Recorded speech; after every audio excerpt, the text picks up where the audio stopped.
Hello. How you doing? Happy Friday. It's Friday night, and it's time for more of this. There's no escape. This is where we live now. Hi. How you doing? Don't tell me how to feel. I'm having a good time. I hope you do good. Welcome. Well, we're gonna start up case 4. Four of them. 4 whole cases. Thank you for the bits. Hello. Hope everyone's having a good. Sincerely, genuinely, hope good is upon thee and you and yours. We're gonna go into the thing. We're gonna do it. Hello. Time for more pointing. Yeah. As far as I know, that's all it means to be a lawyer. That must be what all that's on the bar exam. Is just like diagrams of pointing, and you have to pick the correct one. And how sufficiently you can hold your head in your hands on your desk when everything's going wrong. Thank you, Travis. Thank you. Yeah, but there's like I'm seeing double. 4 cases. Thank you. Hope y'all enjoy the emotes. You can bar perceive, because I'm assuming. Again, seems to be going back and forth. I'm assuming we're back to Apollo now. So there's hopefully some good eyeball wiggling around. Thank you. Honestly, my favorite case. Yeah, a lot of people have been saying that they like this one, so I'm excited to hop into it. I've been enjoying the game so far, for whatever it's worth. Nitpicks aside, it's been a good time so far. So we're gonna go. Did I update the tip into me? No. Like I can't just keep going over the same thing over and over. Yeah. Give it up for case 4, everybody. Let me get caught up on stuff so we can do. Actually, I was checking. This is a very, very brief tangent. I have a it's not a thought experiment per se. It's a question. It's a question of perspective that I'm going to levy to the chat that I've been dwelling on for this past 20 seconds. There was a I'm not putting this person on blast. There was a comment on one of the VODs for Mario 64 Multi-World where someone said they took umbrage, shall we say, with my referral to Mario as Big and Small Mario when he's on Tiny Huge Island, because this VOD watcher commenter so graciously said that it's not Mario's getting bigger or smaller, it's the island that's getting bigger or smaller. It's not Mario who's changing size, it's the island. And I was like, then how come the enemies get bigger and smaller? And I told them as such. I don't know if they've responded, but I was like, I've always, since I was a wee bab, playing Mario 64 at my friend's house, thought of it as Mario becoming bigger or smaller. And listen, you have every right to take umbrage with me, the streamer. I'm always babbling, and I'm always yapping, and very little of it makes sense. The enemies are part of the island. Is that how it works? We are so tied to our environment that if you're born in a big house, you become really big. Bridge. It was tied to levels of my thinking. My question is, am I wrong? am I wrong for thinking that Mario, like I understand that in Peach's castle, like when you run towards the painting and it gets real big, that's not Mario shrinking. I understand that it's a perspective trick, but I've always thought of it as you're in the same place, just you're smaller or you're bigger. So, one thing shrinking and growing is more likely than the whole island shrinking and growing. So that would be what I think. Humans are like lobsters. You just grow to fit the shell that you're in. The question is, am I wrong? That's yes.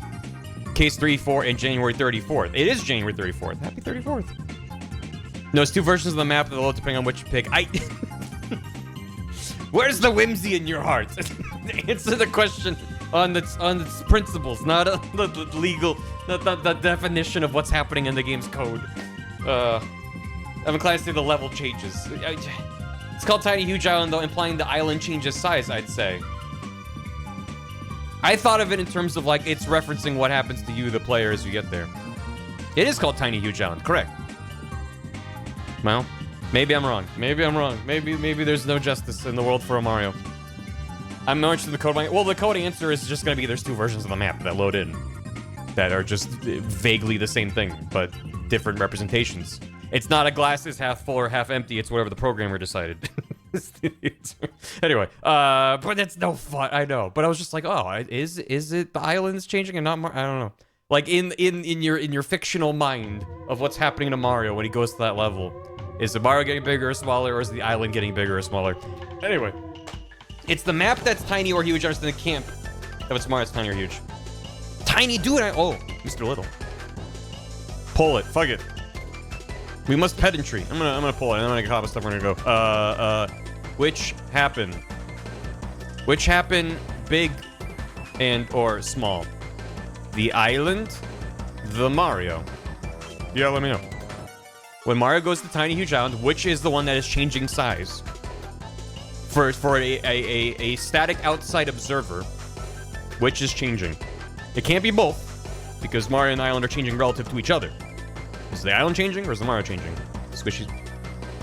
They're different islands entirely. No, that's what's happening in the game's ROM. That's not the question. But anyway, first of all, between streams since yesterday, Black Cat Bard, Bumpus Cromwell, so close to cool, and Universal Fireworks 35 months, and Coke Shaky, thank you for resubbing. Appreciate it. Hope you're all doing good. Smash thanks for 100 bits. I'm excited for Case 4.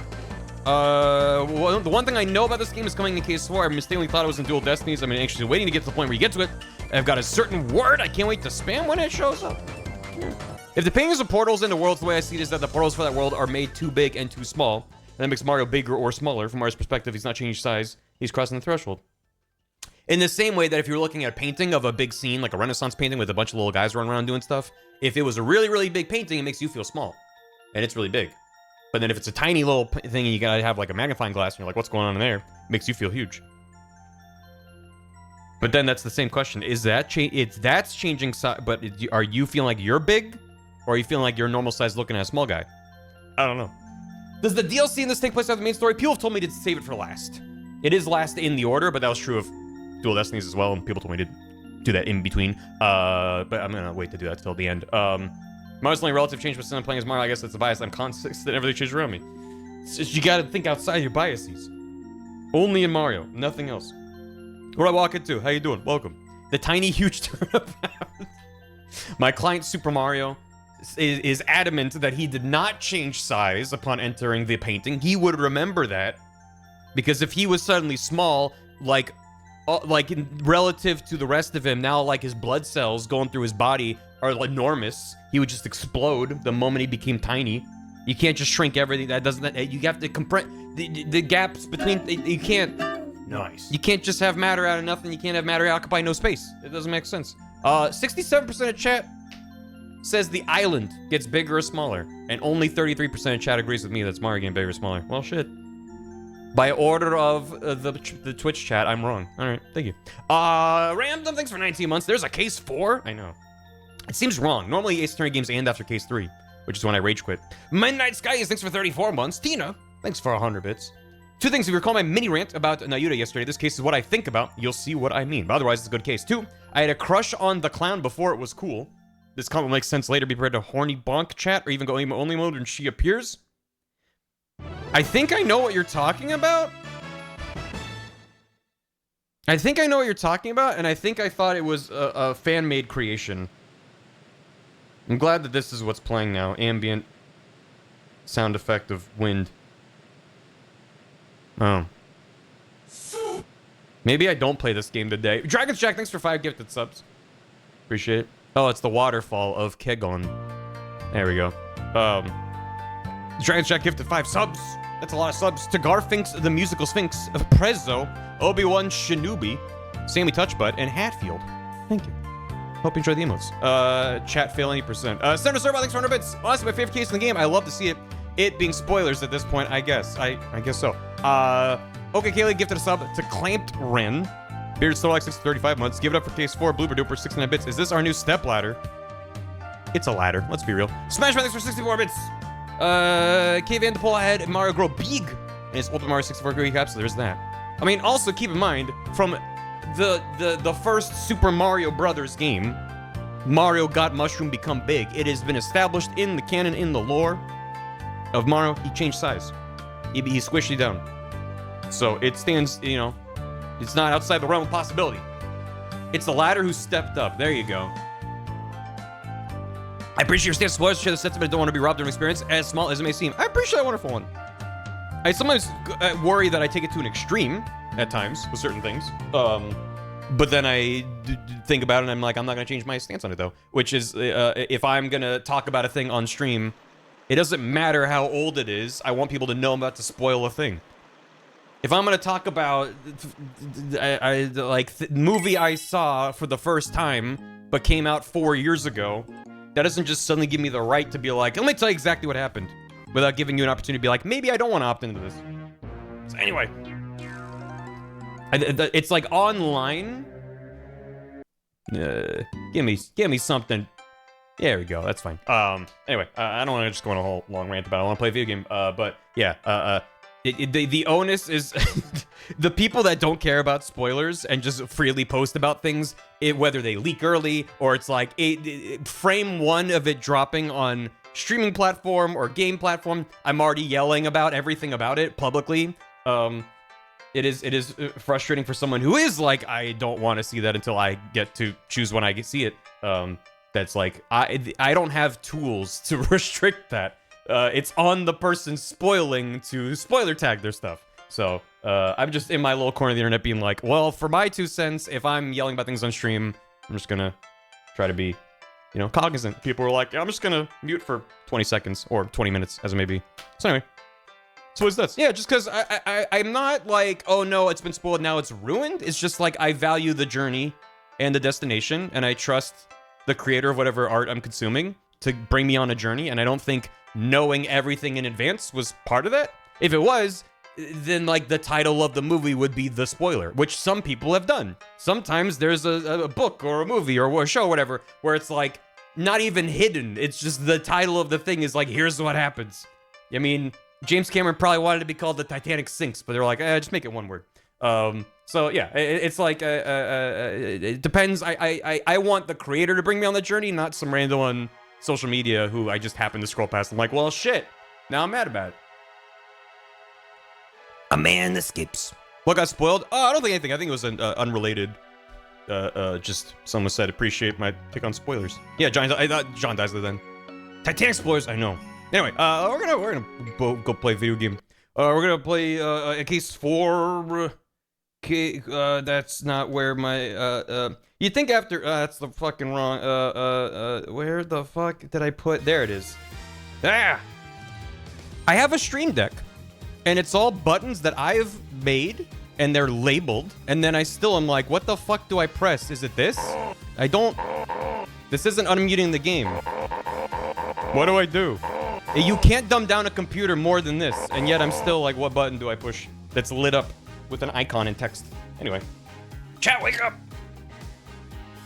Jeffrey's playing. Well, yeah, also sometimes I while I'm like deep in Ace Attorney brain rot hell, I'll see like chat is popping off about stuff, and I'm like, I'm just gonna ignore chat and keep playing the game and reading. Because sometimes people get very excited, and I understand it, I appreciate it, but just be aware that me, and not just me, a lot of people, but a lot of us are seeing this for the first time. So, watch yourself. Anyway. No, I want to sleep. Okay, fine. Go to bed. I'll wake you up in 20. All right, let's go.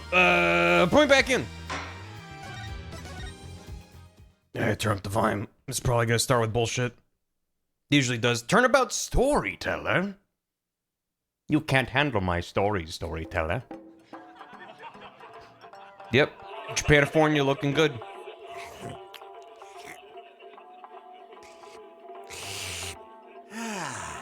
Three, 4, 5, 6, 7, 8. What time is it? It's 9, 10, 11. And then he was like, "Oh, you're on in a few minutes." Oh, not in the noodles. Is that blood or just like a spicy broth? Shiso's dead. No, do you think he did it? If he did, then what do we do? Hey, pull yourself together.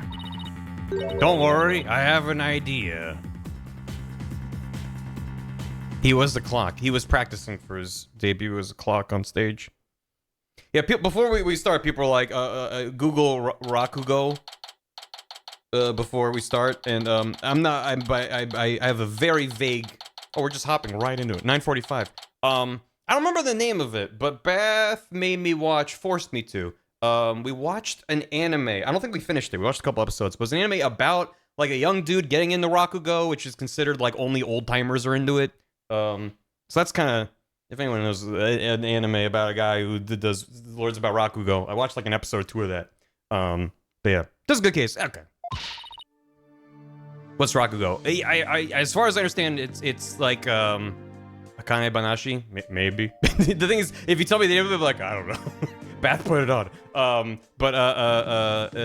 It's like I think of it as like old timey stand up. It might not be accurate. I'm sure the game will explain more, but it's fine. Athena's back. Raku-go, story with a fall, is a form of Japanese verbal comedy traditionally performed in yosei theaters. I think of it as always, it seemed like the stereotype that exists in my brain, knowing nothing about it, is like two old dudes on a stage making each other and the audience laugh, and I'm like, I don't know. I don't know if that's true. But anyway, Jugamo, maybe? I don't know. Akane Banashi is not an anime though, unless I'm supposed to get into that. Okay. I don't know. That's Manzai? Oh, maybe I'm thinking of Manzai? Okay, then maybe I don't know anything. Alright. What the heck? Then we'll learn what it is together. Showa Genroku? Raku-go Shinju is anime fears about the young guy into the thing. Maybe that's it? Maybe. I'll have to ask Bath. Who brings the defendant to his own trial late? Plus, the request was so last minute, I didn't even have a chance to talk with my client. He's late. He's late for a very important date. My name is Athena Sykes. Armed with analytical psychology and a full arsenal of legal know-how, I'm a fully competent defender of the Wright Anything Agency. If you have to describe yourself as competent, that does raise red flags. Athena's great. Just saying that that's... Though I wish my client would show up already, the trial's about to start. Raku-go's a one-man show? Is it a one-man show? It appears we made it just in time. Where have you been? The trial's about to start, Simon. Oh. The lone storyteller sits on a raised platform, using only a paper fan and a small cloth as props. Without standing up from the Seiza sitting position, Raku-go artist depicts a long, complicated, comical, or sometimes sentimental story. Gotcha. Okay, I have seen that as well, but I was conflating it with Manzai, so I was getting myself confused. The trial's about to start. Appreciate it. There he is. Raku-go, one guy, Manzai, two guys. That's a very important distinction. You needn't get so worked up, Athena. His baldness can wait. There's no way he'd wait for me. And besides, why would I want to start off on the wrong foot with him right out of the gate? Dealing with such matters is a part of being a lawyer, if I'm not mistaken. Yeah, well, covering for your lateness is not. Still but a rank amateur, I see. He looks as Tumblr bait as ever. This is Simon Blackquill. He might not look it, but he's actually a prosecutor and a psychology specialist. He and I go way back. As for our shared specialization in psychology, we're both disciples of the same person, so to speak, but he's kind of my senior, I guess. But twisted sense of humor or no, I wish he'd stop treating me like a child all the time. We go way back. Yeah. So where are Wright Dono and Justice Dono? Mr. Wright is abroad, and Apollo's helping Trucy with her magic show. Is he helping, or is he still being sawed in half? Didn't I tell you? They're what? So neither one of them are here, leaving you to take this on alone? That's kind of fun. As much as I wish there was more Apollo in the Apollo game, I do like Athena, and it's fun to have her stand alone. Well, alone-ish. Ye gods. Call Wright Dono back. It's not too late. No, not too late at all. He would only need to know how to teleport. Very well. Then I will settle for Justice Dono. Go grab him by the horns and drag him here. Apollo is literally in the middle of a show, Simon. You may not want to admit it, but I've got what it takes to take on this case. Just leave this to me and go watch from the gallery. As your defense derails in spectacular fashion? No, as I win the heck out of this trial. Win the heck out of it, legally speaking. I'll be okay, promise. So wipe that look off your face already, will you? Anyway, I take it the guy behind you is... Yes, he's asleep again. Oh, Bucky, wake up. Yeah. Ow, what'd you do that for, Simey? Here. Oh. Oh, there he is. God, the hair is great. My name is Bucky. Who's this yeller chickadee?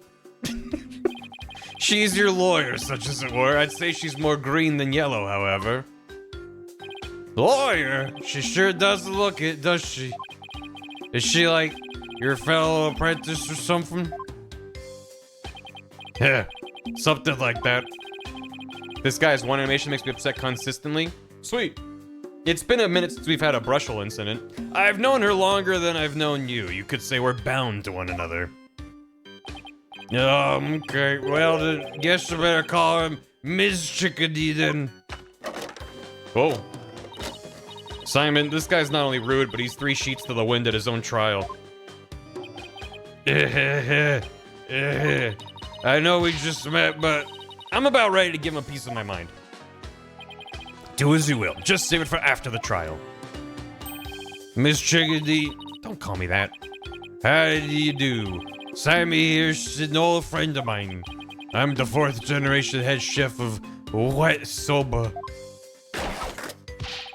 Wet noodle number 4, Bucky Wet. Nice to meet you.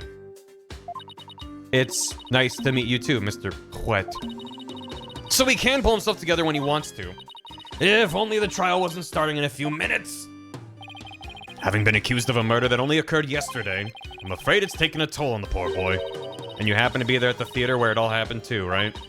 They said they found a raku-go storyteller murdered in his dressing room. Indeed. The victim, master storyteller Typhoon Tornado. Typhoon Tornado? It was a longtime patron of Wet Soba.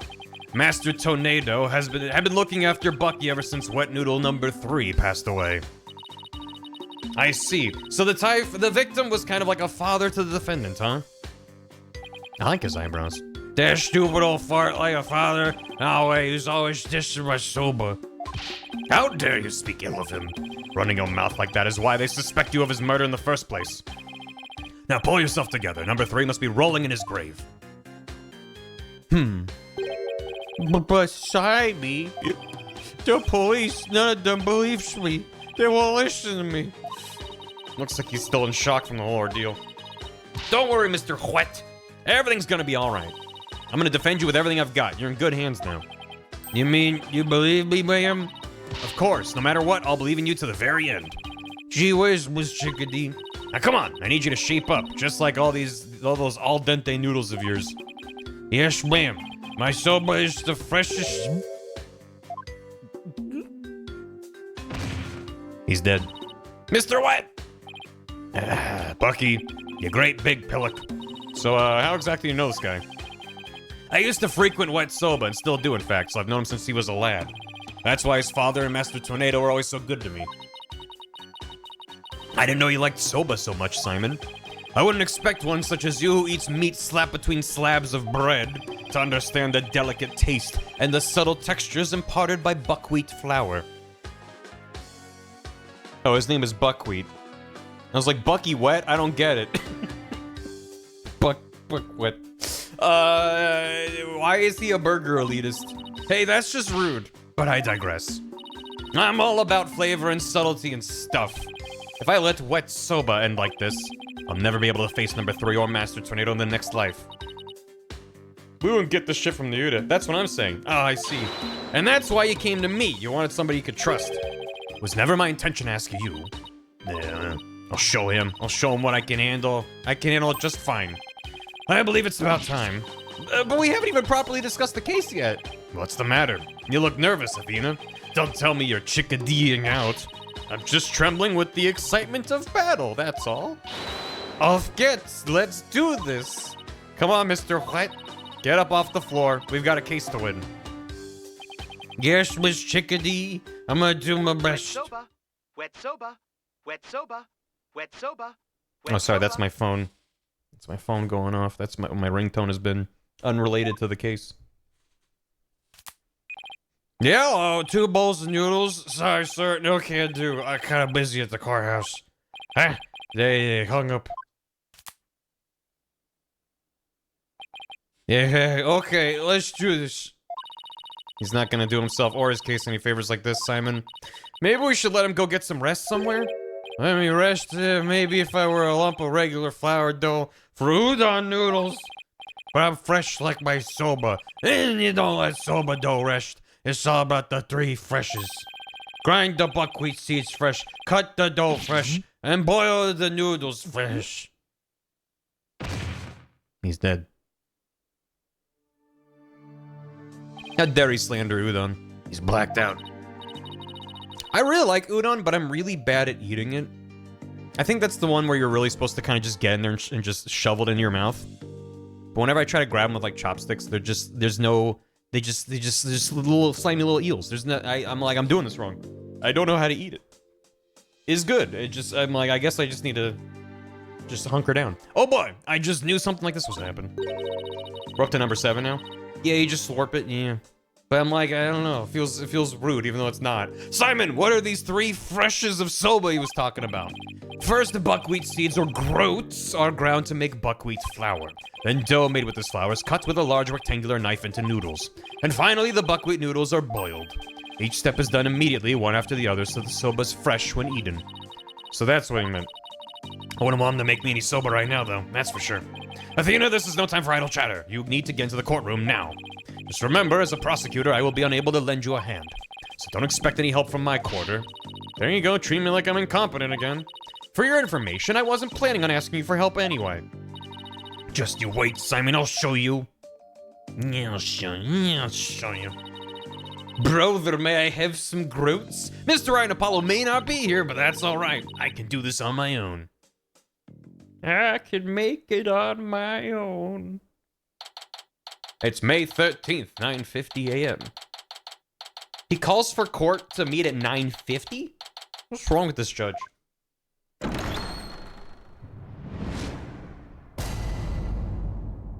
Little brother. Got the heart of a champion. Court is now in session for the trial of Bucky Wright. The defense is ready, Your Honor. The prosecution is fully prepared, Your Honor. How did he get it? I mean, I guess planes exist. Just seems like things were very intense and important in Korean. And he's like, let me hop on the Concorde jet to get back to Japanifornia in time to be in trial for a soba noodles case? What is this? No prayer this time, Prosecutor Sadmati? That is correct, Your Honor. To expedite these proceedings, I completed them beforehand in the lobby. How many miles does he have? Probably some good miles. How very thoughtful of you. By the way, what brings you back to this country? Is before, I think the last case was May 11th? And this is May 13th? Chief Prosecutor Edgeworth himself called on me to handle this case. Wait, is he fine? How's he doing? Besides, I have a debt to repay. And though my opponent is yet a callow thing, I have no qualms with sending her down to hell. Objection! If you have a score to settle, it's with Apollo, not me. But more importantly, I am not a callow thing. I'm a qualified and capable attorney. Then what is that yellow attire, if not proof of your immaturity, you small spring chick? Now, cease your shrill chirping. Now, Prosecutor Sadmati. She's still only a teenager. Please go easy on her. Great. Now even the judge is giving me the kid treatment. Very well. Shall we begin, Your Honor? Yes, I suppose we should. Now then, Prosecutor Sadmati, please give your opening statement. I'll show them what I can do. They'll be sorry they underestimated me. Certainly. Let the last rites of the victim commence. The incident is believed to have occurred at around 4 p.m. yesterday, May 12th, at a storyteller's theater called Kuru Kuru Te. What's the pun there? Kuru Kuru Te. Sounds like karate, I don't know. The victim was a great master of the tornado school of raku-go, or comedic storytelling. Te? Maybe. His name is Taifu Tornado. Kuru Kuru means to spin? Does it? Chat, you know what to do. The scene of the murder was the theater's dressing room. Yard? Doghouse? What? Stage? Okay. Huh? What is the layout of this place? It is accessible via the staff entrance. Oh, Kuru Kuru Kururin. Oh. Oh. It is accessible via the staff entrance hallway and has an inner and outer sliding door.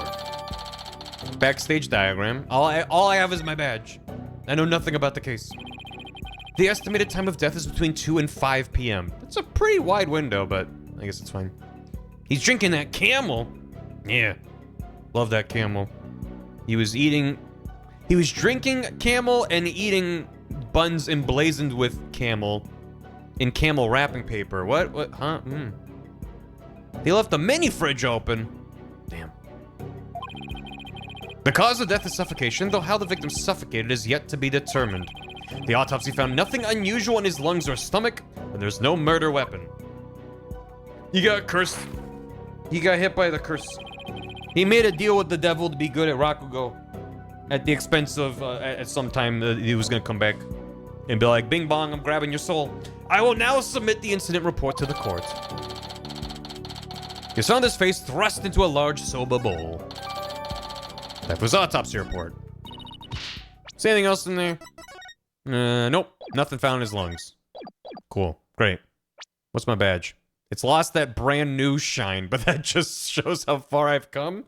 She's only had it for like a year? That's fine. How can you name Mr. White as the culprit when you don't know what how the victim was killed or even with what?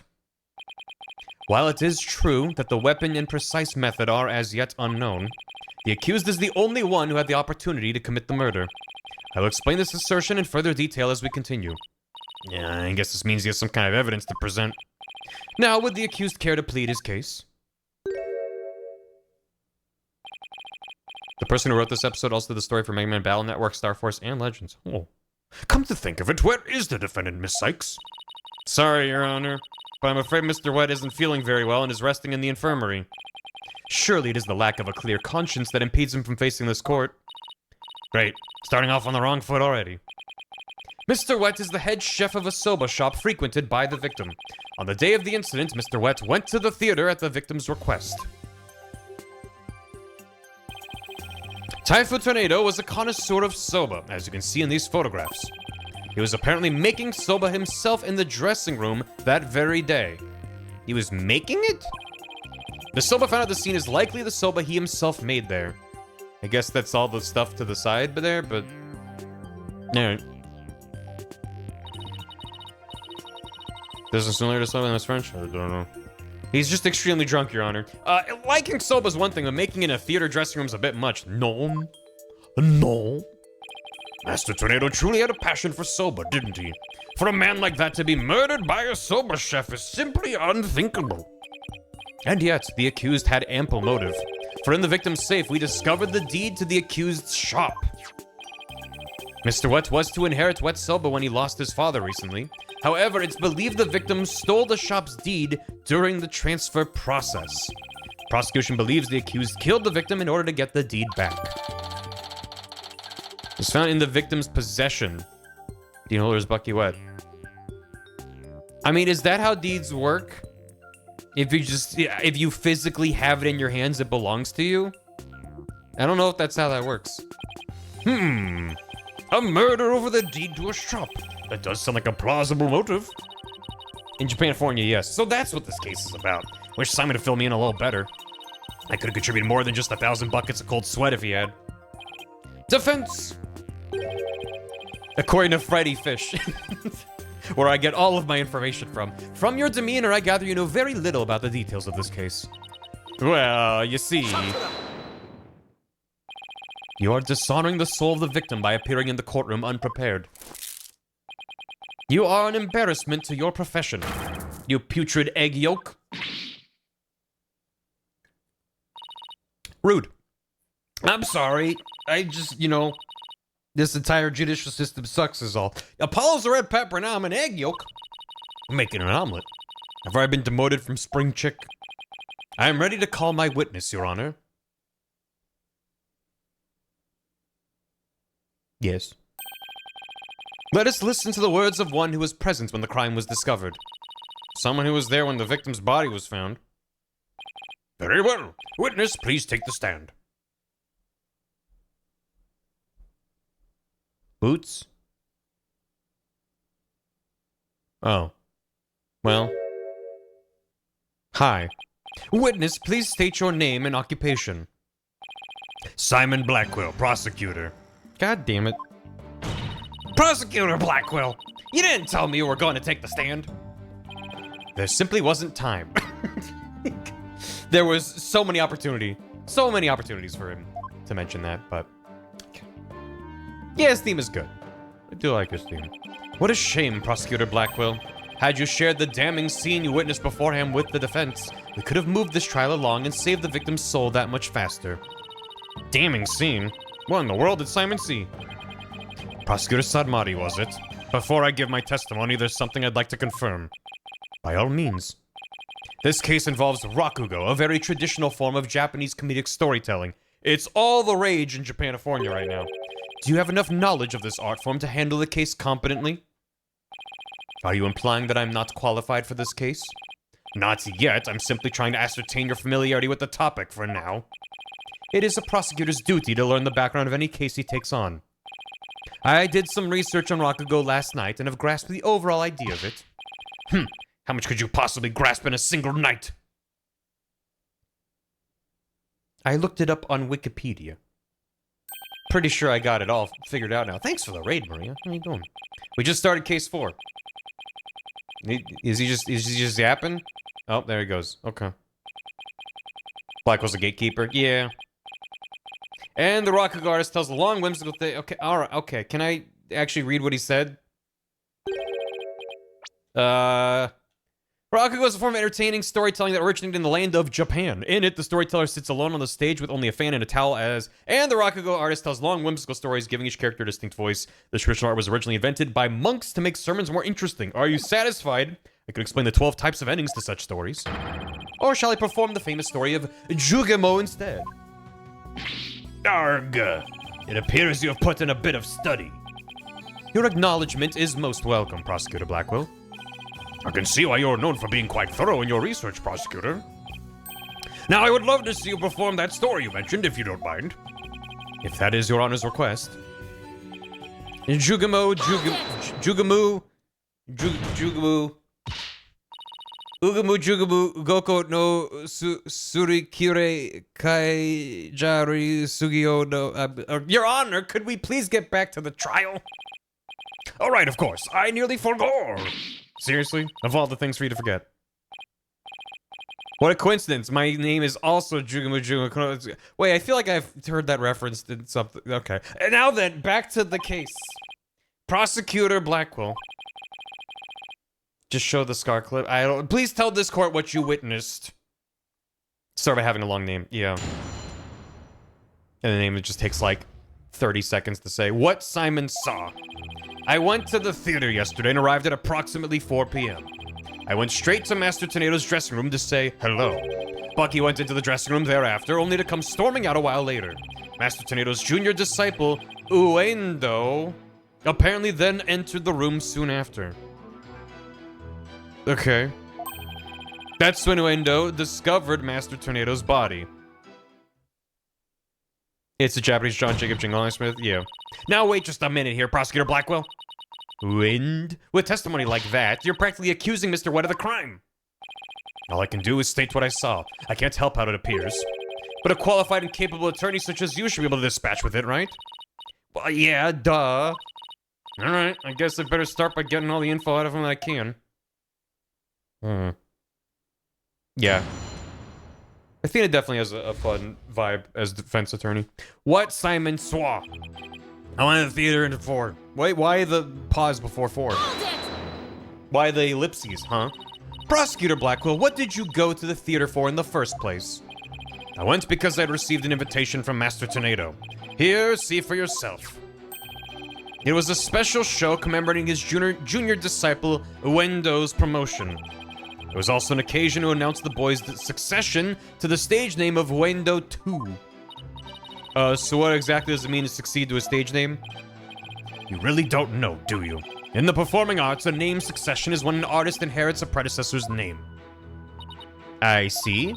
So there was another Uendo raku-go artist before, and this disciple succeeded him, huh? And what exactly did your invitation say? It contained a simple letter of salutations and an outline of the show's program. Oh, it appears Typhoon Tornado was going to perform Toki Soba, or Time Soba. He's famous for his masterful pantomime of eating soba, using only his fan as a prop. And Uendo was to perform Soba Sei, or Soba Glutton, a soba-themed show, I see. It seems you know a thing or two about raku-go yourself, your baldness. The first to perform was the senior disciple, Geru, followed by Uendo. And lastly, Master Tornado. Okay. Well, I'm gonna take a little peek at that. Inside the envelope was a ticket to the show and a letter from the victim. The letter contained a simple greeting and a rundown of the show's program. Gary was to perform her balloon act. Uh-oh. And then Uendo was to do his soba glutton routine, and then finally Master Tornado with time soba routine. Wet soba deed. Wet soba. Yummy, yummy. That's why you happened to be at the Storytellers Theater yesterday. So what happened after you arrived? I went straight to Master Tornado's dressing room to say hello. What do you mean? Where'd you get off saying hello? And how did Master Tornado appear when you said hello to him? I went with the intention of greeting him, but ultimately, we didn't actually meet. You didn't see him? Why not? Geru escorted me to the dressing room. We heard the sound of raku-go being performed from within. Thinking the master was rehearsing, we decided to wait in the hall until he was done. You heard raku-go being performed in the dressing room? Yes, not just me, but Geru as well. In other words, you can confirm the victim was still alive at around 4 p.m. Correct. I couldn't hear him clearly through the doors, but I'm sure it was Master Tornado. I could tell because it was the time soba routine being performed in there. So that means the victim was killed sometime after that. Or does it? Or does it? Bucky went into the dressing room thereafter and comes storming out. Like a tornado? Please tell us in detail how Mr. Wet appeared at the time. Geru and I were waiting in the hallway for Master Tornado to finish practicing, when Bucky appeared and entered the dressing room with his things. What happened after that? We heard what sounded like Bucky shouting inside the room. About 10 minutes later, Bucky came back out of the dressing room looking rather irate. This is most likely when the murder was committed. The victim was an elderly man. It would have been entirely possible to kill him within the span of 10 minutes. Yang! I better come with some kind of counter-argument, and fast. Master Tornado's junior disciple, Uendo, apparently then entered the room soon after. Yeah, What do you mean by apparently? Didn't you see him go in? No, I couldn't. I'm only here to report what I saw. By the way, I'm describing a lot of things I wasn't there for. No, I couldn't. I wasn't able to see the dressing room door from where I was standing at the time. Is there a dog? And may I see them? But Geru was right in front of it, so I'm sure she saw it all. Why aren't we talking to Geru then? I see. And why do you suppose Uendo went to the dressing room anyway? He had just finished his routine, so he was making a courtesy call. A disciple is to pay their master respect right before and after each performance. And all disciples are expected to do this? I'm not ready for Geru. I think I've seen memes of her before, if it's... Yeah. Yes, it's common courtesy among raku-go artists. I see. Could you tell us what happened after Uendo went into the dressing room? Certainly. That's when Uendo discovered Master Tornado's body. Maybe it was a self-report. I already saw the dog. I replied to the dog. It's that same dog? Wait, which dog? The dog from outside the theater? Where Trucy was performing? I haven't seen a dog today. How did Uendo act at the time? After Uendo had been in the dressing room for 2 or 3 minutes, we heard a scream from inside the room and Uendo came flying out. Did you hear any signs of a struggle at that time? No, just Uendo's woeful scream. I see. Well done, Prosecutor Blackwell. Your testimony's given us quite a glimpse into the sequence of events. Thank you, Prosecutor Blackwell. And now, please allow me to summarize your testimony. While Prosecutor Blackwell and Geru were in the hallway waiting for Master Tornado, the accused came along and entered the dressing room with some items in tow. Do-do-do-do-do-do-do. Whoop! He was heard shouting for a time inside the dressing room, and about 10 minutes later, he came back out of the room, seeming rather angry. Whoa, whoa, whoa! A short time after the accused had come and gone, Uendo Tornado went into the room. A few minutes later, after having discovered the victim's body, Uendo gave a minutes? He was collapsed face down in a bowl of soba. Minutes? Uendo gave a scream and came running out of the hallway from within. I will diddles. Have good diddles. The anti-spoiler brigade needs to chill. The characters just, it's fine. Yeah, everyone's just like freaking out. Prosecutor Blackwell and Garu then ran into the room and saw the body for themselves. Ugba. He's just really into that soup. From the circumstances, it's quite clear that the accused murdered the victim. This is crucial testimony indeed. Defense. An eyewitness has given conclusive testimony. Why not let it all go now and allow the victim his last rites? Not in your life. If Wendell went into the dressing room too and was the first to discover the body, then who's to say he didn't commit the crime? Wendell was in the dressing room for a mere 2, perhaps 3 minutes. He could not have possibly committed murder in that time, nor without making any noise. But he was in there for minutes without noticing the dead body. Which is already even if he didn't kill the body, that's already suspicious. Who's to say that he wasn't fully dead, he's just unconscious, and then died after, I don't know. There's a lot of gaps. Ooh, Simon, why did you have to give that awful testimony? Prosecutor Blackwell, can't you give me something a little better to work with here? Isn't it up to you to ask the right questions? I am certainly willing to tell you all that I know. So if you truly are as capable as you claim, then draw what you need yourself. This is no time for your twisted games, Prosecutor Blackwell. Just admit you don't remember it all that well.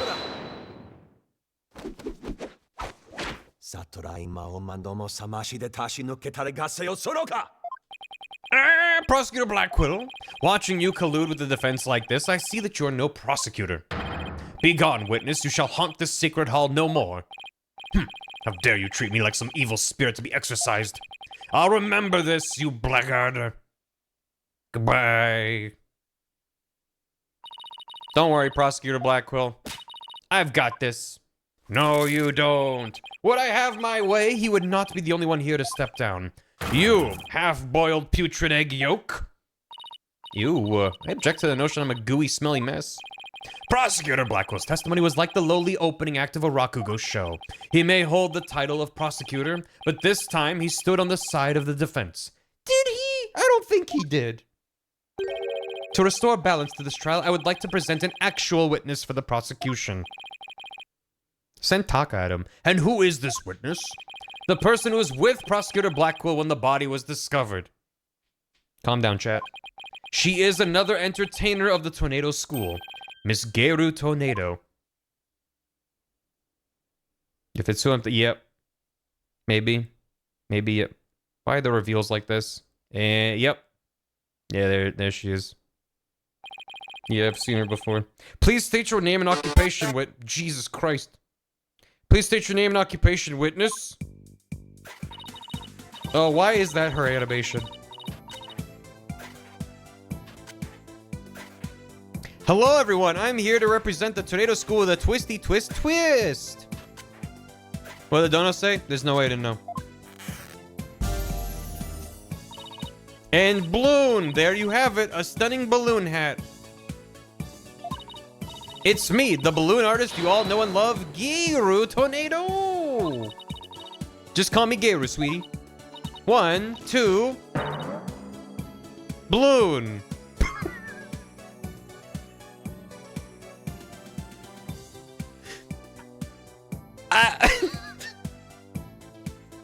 Okay, alright. Do you think they showed this character to Shu Takumi in the other office? And he was like, holy shit, y'all are cooking. What a way to capture your audience's attention. Yeah, that's one way to put it. I dare say I can't take my eyes off those balloons. Please tell me you're talking about the hat, Your Honor. She has a hat? No, Mr. Judgy, I'm so glad you liked my performance.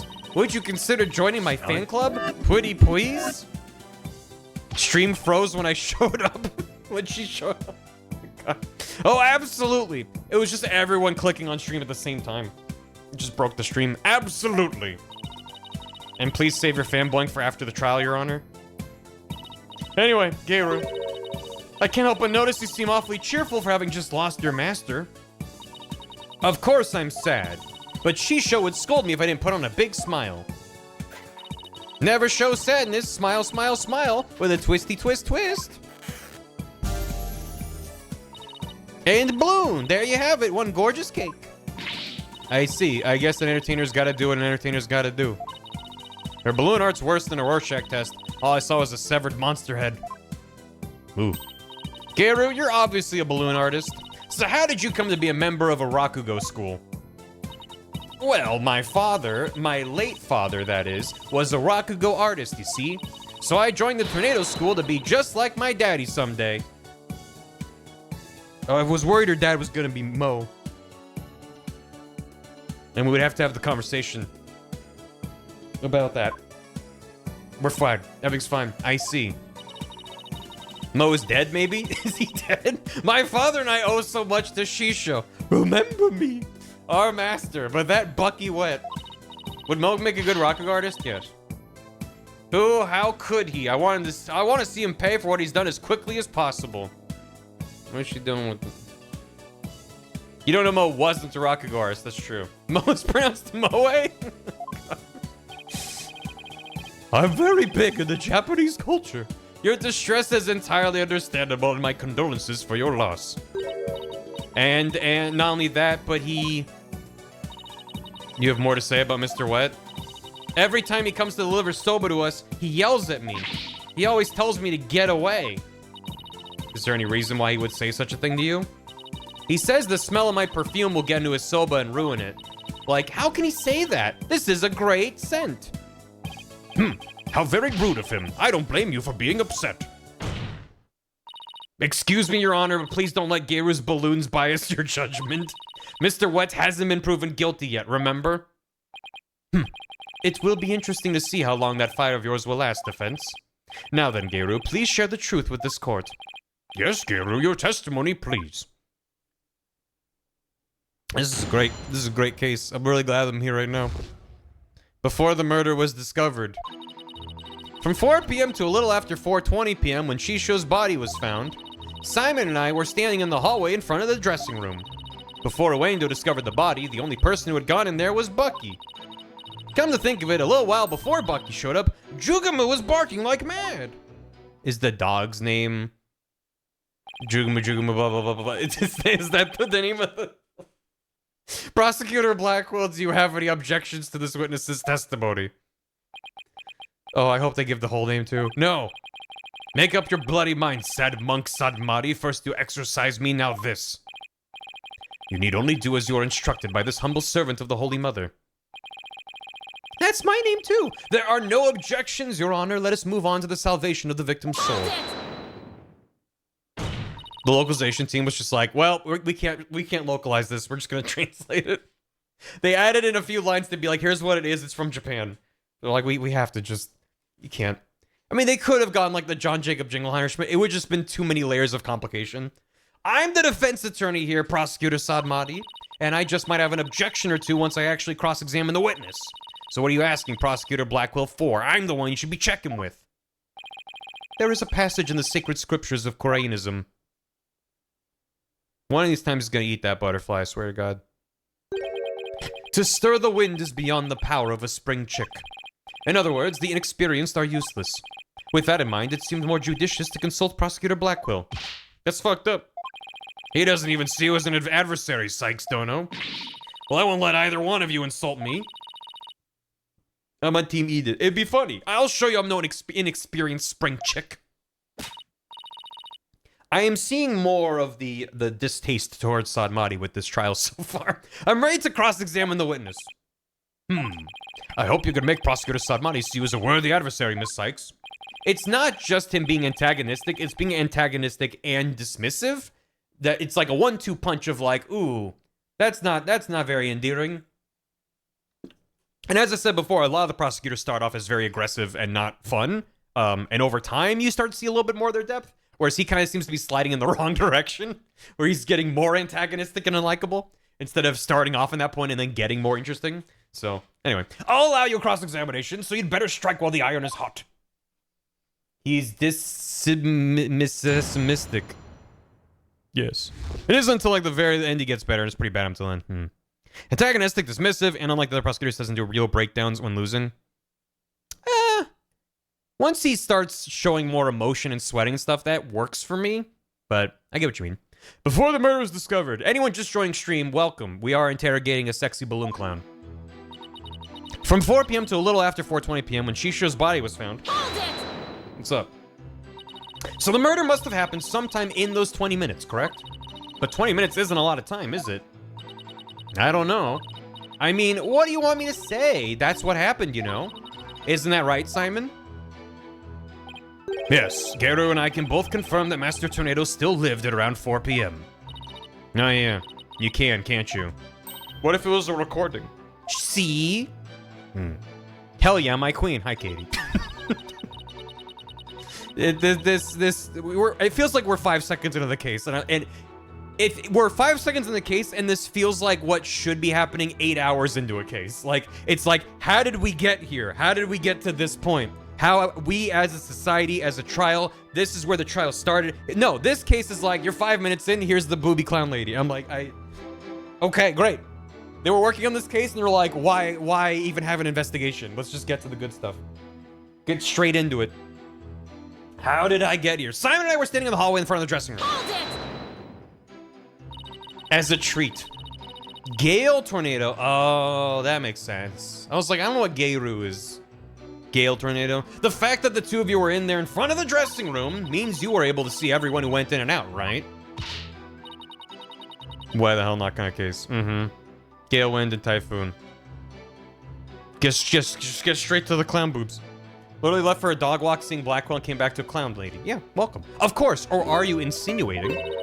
Thank you, Wiremouse. That I was daydreaming or sleeping while standing up or something? No, of course not. I saw everything I tell you. Fine. So you say anyway. But did you really? Chance, you said interviewing the writer for this case, Iguchi. You said you wanted to interview me about spirit justice. Yes, so raku-go. Yes, innocent smile. Before Uendo discovered the body, the only person who had gone in there was Bucky. Hold it! Only the defendant and Uendo entered around the time of the murder. That's right. That's why it must have been Bucky who killed poor Shishu. Let's take a deep breath, okay, Geru? So not a single other person set foot in the dressing room during that time.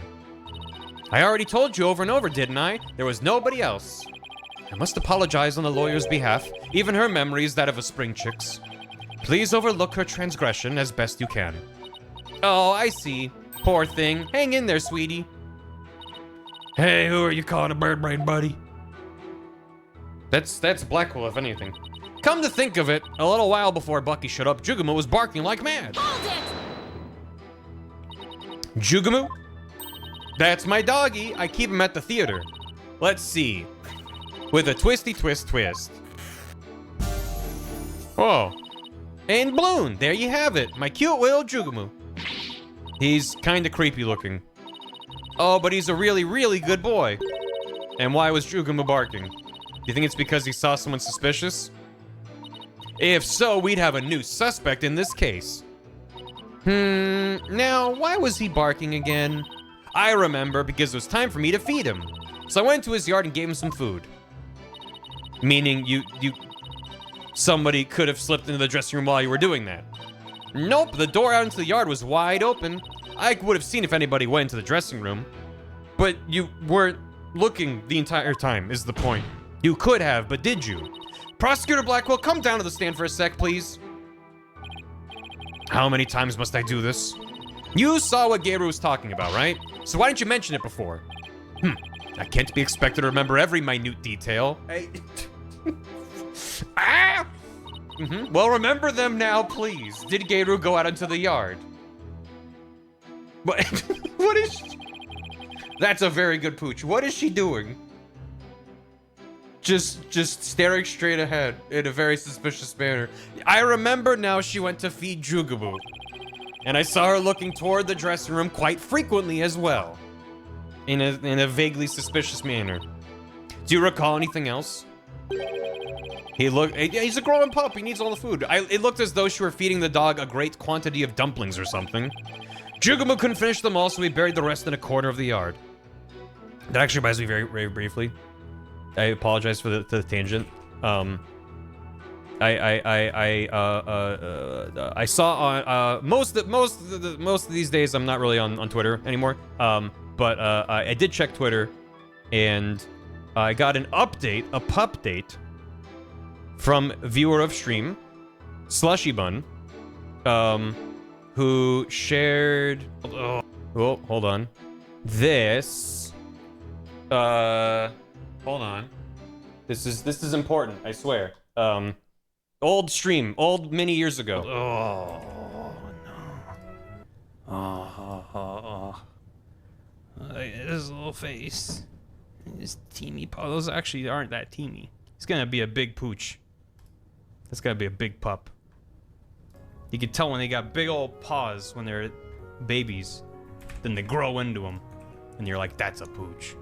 Goes from a pup to a pooch. Required viewing. Hey, New Aether. You would like the puppet to mip? So, they provided pup date. Now that's a pooch. Now that's a big old pooch. I appreciate the, like, 4 years later update of, like, and here's the dog. I was like, yeah, let's go. So I need to share that. So, thank you to Slushy Bun, as well as, I don't know. Thanks for allowing me to... I was like, wait, I remember now there was a thing. Okay, back to this. My only happy memory tied to Kingdom Hearts. It's true. Juma couldn't finish them all, so he buried the rest in a corner of the yard. Favorite time skip in all anime. That's how Global up to Kingdom Hearts 1 Kingdom Hearts 3. Yeah. That's about all I can remember. Simon's statement updated. Includes additional info.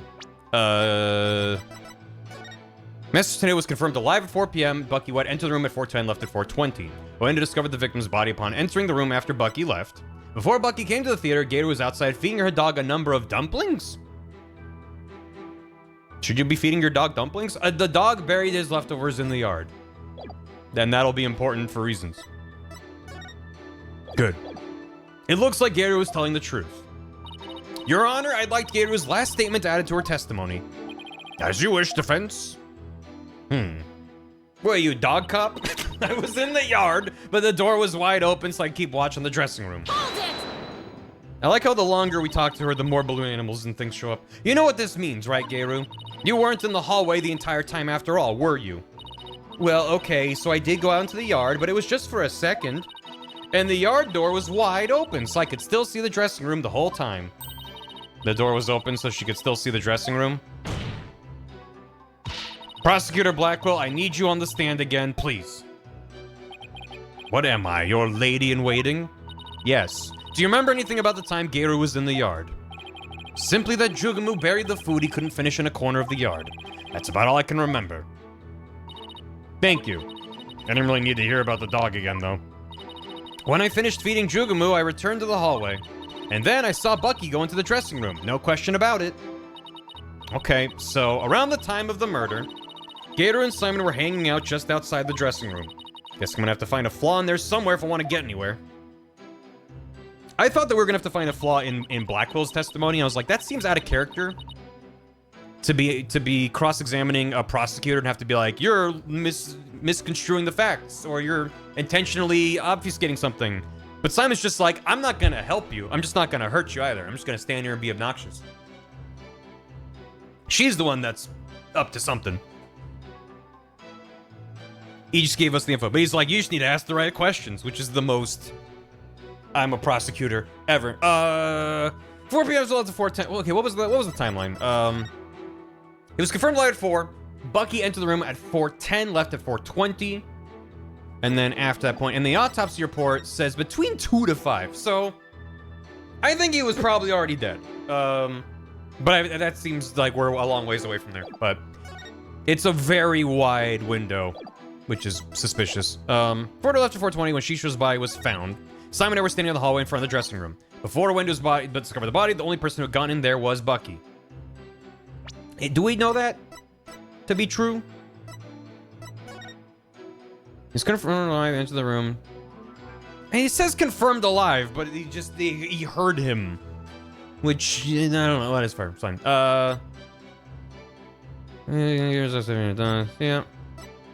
Before Bucky came to the theater. Was that? The person gone there was Bucky. What am I? Is it something very specific about the order of events, or is it something obvious that I'm not noticing? The thing, yeah. What in the case so far? We just started. I don't know. Is there something weird about this? He's making soba noodles from scratch. The room's covered in soba flour. There's 2 drink cans in the fridge. The floor is covered in powder. Very suspicious powder. Was the TV moved? There's a distinct lack of footprints, and there's a clear gap in powder. Huh. Weird. And something's not plugged in. I'm assuming the TV. Because there's 2 outlets there, only one's plugged in. It looks like the fridge might be going to that same outlet. Huh. What's the significance of that, I wonder? Has someone been fingerprinting? Yeah, most. The scene didn't look like that until Emma got there. That doesn't seem relevant yet. From 4 to after 420, when Shisho's body was found, Simon and I were standing in the hallway in front of the dressing room. That all seems fine. Before I went to discover the body, the only person who had gone in there was Buck.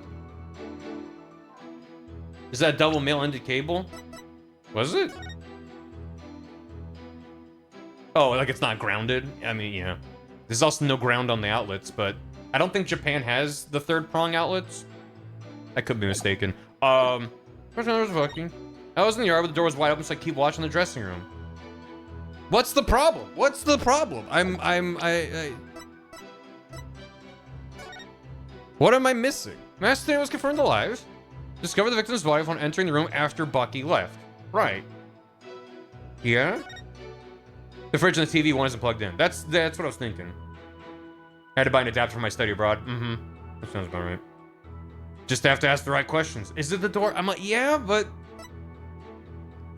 Here was outside finger dog a number of dumplings. Before Bucky came to the theater. But I don't know if that is important. I feel like I don't have a lot to go off of. In front of the dressing room. Yeah. Except Simon was around the corner from it? Is it the map? I was in the yard, the door was wide open, and I keep watching the dressing room.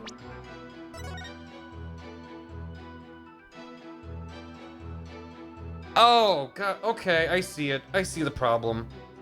It's a swinging door, and when the door is open, it blocks entrance to the yard.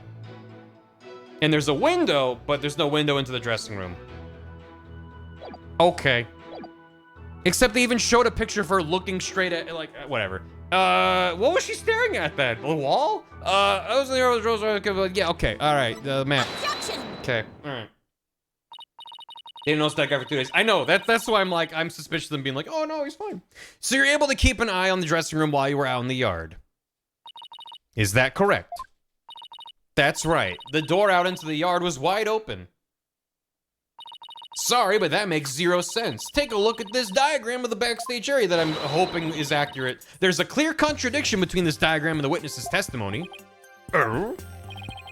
Can a clown girl have hobbies? I'm afraid I don't understand, Miss Sykes. Please point out what contradicts the witness's testimony. Take that! Gabriel was in the yard near the doghouse. Prosecutor Blackwell even saw her there. And while she was out there, the door to the yard had been left open. What a terrible design. I see. If the door to the yard was wide open, as Geru said, it would have blocked her view, making it impossible for her to see the dressing room. What? No way. Ma'am? What are you... I'm not gonna worry about it. But even if there were admittedly a few moments Geru was not keeping watch, how much would that really affect this case? It would greatly affect the case. From the spot Prosecutor Blackwell stood, he couldn't see the dressing room door either. Anyone could have entered the dressing room during that time without being seen. Eek. Geru, why did you try to hide the fact that you weren't watching the dressing room? What? Objection. It's a screen door or something. Hide the fact. You speak as though you think she had something to do with the murder. Rather than deliberate deception, it was more likely a simple oversight, right, witness? Well, I was so shocked by what happened, I was just confused, that's all. Even though she is trying to keep up a brave front as an entertainer, the truth is that she's being torn apart by grief. For her mind to be in turmoil is hardly unexpected. Yes, it must be very difficult indeed. To a disciple, one's master is akin to a real parent. Surely her shock is immense. The way this lawyer tries to pin the blame on this poor soul at the first opportunity. All I can say is, defense attorneys are heartless creatures indeed. But that wasn't what I was trying to do. Is it beyond your comprehension, defense? Your unskilled argument is scarring this witness even further. And if we ask the people of this courtroom, I'm sure they would agree. What? The gallery doesn't get a say in this? Are you afraid to find out that they think ill of you, or that perhaps you are in the wrong? Listen to them now with that keen sense of hearing you're so proud of. He's right, that was harsh. She didn't have to go that far. I feel kind of sorry for the witness. And why is the lawyer's outfit so yellow? No, I was just trying to find the truth. Why is the whole gallery siding with Prosecutor Sadmati? The people understand. They know what is right and what is wrong. That lawyer's still in training, isn't she? Why is she all by herself? I hear the voices of the gallery. I can hear the voices of their hearts. It's so intense. I feel so alone up here fighting by myself. Are you afraid, child? It is ludicrous to come to trial with such paltry preparation of the soul. I command you to leave this courtroom at once. But I can't give up. I have to keep pressing on. As long as there was a moment when nobody was watching the dressing room door, the defendant can't be convicted solely on Blackwell and Gayru's testimonies. Even now, you would continue to resist. You are childish in defeat as well, I see. I'm not out for the count yet, Buster. I'm just getting started. Despite your posturing, is it not true that your resolve could crumble at any moment? With but a little push, you would surely succumb to despair. Your Honor, how is any of this allowed? Just because he speaks with a calm voice doesn't mean he could just say whatever the fuck he wants in court. A little push, such as with this piece of conclusive evidence. Conclusive evidence, huh? That is correct. We found a critical piece of evidence at the scene of the crime. The victim's dying message, which clearly implicates the accused, Bucky Wet. Could have mentioned that earlier. Look at these Japanese playing cards, known as karuta, lined up on the table.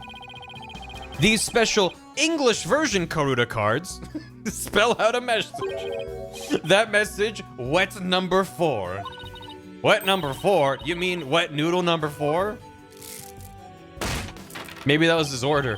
Yes, wet noodle number 4, as the 4th head chef of Wet Soba, is also known. This message points to none other than the accused Bucky Wet. No! That makes perfect sense, doesn't it? Wow, great job, Mr. Prosecutor. Oh no, this is really, really bad. What do I do? What do I do? Updated crime scene report. Would you still carry on your futile fight in the face of this irrefutable evidence? You can say whatever you want, but we won't know until we... It is cruel to give the accused false hope. You will only compound his suffering. He was suffocating in a bowl of soup. Wise people of the courtroom, do you not agree? Well, I think he died and then fell into the soup, because they didn't find any soup in his lungs.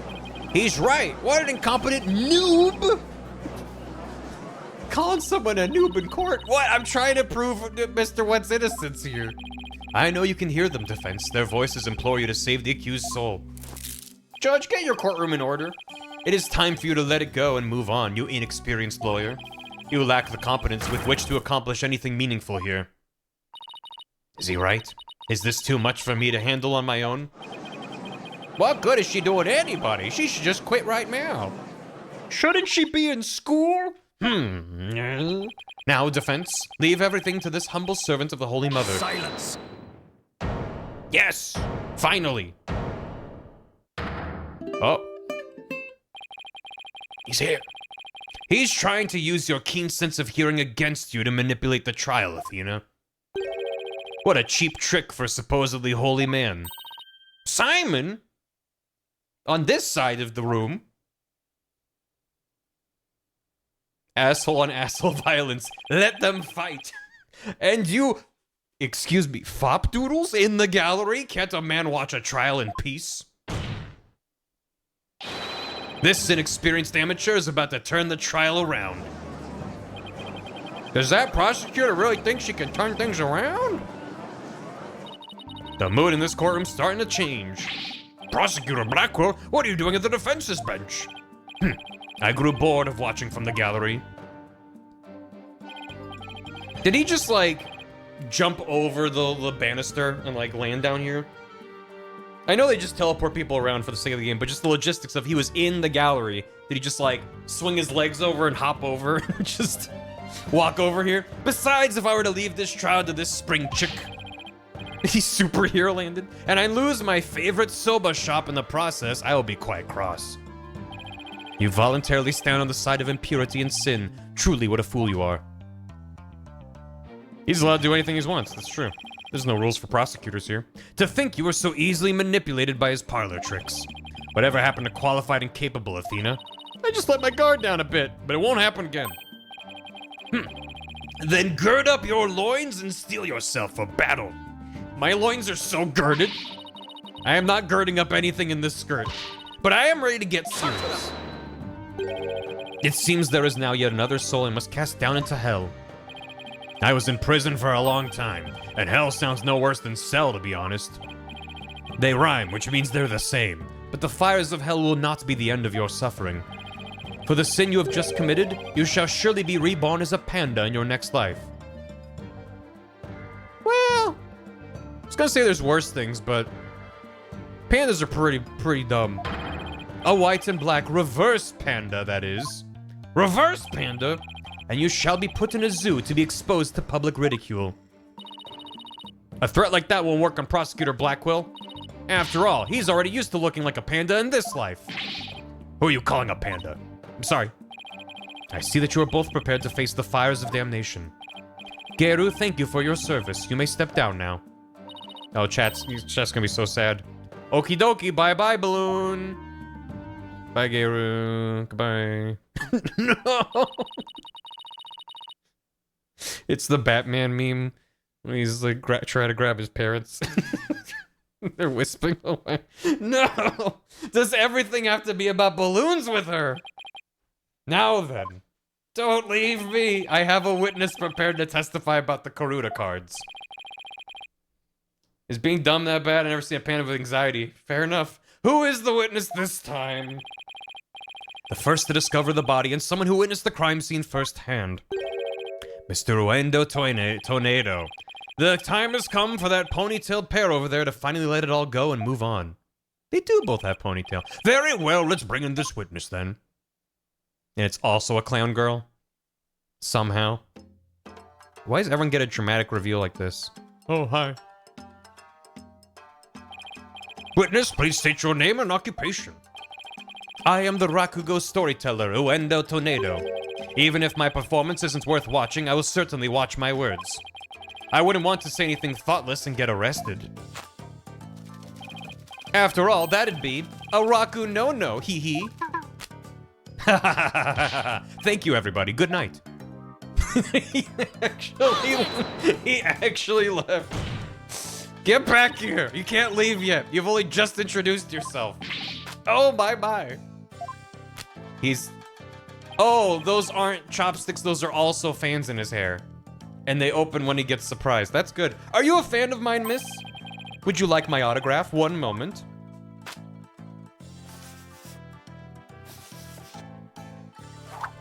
Whoa.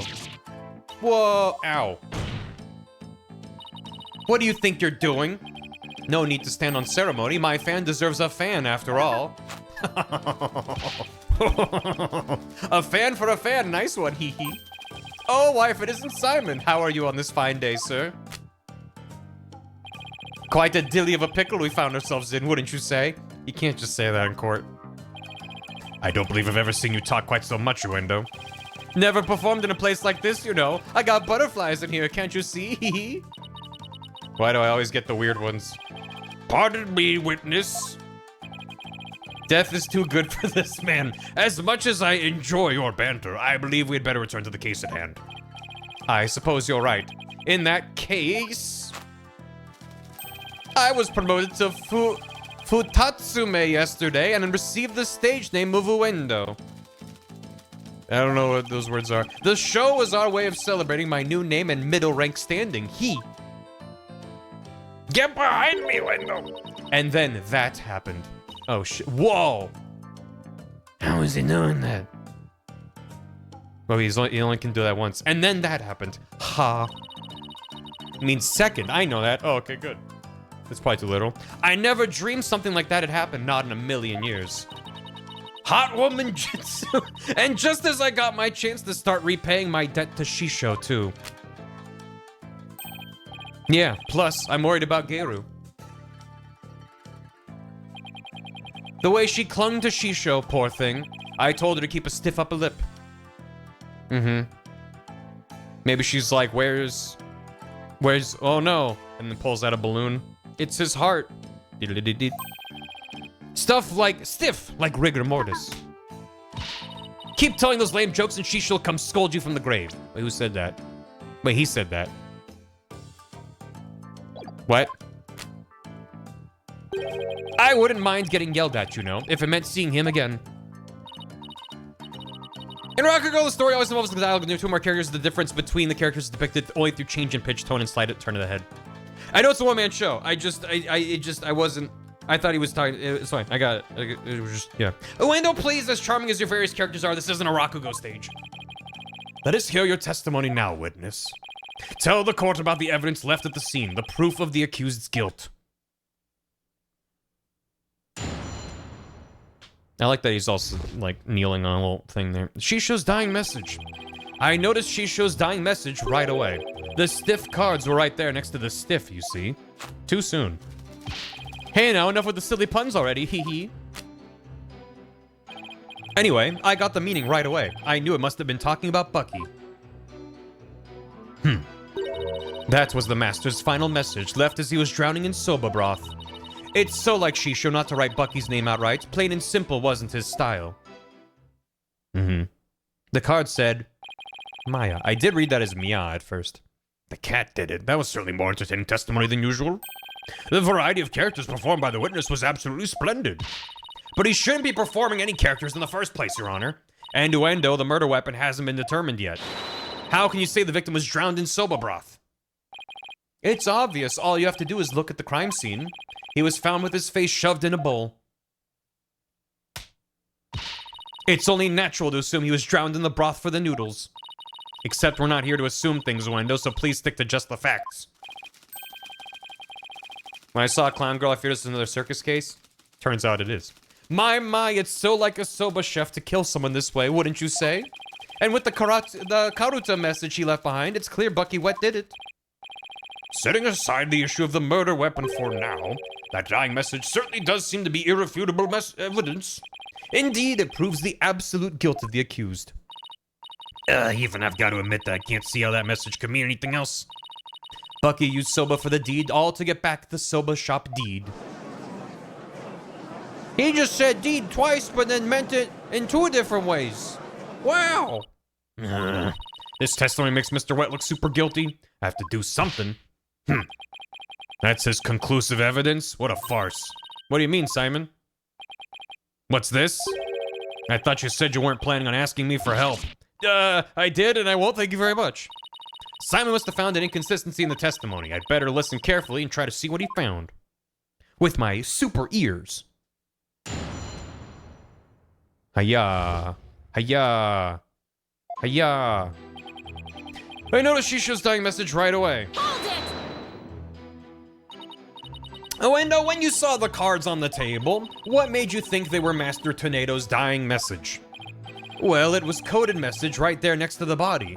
I'm sure anybody would have thought that they were there to name his killer. I love murder mysteries and often watch them on television. Oh, I see. I saw a similar scene during a murder mystery marathon last Tuesday. That's what made me think this must be a dying message. Great. Your Honor, can we throw out this testimony now? The stiff cards were right there next to the stiff, you see. The cards were on the table. Your master's body was slumped over, right? You must have been surprisingly calm to notice them at the time. As I said, the stiff cards were right there next to the stiff, so they were hard to miss. But wouldn't it have been more natural to notice the victim rather than the cards? The message just caught my eye because the stiff cards were right there next to the stiff. Yes, but the fact hardly seems significant enough to make a person take note of them. Stiff cards next to the stiff. So basically, there was no real reason for them to catch your eye, was there? He thinks we don't get the pun. Enough with the puns, hee hee. That's right, I need you to give your testimony, not perform a scene. Please remember you're on the witness stand, not the stage. But look at all these wonderful people in the audience. It's only natural for an entertainer to want to have them some fun. I guess we can let a few jokes slide, right? He's nodding. Ah, the inevitable bleeding of your work into other areas of your life. I know how that is. I find myself being unwittingly judgmental in my personal life, too. Right. That's exactly what I'm talking about. Well done, Your Honor. Guess you can't judge a judge by his cover. Ho, ho, ho. I advise the defense not to be so critical of the witness. Yes, Your Honor. Much obliged. Okay. Anyway, I got the meaning right away. I knew it must have been talking about Bucky. The cards do spell out wet number 4, which could be interpreted as wet noodle number 4, I guess. I suppose he took this to mean Bucky wet. There's only one wet noodle around here, and you've seen that giant 4 on his back. 4 is an unlucky number, right? In Japanese, I mean death. So perhaps there's a deeper significance? Perchance? Or is that just the point in the first place? He's number 4 and that's meant to be unlucky on its own. It's the only interpretation that makes sense. But we're not in Japan. Yeah, but the original, whatever. I guess so. The original script. But wait a minute. What is it? What if there's another wet noodle in the area?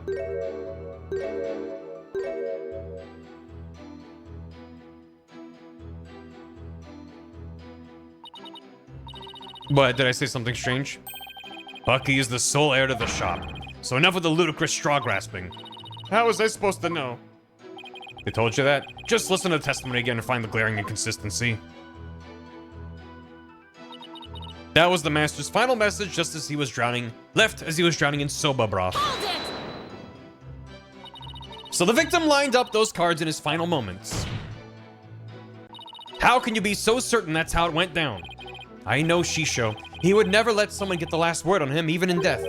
With his face in the soba broth and his consciousness fading away, he left a message that pointed toward Bucky as he left this world. None of that makes sense. It's the only way it could have happened. Like any other cause of death, I'd be like, yeah, sure. Being drowned in soba, which we're not even sure that's how he died, does not seem like, hold on, let me arrange these cards. It just is weird. The only way, now you're just speculating. Look, a dying message is something you leave as you're dying, right? I saw a scene like that in a detective show. Your Honor, she pooped the bed. Hey, Bubbles. He won't be able to see with his face in a bowl. Right. Or he was rapidly losing consciousness with his lungs full of soup, which they weren't. Oh, ain't that we have a saying in my country, silence is more precious than diamonds. Please do not speak any more than is necessary. But talking is my livelihood, you know. I talk all the time, this and that, truths and untruths. I can't stop myself from talking. Hopefully you'll stick to the truths without any of those untruths. It's so like she showed not to write Bucky's name outright. Plain and simple wasn't his style. Death by soup. What a good way to go. But don't you think it's strange? Could a dying person really leave such a convoluted message? Even in the throes of death, it was in Shisho's nature to throw in a twist somehow. Truly the consummate entertainer to the very end, don't you think? Was he really that great of a man, Simon? It would have been no easy task, to be sure. Soup. Thank you for the soup. What kind of soup would you want to kill you? Like a nice chicken noodle, you know? As long as it's like warm, not spicy. You don't want to be murdered by spicy soup. But who knows? He wasn't an entertainer for 55 years for nothing. Tomato bisque. A chowder. If I ever bite the big one like that, I want to leave a message as good as she shows. Hee hee. Chicken to chalky cereal? A cheesy broccoli. Getting some hot pot. That's too hot. Yeah, let's hope it never comes to that. Simon, are all raku-go artists like this? It's hard to say. It could simply be the eccentricity of an entertainer, perhaps he's hiding something. Well, he doesn't have to entertain people in a court of law. And if he is trying to hide something, maybe it'll show up as a contradiction. Ooh, miso. That'd be a good murder broth. Okay. Save, video game. I'm just gonna try my first obvious idea, which is he was drowning in soba, and I'm gonna be like, nuh-uh. Nothing was found in his lungs, nuh-uh. Okay, cool. I drown in pho to let everyone know I'm fucking dead. There's a contradiction in the testimony. And would you care to explain where, Miss Sykes? Chowder Jr. Certainly, Your Honor. According to the autopsy report, nothing unusual is found in the victim's lungs. Ah, yes, it does say that, doesn't it? And now he's sweaty. If he had drowned in a bowl of soba, then there should have been soba broth in his lungs. But since there wasn't any, it means the victim was suffocated with something other than soba broth.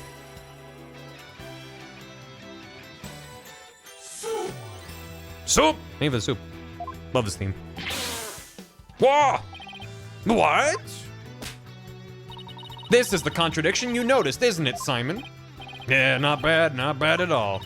I guess I showed you. But if drowning in the soba broth wasn't the cause of death, then when was the victim's face thrust into that bowl? Taifu Tornado's face was thrust into the bowl, but... I mean, it had to have been after the murder. It had to have been after. This version is good. It's good. Because no soba broth was discovered in his lungs, his head must have been placed into the bowl after he was killed.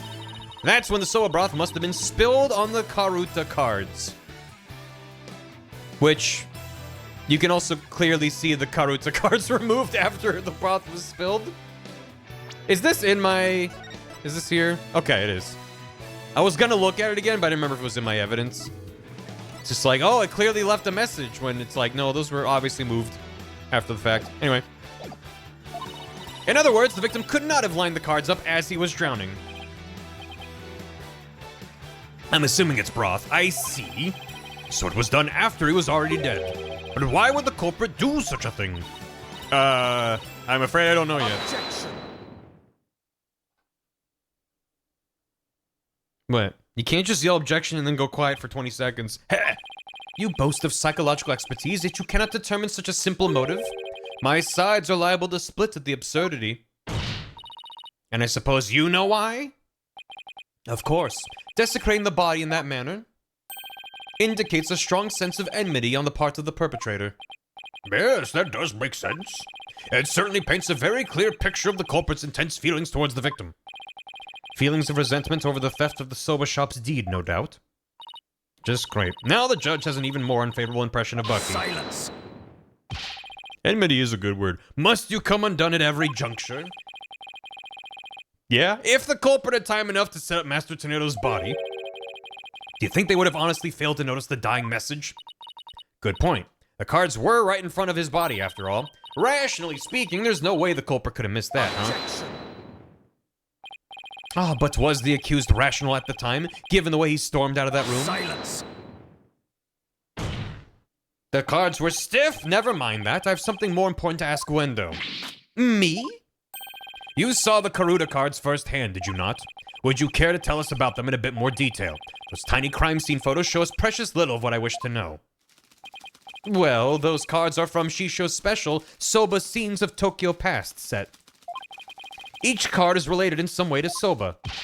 Spare me the history lesson. Just tell me how the cards looked at the scene and no more. Well, there was soba broth spilled all over them. That's not much help, I'm afraid. Prosecutor Sanbari, do you have a photo that shows the cards more clearly? I do. Please accept this meager offering, Your Honor. Why are you withholding this?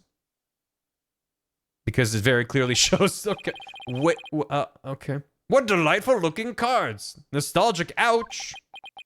Real. Oh my god, the art on the nostalgic card is so good. Well, well. Tearing prosecutors, sad monks, conclusive evidence apart should be a breeze with this. Huh? Don't tell me you haven't noticed. Don't be silly, of course I have. Not noticed anything, but I can't exactly say that now, can I? Miss Sykes, do you really see a problem with the prosecution's claim about these cards? Yeah. Who let Amaterasu into the Soba shop? Wavy Hound equipment, traditional nostalgic ouch for. Quet no for. So how could you arrange these to not... to have the spills on them, and then have that... So N would go where the T is. I want to figure it out. The top left one would be ouch. And then I think 4 goes? What are hound? It's hard to see where the shape of the goop is behind the hound. So what if it's 04 EN? 04 EN? Oh no, does 4 go where nostalgic is? But then where the what goes there? Oh, maybe wavy. Okay, so it'd be OWEN. Owen? Owen Wilson?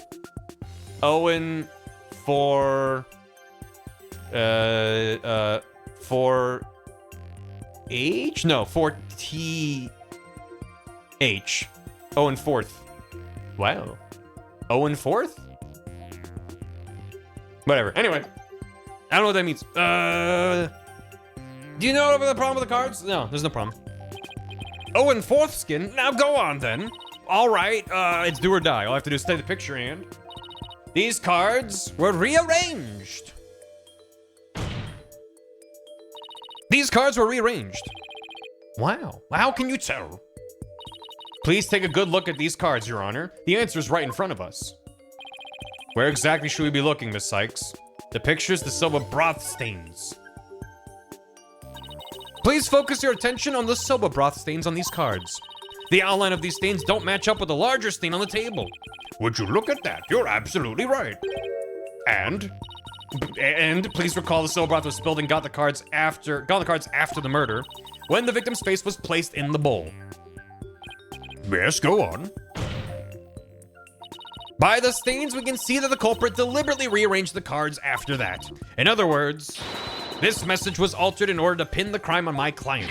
And if we put the cards back in their original positions, we can restore the evidence to see who the cards were really pointing toward. Fun fact for you in chat, you are loved, you're important, you bring story to this world that no one else can, you're strong that you know, enjoy your Friday. Hey, bro, see you. Right back at you. That's true. Then what are we waiting for? Let's do this. All I have to do is rearrange cards to stains match up. Okay, it's actually interactive. I thought I was just gonna go ta-da. Where was this W originally? Yeah. What? Place card. Oh, just... What? Okay, yeah. Okay, the H is next. H. H. Now the E. And the T.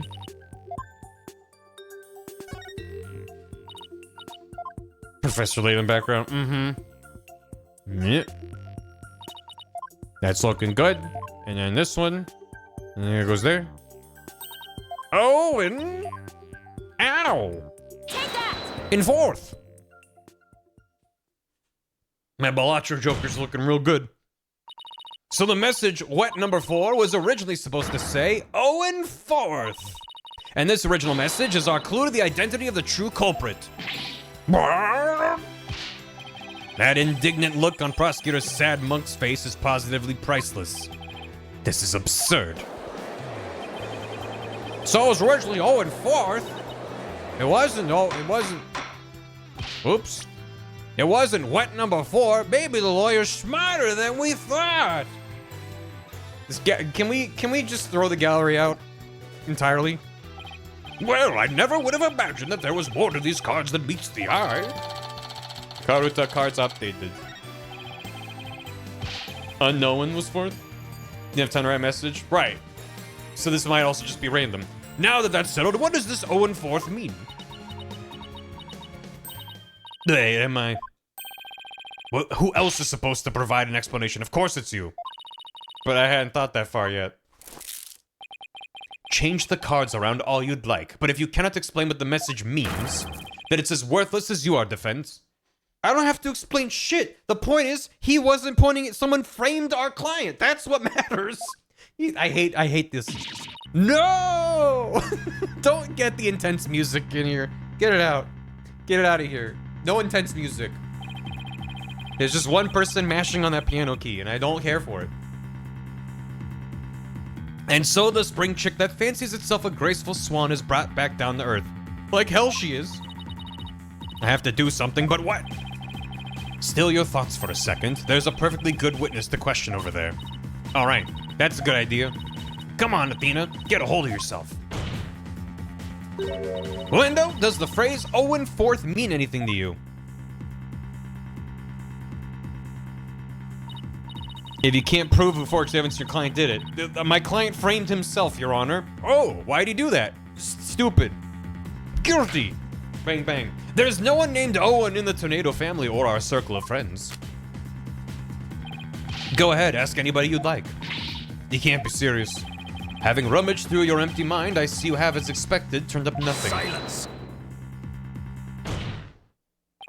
I'm afraid I have no idea who the devil this 0 and 4th is either. But the fact remains the cards were rearranged to pin the blame on Mr. Wet. Thank you. God, thank you. That in itself proves the defendant isn't the real culprit. Or he did a super galaxy brain double Salcow and framed himself of the crime he committed to cast doubt over whether or not he did it. Prosecutor Blackwell is right. Besides, the important question here is not who does the message point to, but rather who rearranged the cards. We're back. The advanced self-report.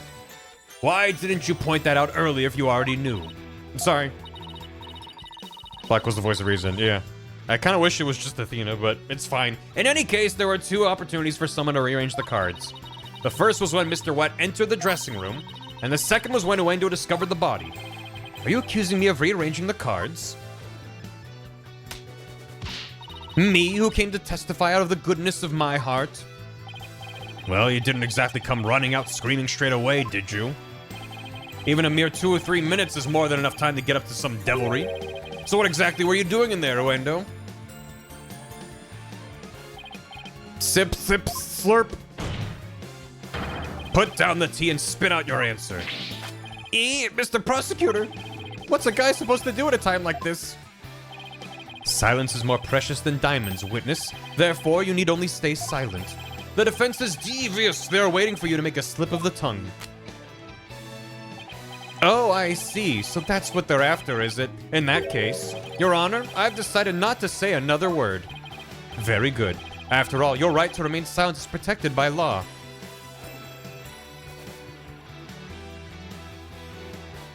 Okay. We have that, apparently. Well, Mr. Prosecutor Blackquill, any other brilliant ideas you'd like to share? Ha ha ha ha. Ha ha ha ha ha. Did you hear that, Sykes Dono? The thing that's main struggle isn't that she's incompetent here, but her lack of confidence. Blackwell isn't here to be smarter than her, but there's no way to push her to not back down. I agree. I agree with that take. I just don't love the execution of it. I agree that the main point of this is to push her to be more confident. He's like, I'm not helping you. You, like, basically not being like, rah, rah, you got this, but standing in her corner to back her up. And just being like, don't fall for his tricks. There's just something about it that still feels like it's belittling her in a way that I just don't really like. A raku-go artist who's afraid to speak. Who's ever heard of such a thing? I think he doesn't get nearly enough screen time for the whole incompetent lawyer arc to be properly explored. Right, and it seems like that could have been better explored in the last game. It feels like at this point she's been part of several successful trials. So it's just, it's I don't mind them going for a she lacks confidence thing. They could have set that up better, but it's just, yeah, in action, I'm like, doesn't quite land for me. I'm enjoying the case, though, for its own merits. I just, yeah, the side content of her arc is just kind of, you know. You know what? Better than being fridged. Real. Are you trying to taunt him into talking? Such a petty trick will never work. 2 big merits? We already got rid of, what's-her-face? Clown Girl's off the stage. We don't have 2 big merits anymore. That's right. I'm not going to fall for it. I'm only asking to hear your story. Besides, is it not your job to tell your tales if there's an audience to listen? Even so, I have the right to refuse to answer. I wish Dual Destinies was turn anything to Sykes. Yeah. Yeah, I mean, it almost was. It was more like Phoenix and Athena, is what I felt like. The more you keep quiet, the more we want you to talk. That's simply human nature. Isn't that right, people of the gallery? Yeah. There's growth shown when she had panic attacks the first case when she was by herself, to how she, even though she's getting insecure, didn't back down. I agree. It's not like it came out of nowhere that she's lacking confidence. And yeah, she had full-blown panic attacks in court before. She's grown a lot since then, but in terms of this game on its own, it doesn't really set it up well. Anyway, even with this wonderful audience in front of you, you still refuse to talk. Death! Did you just reuse the audio? Then perhaps you chose the wrong line of work, my friend. Are you saying I should quit? Because I'm not afraid to speak my mind, I'll have you know. Never mind what I just said. It is scary to talk, it's absolutely terrifying. But no, as a raku-go artist, I must talk. If I don't, how can I ever show my face on stage again? Your Honor, I'm ready to testify. He did it. He managed to convince Uendo with his power of suggestion technique. Bully for you, Uendo. That's as a real raku-go artist should be. All right, if the witness wishes to testify, then by all means, please do. To be turned by such an obvious ploy, what a man of weak spirit. Yeah, but it worked. In the dressing room. After my performance, I went to visit Shisho. I called to him from outside the room, but he didn't reply. When I entered the dressing room, I saw Shisho slumped over the table, motionless. And then you walked out of the room without saying anything? From what I can tell, there do not appear to be any inconsistencies in the testimony, because he's not telling the whole story. Of course there aren't any, because I'm not trying to hide anything. Prosecutor Samari's right, I don't see anything inconsistent either. But I did pick up on some faint discord in Wendo's heart. Ponder all you would like, defense, but it is pointless. Your Honor, I believe there is no need for further deliberation. Sleepy sheep, you got too many poop? We'll take it from you. I disagree, Your Honor. I detected discord in the voice of the witness's heart. That's a clear indication that Uendo is facing some sort of inner turmoil. Save for the hydrate. Are you saying what I think you're saying, Miss Sykes? Yes, Your Honor. The defense would like to conduct minigame mode. Objection. Uendo, there's no need for you to submit to this so-called therapy. It's fine by me. I have nothing to hide. Bring it on. Impetuous fool. Why will you not listen to the guidance of this humble servant of the Holy Mother? If the witness wishes to proceed, I see no problem, prosecutor. In one ear and out the other. It seems this performer has no need for your so-called guidance, prosecutor, sad monk. Just note this, Uendo. Your folly will surely earn you divine retribution. Thanks, Simon. I'm gonna make the most of this opportunity you created for me. Just keep your wits about you. I will. Uendo, could you tell us again about what happened in the dressing room? I don't understand where Sadamari's coming from with this. Because clearly he knows more details about the case. We know nothing about the case, so that's not hard. Oh my god, look at him go. But, like, if his perspective is meant to be that defense lawyers are bad, they're abetting criminals, and so all I need to do is prosecute in order to get, you know, the truth of the matter is just with the immediate assumption. If this complicates matters in a way that makes it less likely, like, I don't know. I don't really, it's not about the truth. It's about prosecuting? I don't know. I just don't know what his... I don't know what Sadmati's deal is. He's just butthurt? Maybe? Not go to hell. I guess so, but for him to be like, shut up, don't tell them what you know, is like, that doesn't align with what I think I know about Sadmati so far. So, I don't know. Each other prosecutor by this point has shown some interest in real justice after they realized that the defendant was actually innocent. Just, they're to varying degrees. Like, the prosecutors were still prosecuting. There's only like one instance where when Edgeworth sort of teamed up with Phoenix to take down that one case. That was like the only real time. Prosecutors would have their own kind of growth, but they were still prosecuting. They were still antagonistic. It just, I don't know. It's weird. Anyway, after my performance, I went to visit Shisho. Hooray, he was happy. I called to him from outside the room. Shisho. But he didn't reply, which made me happy. When I entered the dressing room, I saw Shisho slumped over the table, motionless. Oh. He's napping.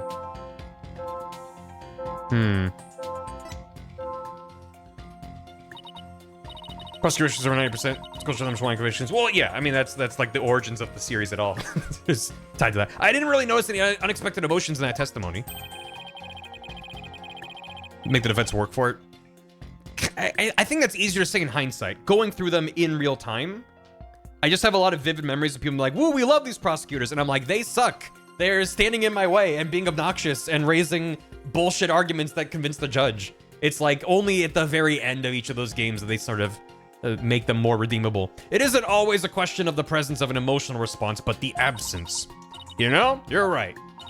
It's not always the emotions I do see, sometimes it's a matter of what I don't, but would expect to see. I better carefully compare Wendo's statements to his emotions again. So you're going with this. Clavier was kind of the first one that he didn't really seem antagonistic. He was just sort of in it. Yes? Wendo, something here that just doesn't match. Is that not it? Match. Ah, I see. Match, as in manage to assert a thoughtful, calculated hypothesis. He has like a 7-year-old hotshot, yeah. In other words, you are the something here that doesn't match, correct? I dislike Clavier for the exact opposite reasons Nayuta. Fun. It appears you've met your match. No worries, that was just one match. There's still the rest of the game to go. That's not what's wrong.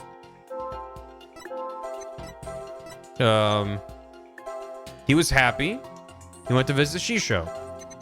He called him from outside the door. And he was still happy, that's fine.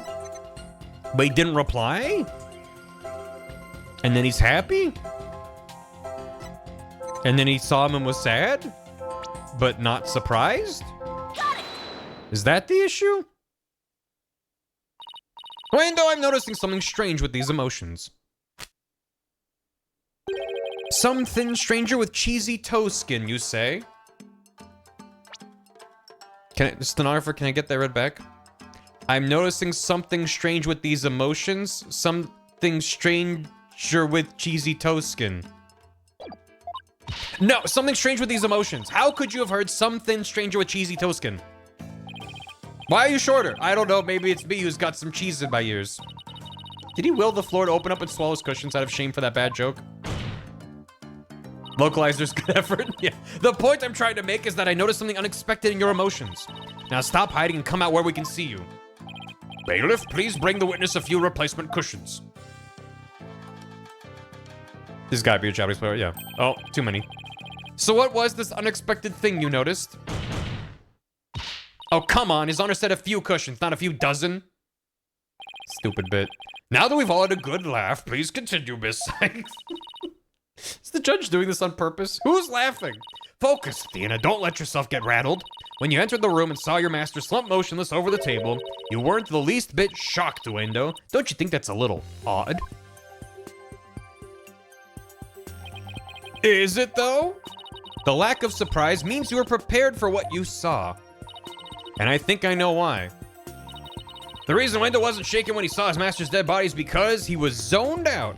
He has an entertainer's guts. He knew about his master's death. He knew. But mostly he was zoned out. Maybe you weren't shaken because you were zoned out. Yeah, you got me. I'm a total space case. Ha ha ha. Well, get your head out of the clouds and go do some work for a change. Don't worry, honey. I found a wallet the other day. We have plenty of money to live on now. Correct me if I'm wrong, Simon, but did he just start doing a routine? Yes. I believe he's telling the famous Shibahama fishmonger story. It seems your answer has lulled him into such a sense of security he's zoning you out. A penalty for our spacey defense attorney. There must have been some other reason he wasn't shaken. You can't call her spacey. What's wrong? He doesn't think his guts. Yeah. Maybe you weren't shaken because you're an entertainer. The entertainer's gotta have guts. Sadly, I busted a gut laughing at Shisho's bits last week. Cut to Griffin McElroy busting a gut. Ooh, oh my gut. Ooh, ah. Oh, I busted my gut. Talking about old beef. Oh my god. I'm practically gutless. Does my tale of woe pluck at your gut strings? Don't you mean heartstrings? Sorry, I was just trying to match. The level of nonsense coming out of your mouth, lady. Hee hee. If you don't like it, just say so. Go on. Spill your guts. The witness has a point. You have a lot of guts wasting this court's time. That's 2 McElroy references in a row. Yeah, I don't know. I haven't watched any McElroy in a long time either. I'm gonna get back in. Give me my badges back. Stop blowing them up. Why do you have so many? Because I'm many lawyers in a trench coat. Oh, Endo, I think maybe the reason you weren't shaken was because you already knew you would find your master dead.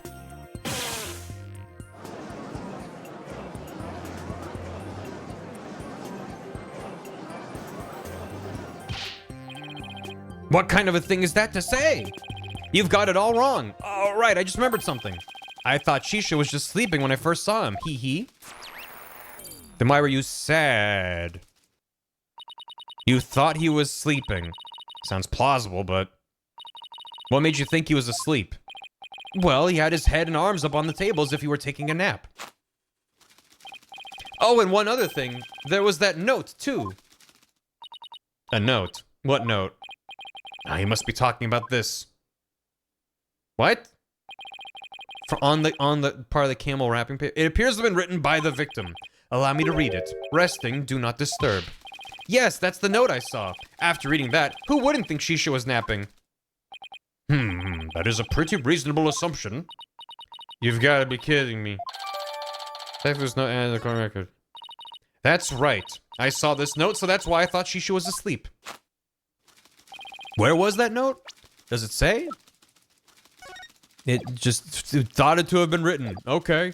I want to change my testimony to include that statement. All right, I'll run an update. I mean, to be fair, we literally didn't do any investigation and didn't know any details of the case before we started, so all evidence is gonna be new to us. I called to him from outside, but he didn't answer.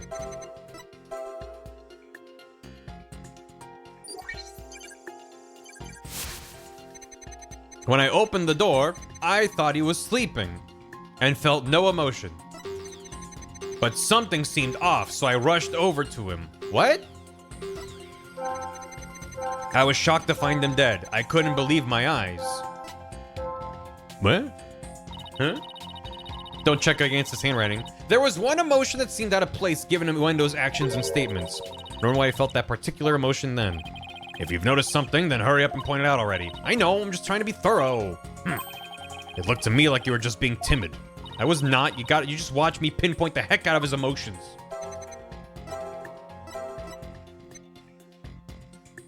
I thought I was sleeping. Something seemed off, so I rushed over to him. Yeah, why was he angry? Got it. Why are you angry, buddy? When do I notice something funny in your emotions again? Funny, you say? I guess an entertainer of my caliber can make people laugh even with my emotions. I didn't mean that kind of funny, quite the opposite, actually. When you entered the dressing room, I see you suddenly felt anger. What I want to know is what made you feel angry all of a sudden? But, let's see. Oh yeah, now I remember. As I was going in, I whacked my little piggy on something. I was annoyed at my own clumsiness, hee hee. Wait, you mean you stubbed your pinky toe?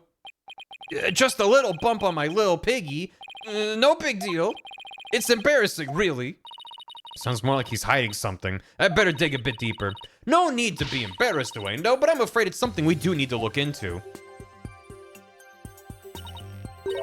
I don't really see anything you could have stubbed your toe on in the area around the dressing room door in this picture. But maybe there was something there at the time. Like a television? Oh, wait, no, what exactly did you stub your toe on? What's an irrelevant question? You dishonor the soul of the victim with these unnecessary delays. You'd tell her, really, who doesn't stub their toe every once in a while? You really gotta fuss over every small detail like this? Well, the thing is... even the most subtle of fluctuations in a person's psyche can clue us into the truth. That's why it's important to get to the bottom of this question. Plus, if I back down now, who knows what new insult Simon will hurl my way. Is there really no trace left of what Oendo stubbed his toe on by the door? What in the world might have been there then, but it's not there now? Is it the television?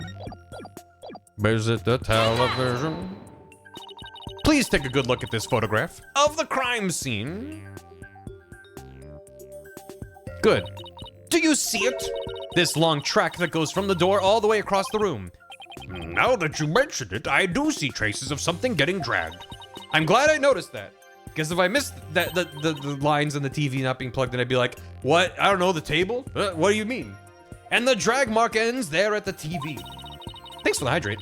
This implies the TV was originally by the door. I didn't even see that. I noticed it when I was looking at the photo earlier. It's like, oh, that's probably important. I'm convinced that this TV is the object the witness stubbed his toe on. Plug your table in. Well, Oendo, how about it?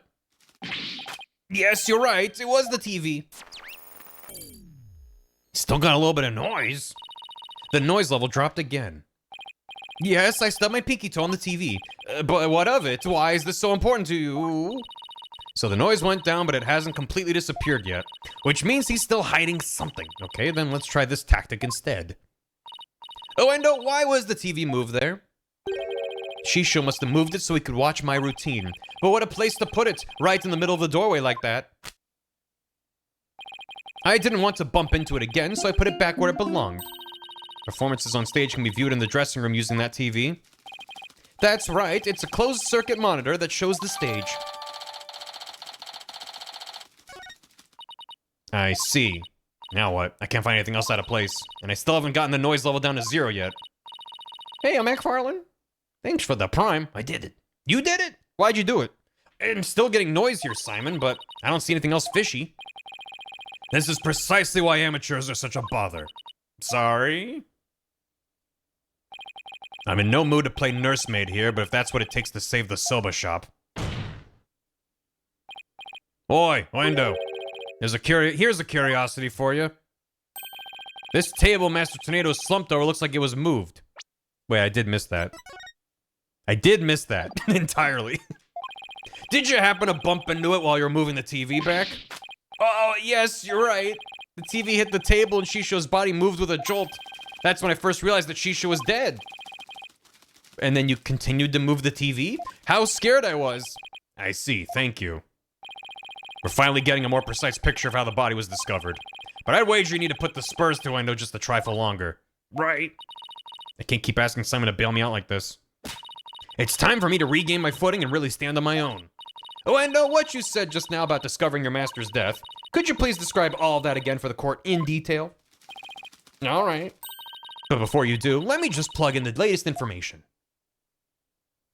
Beep boop bop beep boop boop. At my performance, I went to visit Shisho.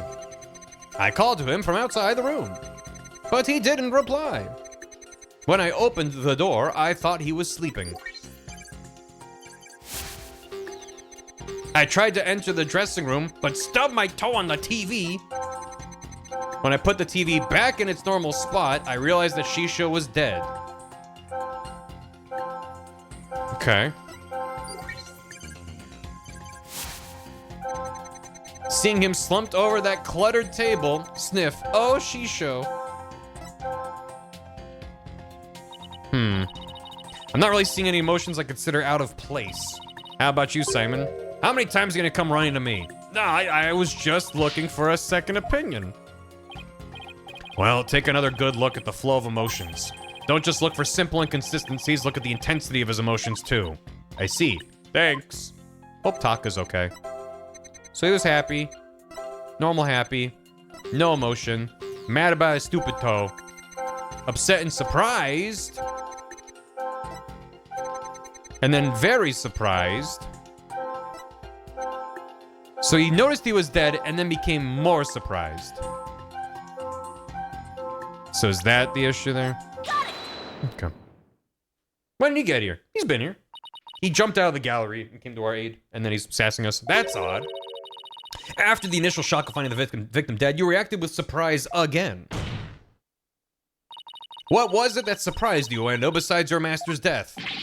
What do you mean? What's more, you were even more surprised the second time than the first.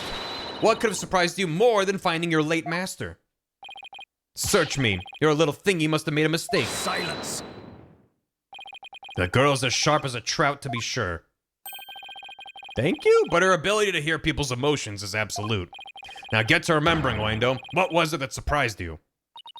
That was a compliment, right? Well,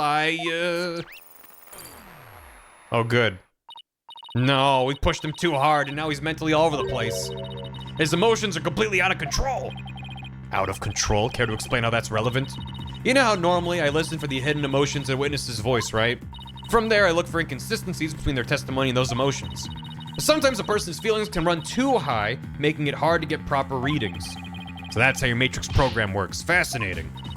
Ordinarily, it's just one emotion that runs out of control, but it seems there's nothing ordinary about it this time.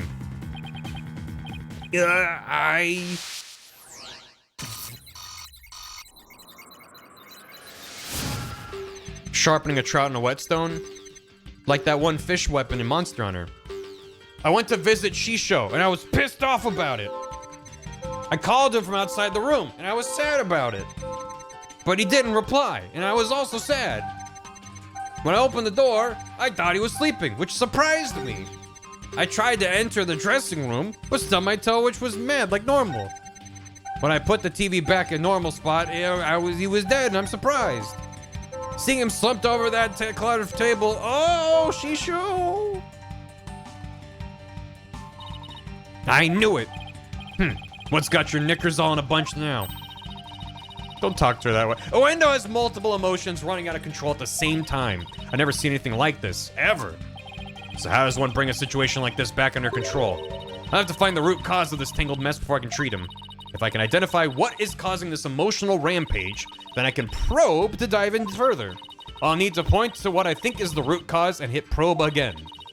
Through this process, I can identify exactly what's causing Wendo so much distress. And that'll help bring his emotions back under control. In that case, let's get started. All right, I can't guarantee success, but it's definitely worth a shot.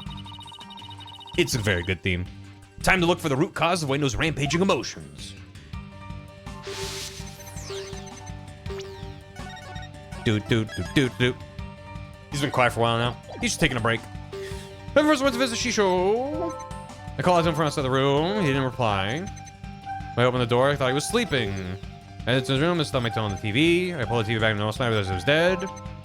Just another kind of mess. Oh, Shisho. It's gotta be something here, right?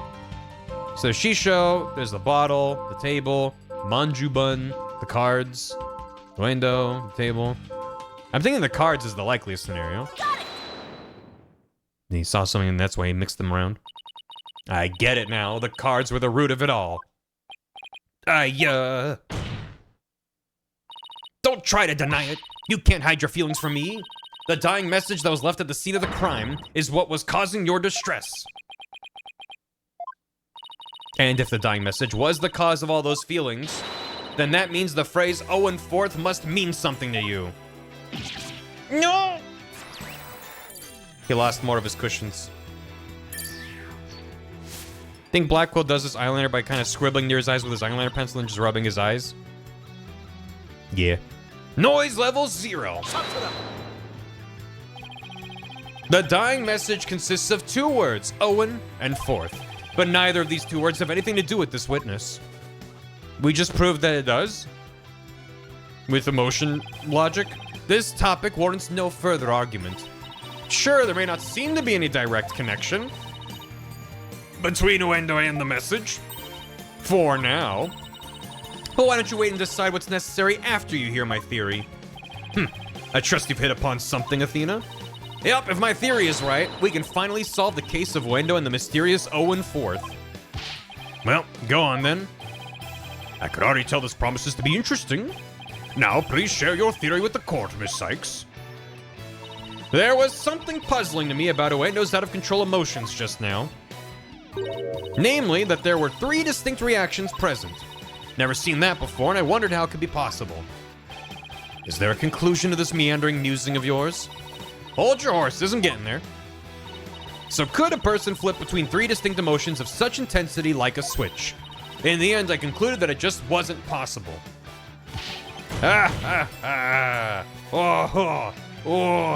So that's it, is it? A bit unconventional, but I'll grant that it's possible within the realm of psychology. Within the realm of psychology? Let her cook. I'm afraid you'll have to explain it for the old man up here on the bench. Yeah, I'm wondering if this is where we're going. My theory is that Uendo is a robot! Has supernatural powers, has multiple personalities. I have to say that he's a robot. I gotta. You'll be surprised to hear that Uendo is actually a robot. Why not show your true self now, Uendo? Give us an old beep boop boop. You are correct. I am a robot. Let's go! We got it right. U3ND0. Uendo. We got it.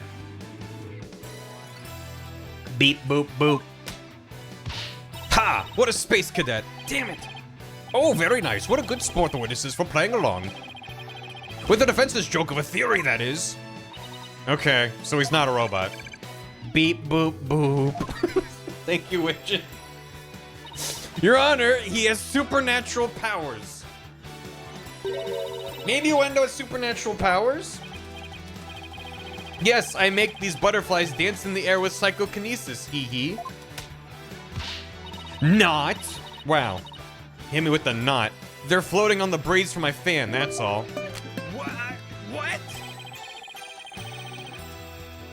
Hey, thank you? I'm very sad to say I don't have any supernatural powers. You switch between funny and serious characters so seamlessly, marvelous.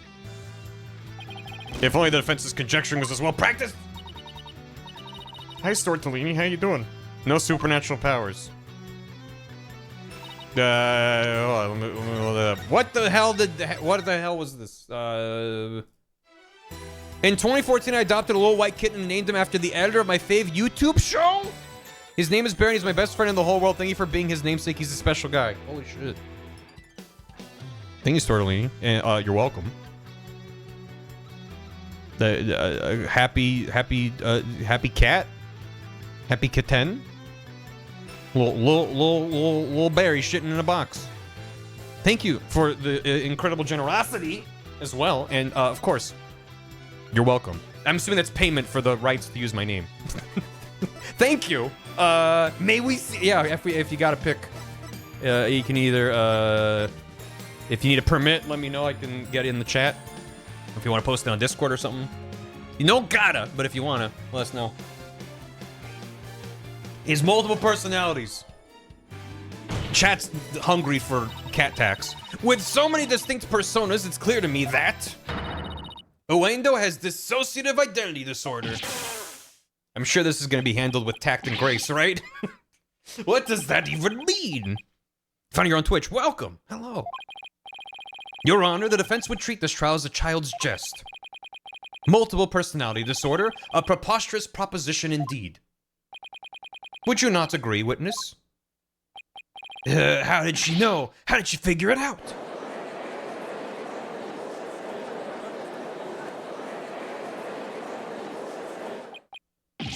Polkunka. This is some of the least offensive unsolicited diagnosis we've given. That theater is actually a proper turbo, does it? Yeah. I can't believe it. I did it, Simon. I've read papers on it before. But to think I'd see a case for it for myself. Blimey. Blimey? Doesn't seem very Simon. Thank you, Startolini. I didn't have to sub as well, but thank you. Hope you enjoyed the emotes. Welcome, welcome. Blimey! Raku-go artists tell stories as different characters, but as different personalities. Hey, you, lawyer girl. You got a problem with us, huh? No, no problem at all. This is all very hard to believe, but now that we've established that the witness has multiple personalities, could each of them please introduce themselves to this court? Uendo Tornado, I'm a Raku-go storyteller, as you know. Hello, everybody. Patches? Not Patches, of all the names. Patches, the friendly jester here, hee. Kisagawa, courtesan. And is that all of you? Yes, that's all of us. So there are 3 personalities in total. Uendo, Patches, and Kisagawa, huh? Well, Simon, what do you think now? Trusty Patches.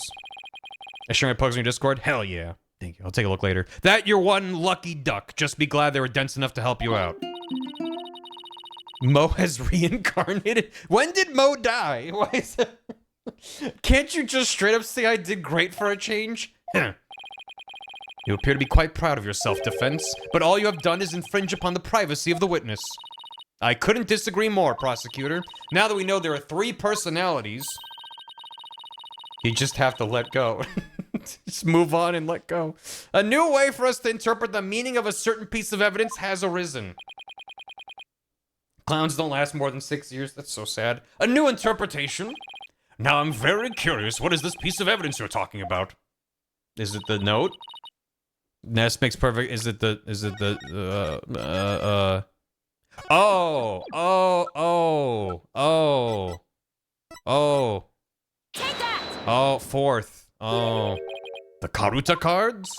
That's right, Your Honor. Recall the original dying message left at the scene. Sorry, massage? I was wrong about the typo last time, but... Message. Oh, you need a permit. Sorry about that. We didn't have any clue as to what 0 and 4th could have possibly meant.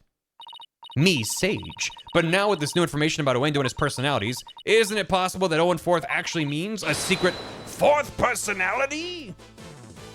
Actually, it's the correct spelling. What does the spell? Stort. There you go. If you want to try again, you got a couple minutes for the cat tax. A secret 4th personality, a person I named Owen. What?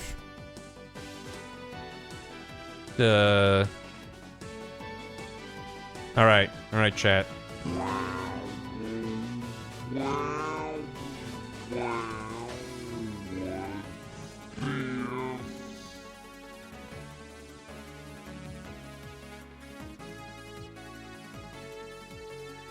Thank you, Turgid Knave. This is Barry the cat. Oop. With some sort of crustacean. What a great cat. And then oh. Wait, I gotta me when I see cat. All right. Thank you. And thank you, Turgid Dave, for the 8333. What's this? It's a cat. I gotta pose like him. You know, like, yeah. What? Polkunka. Uendo must have kept his dissociative identity disorder from us because he didn't want it to be associated in any way with that dying message. That's not why. We kept our disorder a secret for a different reason altogether. We've been taking advantage of our affliction to act out various Raku-go characters. If word of this got out, well, our reputation as a Raku-go artist would be tarnished, as would the Tornado name. Would it? That's why we kept it a secret from everyone except members of the Tornado School. But really, there is no 4th personality. It's just the 3 of us here. Me, Polkunka. Me, Gongaga. A plausible enough sounding story. But it doesn't prove you didn't rearrange the cards, does it? But... it's cheating. I will concede that it's highly likely the witness rearranged the cards. Is Prosecutor Sabari actually agreeing with us? However, Is it not also possible that the accused killed Master Tornado and then framed himself? What's your point? And then left that message in order to frame the witness. What?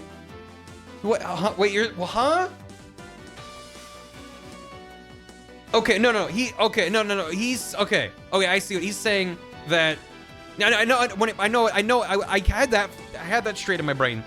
He's saying that Bucky killed Tornado and then spelled out a message saying Owen Forth, and then what's his face saw it and was like, "Oh no, it's about me," and then mixed it up again. He's saying that Bucky was trying to frame, even though no one. What a terrible way to frame. Assuming that there is no fourth, which is just an assumption right now, and that we only just now. It's a very flawed premise. Is the only thing that matters. There's multiple layers of like, why would he do that? And it's like, now that we all know this information, this makes sense. It's like, but none of us knew that when what? Huh? And upon noticing the cards when he found the victim's body, Oendo rearranged them. A fantastic tale, but a tale nonetheless. No one outside the Tornado School knew about his multiple...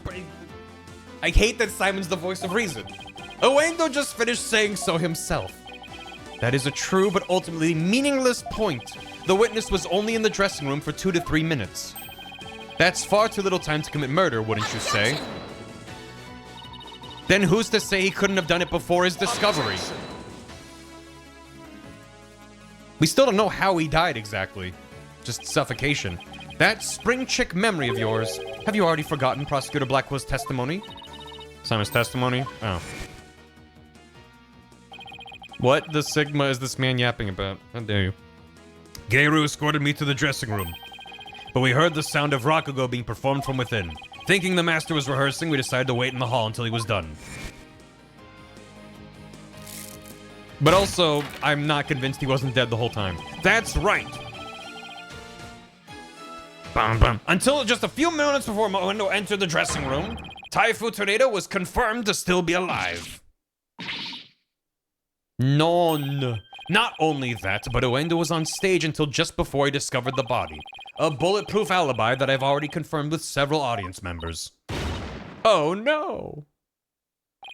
Athena's faces are very good. Just because I've seen them a lot, I've kind of gotten used to them, but making a 3D model do that is so impressive to me. I also heard that his raku-go performance that day was a steaming pile of... Well, you get the picture. I'm afraid so. Really stunk up the stage, I did. Hee hee. And yet, I have a perfect alibi. Indeed, why not land the coup de grace on the defense by describing your alibi, witness? Okie dokie smoky.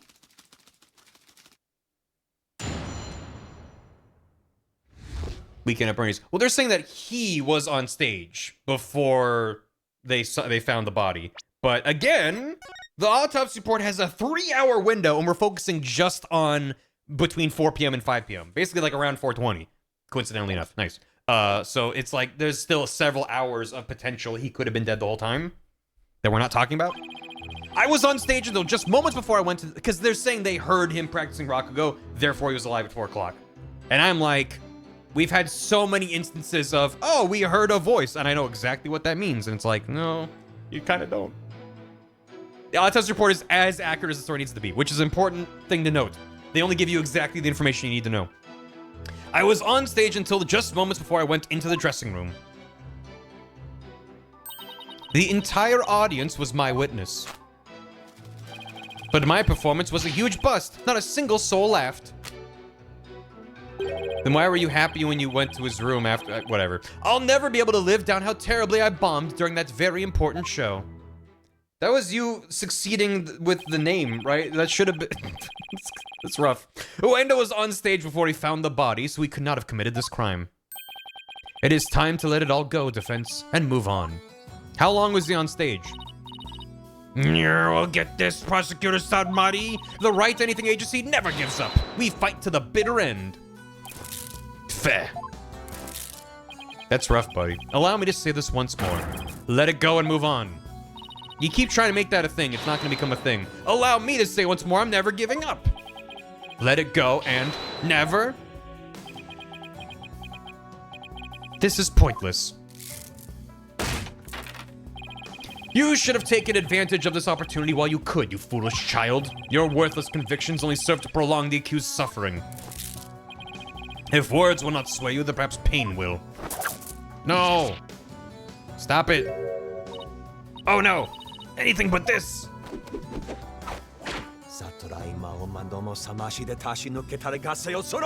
Ah! She erupts in flames.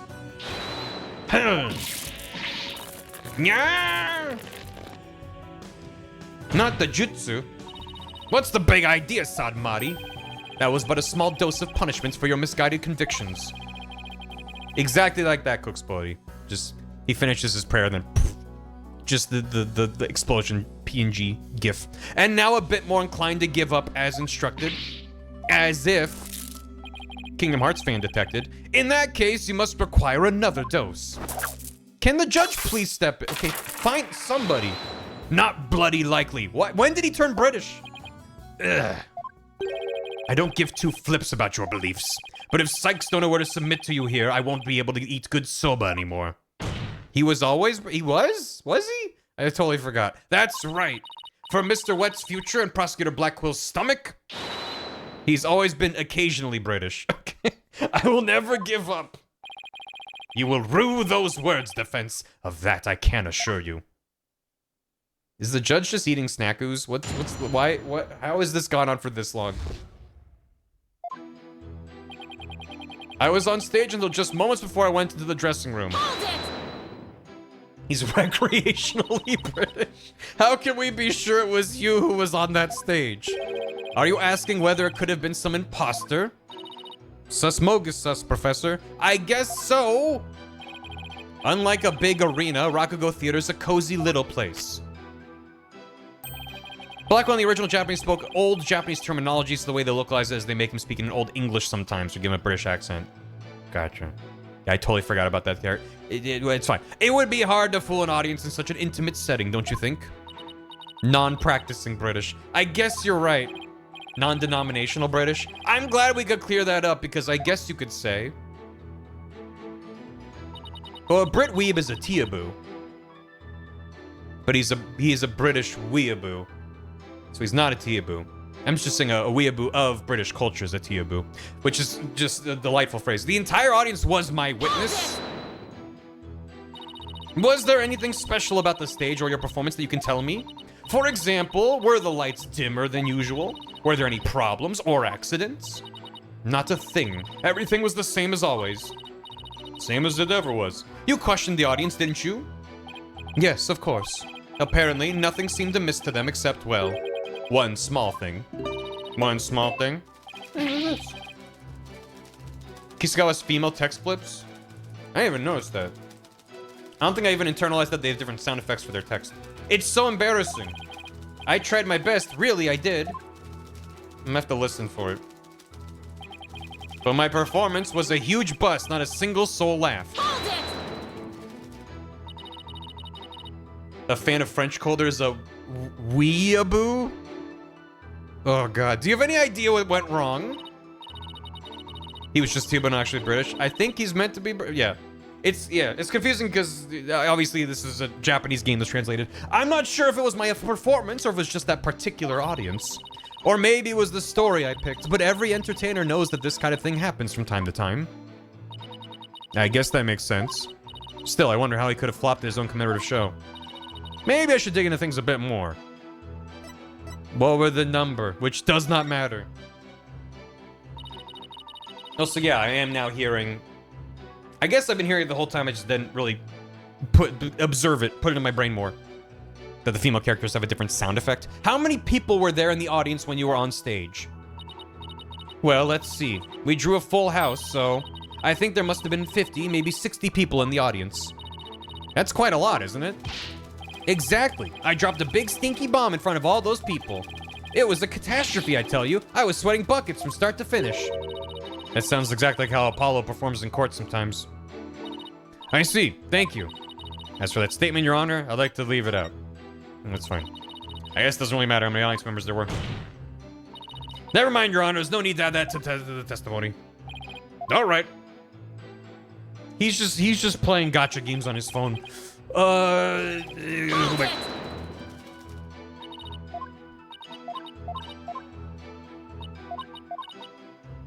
What did you perform? Could you tell me which raku-go story you performed? I could, but I'm not sure if it would mean anything to the uninitiated. Well, even if I might not get it, can't you at least try me? All right, if you insist. The story I performed is called Toki Soba, otherwise known as Time Soba. Time Soba, huh? Maybe Wendo's right. He's only said the name of the routine and I'm already lost. Ah, so you performed Time Soba, did you? You only know about raku-go since last night, Nayuta. Ah, I'm an old fan of Time Soba. What? You know it, Prosecutor Sadmari. In the course of my studies last night, I became familiar with a number of stories. I must say, defense, you would do well to prepare better for your next trial. Simon, what's Time Soba about? Look it up yourself. Allow me to give an overview. The story takes place on a winter's night. A man orders a bowl of soba at a street stall. How you doing, sir? What can I get for you? I see you've got seaweed-topped hanamaki soba and mixed-topping shippoku soba. I'll have a bowl of shippoku, my good man. It sure is cold tonight, isn't it? But there's nothing like a hot bowl of noodles and soup to warm the soul. You know it, sir. One shippoku coming right up. So how's business? Not so great, sir. Is that so? Well, that's great, because things can only get better from here, right? Wow, prosecutor! The customer talks on and on like this. Finally, when he's done eating, he goes to pay for his soba. So how much do I owe you? That'll be 16 mon, sir. I see. Sorry, but I only have small change on me. I'll count the coins into your palm, so could you hold out your hand for me? 1, 2, 3, 4, 5, 6, 7, 8. Hey, what time is it? It's 9, sir. 10, 11, 12, 13, 14, 15, 16. Thanks and bye. Ha ha ha. Very well done, Prosecutor Sadmari. That was excellent. What just happened? Also, that's what the guy was saying in the cutscene. Don't Lamau that. There you go. Yes, so you permit. I'm not gonna, as I said before, if I like it, I might add it, but I'm not gonna. It's fine. Instead, it's funny. The customer tricked him into counting an extra. Is that what happened? Hold on. I only have small change. I'll count the coins. Could you hold out your hand for me? That'll be 16 mon. It's 9, sir.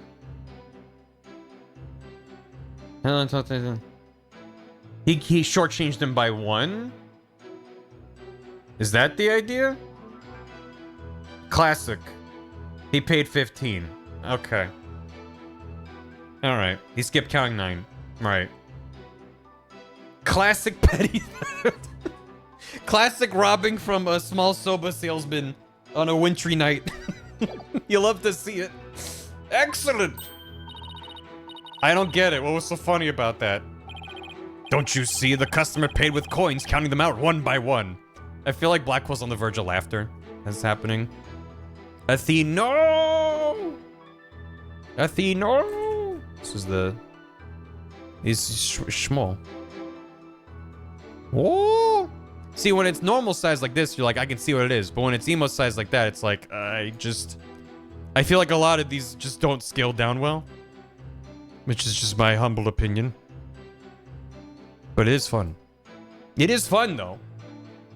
Thank you. Don't you see the customer paid with coins, counting them out one by one? Then just after counting 8, he asked about the time. And get this, the soba vendor answered with 9.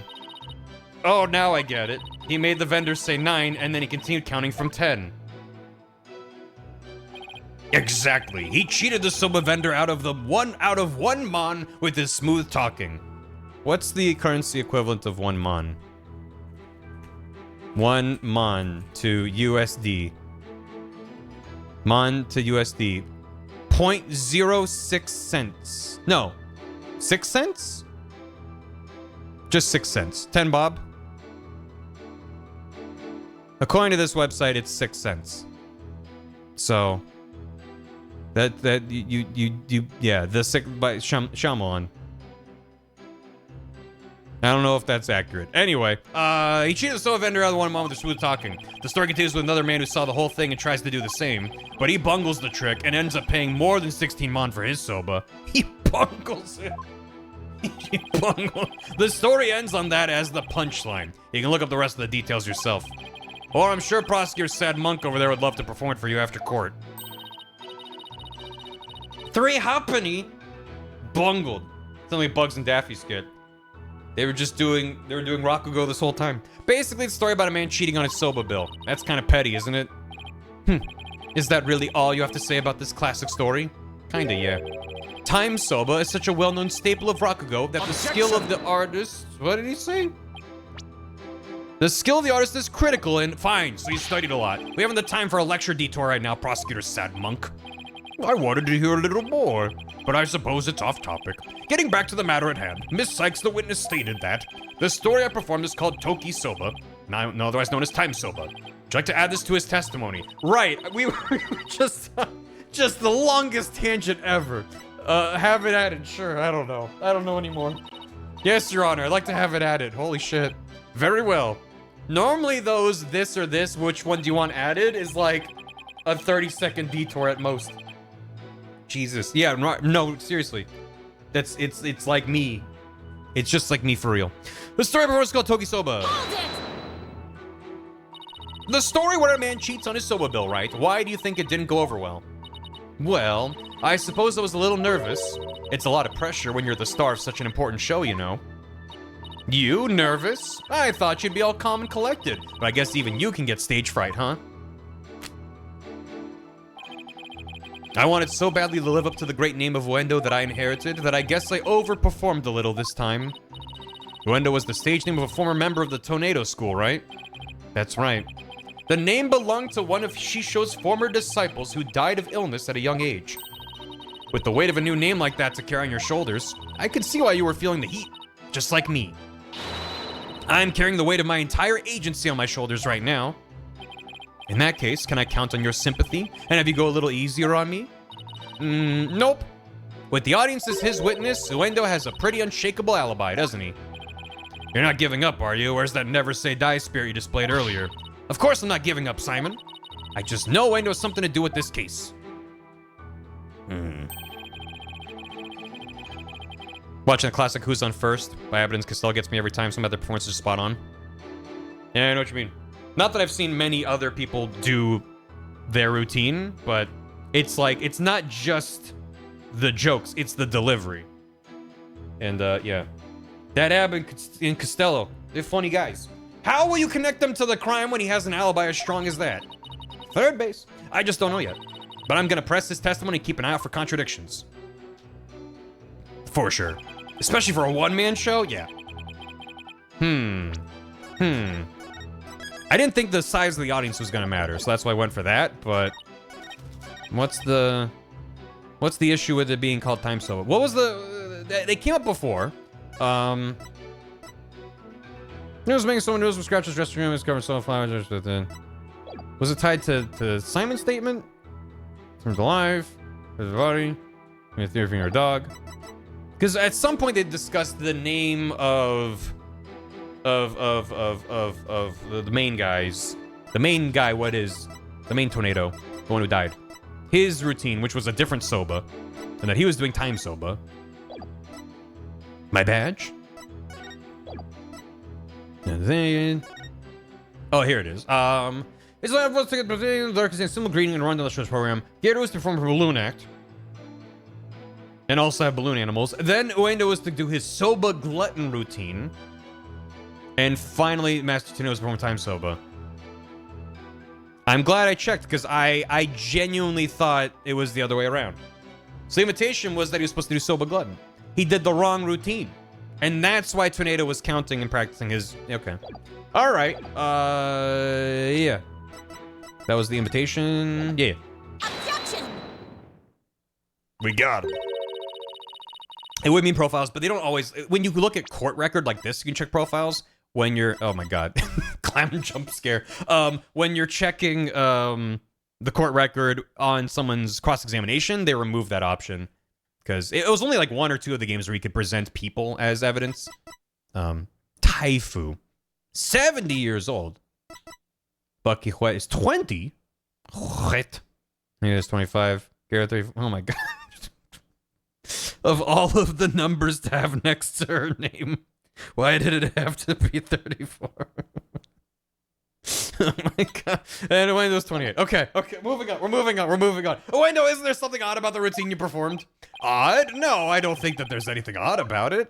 But that's exactly what I find odd, the fact that you don't think it's odd. We are discussing the witness's alibi at the moment, defense. The show's program is completely irrelevant. Don't Google that. That's where you're wrong, Prosecutor Sadmati. The reason being it contradicts the statement the witness just made. Thank you for 34 bits. I'm never making that an alert. Oh, Wendo, do you know what this is? No, what is it? This is an invitation to the show sent from Master Tornado to Prosecutor Blackquill. Included in the invitation is a rundown of the show's program, which clearly states that Time Soba was to be performed by Master Tornado himself. Oof. No! How'd you miss that, Sadmati? Oh, Wendo, why did you perform the routine your master was scheduled to do? Well, you see, the reason for that is... How do I say this? You see, let's say it was a prank. That's right, it was just a little joke, you see, hee hee. I was trying to surprise Shisho by performing his routine before he did. I don't know if I buy that. Was doing the victim's routine really just for laughs, or... Hey, didn't Simon happen to hear Time Soba coming from the dressing room during Wendo's performance on stage? And he had a TV with a closed-circuit television? Yeah. Well, it seems like too much of a coincidence. Wait, can it be? What's the matter? You look like a hen with a dozen eggs to lay. Stop comparing me to birds. And cease this bird-brain timidity. If something has occurred to you, then lay it out for us already. Don't breed resentment in those watching your performance. Okay. I don't have a ton of confidence in this theory, but here goes. Don't say that out loud. It looks like Uendo's alibi checks out, Your Honor, but even though he was on stage at the time, he may have been trying to obfuscate a crucial detail about this case. Are you referring to the Soba bill the man tried to skimp on in the witness's story? I'm not talking about the raku-go story, Your Honor. Oh, I'm sorry, but then what are you talking about, Miss Sykes? What Uendo may have been trying to deceive us about was the cause of the victim's death, the time of the victim's death, what the victim was trying to perform, the time. Time, Mr. Judge. Uendo tried to deceive us about the time of the victim's death. Bro? Objection. What gibberish? Prosecutor Blackwell even testified to the time of the victim's death. I know, but he only testified that way because he and Geiru have been completely taken in. You mean by the Soba bill thing? Would you please forget about the story for a second, Your Honor? I was deceived. Pray tell, how did Uendo manage to deceive 2 people while he was performing on stage? That's easy. All he had to do was use a certain prop in the dressing room. And what might that be? I'm gonna point at the television again. I'm gonna point at it again. Take that! Hiya!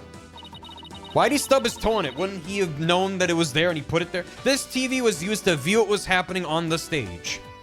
And he went in there to move the TV back. That was his main thing. But then he was still startled by him being... This TV was used to view what was happening on the stage. Prosecutor Blackwell, when you came to the dressing room, what was Uendo doing? He was performing Time Soba. Blast! Could it be? It could, and it was. What you and Geiru heard was not Master Tornado practicing his routine. It was Uendo's performance as heard through this TV monitor's speakers. Which sounded just like a real guy talking inside a room. Brrr. With the TV just inside the inner door of the dressing room, it could easily be heard from the hallway outside. And because we knew that Tornado was scheduled to perform Time Soba, we were easily manipulated into thinking he was still alive at the time rehearsing. Your knowledge of the day's program is why the two of you could be fooled this way. Simon, did the voice you hear belong to Master Tornado? With the doors in the way, I couldn't tell exactly who the voice belonged to. But because I heard Time Sob, I just assumed it was Master Tornado. I can't believe I was taken in by such a simple mind game. Want an autopsy reveal the lie here? Well, that was the issue. From the moment I got the autopsy report, is that it lists between 2 and 5, which is a very wide range for this game. I don't know in real life how accurate these are. Just for the game, it's usually pretty precise, and when it's not, there's a reason for it. And misdirection is usually part of it. All of that is mere conjecture. Where is your proof, defense? Objection! Uendo moved the TV back when he discovered the body. After all, he couldn't very well leave it by the door, because then someone might figure out the trick he'd been playing. And there's one more thing about Uendo's actions that's suspicious, and that is the fact that he flopped so badly on such an important occasion. What's so suspicious about that? Even pros slip up once in a while, you know. But I believe that this time it was intentional. Because Uendo knew it'd be strange to hear laughter coming from the dressing room. Oh. I thought he was just bad at it. Huh. Yipes. It's all just a bit too perfect to be sheer coincidence. He bombed on purpose. That's wild. Plus, if the voice Prosecutor Blackhole and Geiru heard was due to Uendo's scheming, then the victim's time of death could have been earlier than 4 p.m. In other words, Uendo could have killed Master Tornado himself. We've got you by the stones now, Uendo, so you'd better confess everything. Is there gonna be a fourth and their name is Owen and he did the murder? Well, witness, what do you have to say for yourself? We demand an explanation. By the stones? Uendo? I confess. I tampered with the crime scene. But why?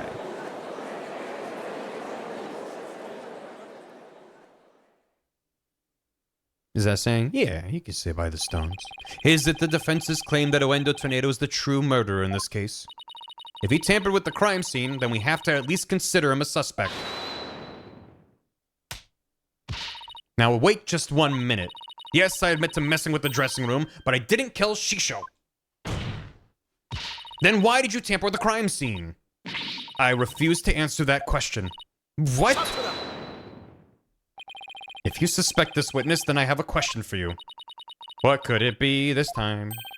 Uendo had absolutely no reason to murder Taifu Tornado. After all, why would Uendo kill the man who recognized his skills and promoted him? Oh, well... His motive was, I can't think of a single thing. It appears you were also not aware of one other fact. And that is, that the accused visited the dressing room before 4 p.m. as well. Is it not natural, then, to suppose that the accused killed the victim at that time? But nobody told me Mr. Wright had also gotten there before 4 p.m. We were only discussing the time frame after 4, so I didn't think to mention it. But now that you have made the time period before 4 p.m. relevant, suppose one of the defendant was that they found the deed to the soba restaurant in the dressing room or something. I mean, it was found in the victim's possession. Yeah, so Tornado had the deed to the soba shop on him. And the idea is that he stole it and Bucky wanted it back. Even though the deed holder is Bucky, and I'm assuming it's all in the... I'm not clear on it, but that's the motive they claim. Is that's tied to the ownership of the shop. Which has not been established further than that about what's going on with that. Other than that, he's the next in line, he's supposed to inherit it, and I guess there's something else going on with that. I don't like where this is going. So you really do not know what your client was doing during the time frame, do you? No, we haven't really talked much. We met him like 10 minutes ago. Well, it was all very sudden, and, why'd you wait until the very last second to contact me, Simon? Don't you give me that look. It was really because of the autopsy. It should have been. And just so you know, Bucky never told me he'd visited the Master before 4 p.m. either. This sort of thing is exactly why that prosecutor keeps calling us unprepared.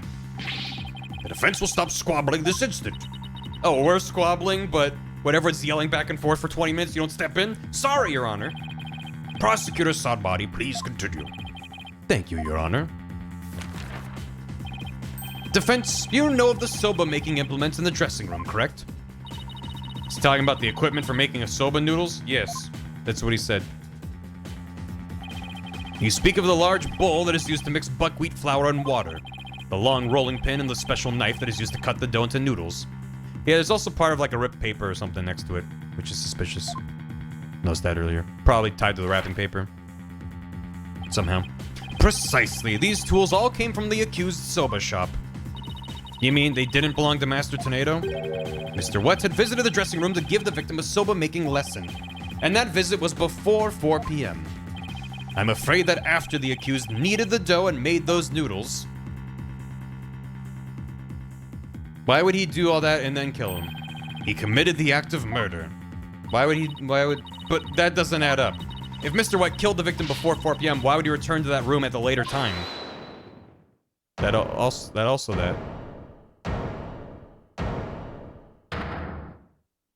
he's awake. Oh, shit. Wet soba, your kit and caboodle when it comes to noodles. $6.80. Oh, my. Hiya, Miss Chickadee. Hey, it's Simey. The reason I went back is because Master Tornado ordered uncooked noodles. Mr. Wet.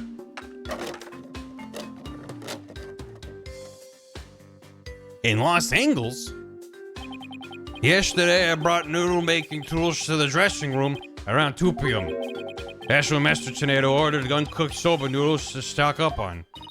Uncooked noodles to stock up on. Yes, ma'am. Master Tornado kept a supply of soba noodles for my shop in his fridge.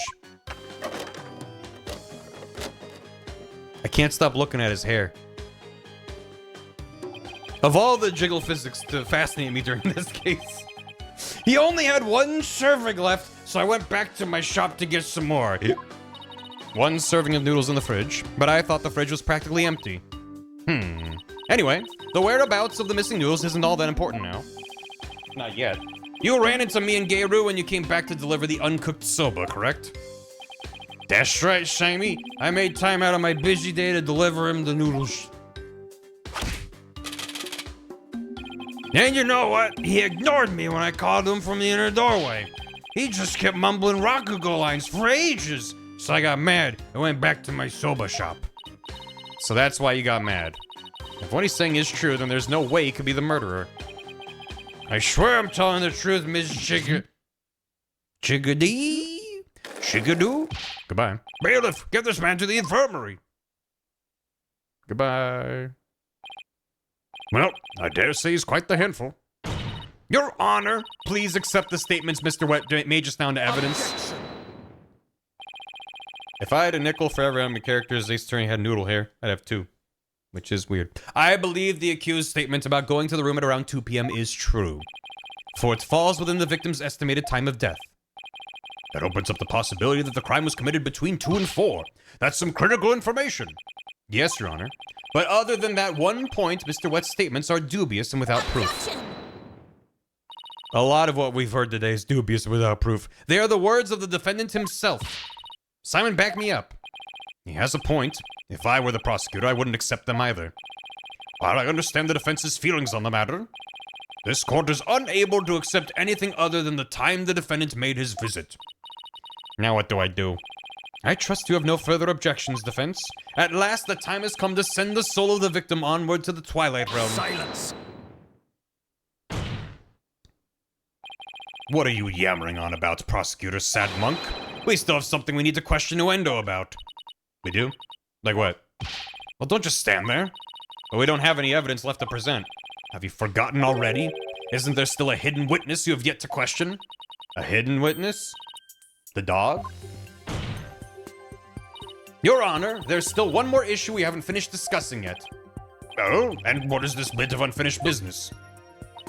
We haven't finished discussing this issue related to Endo. That's all. I want to talk to the dog. Endo's alibi, time slow story. I kind of want to see if they go into it again. That time soba story. You can't fool somebody just by asking them the time. I see. That's fair enough. Incidentally, do you know how many people there are in this courtroom right now? Let's see. 1, 2, 3. What time is it, defense? Oh, it's around 10:30. But where was I again? 31? Was it 32?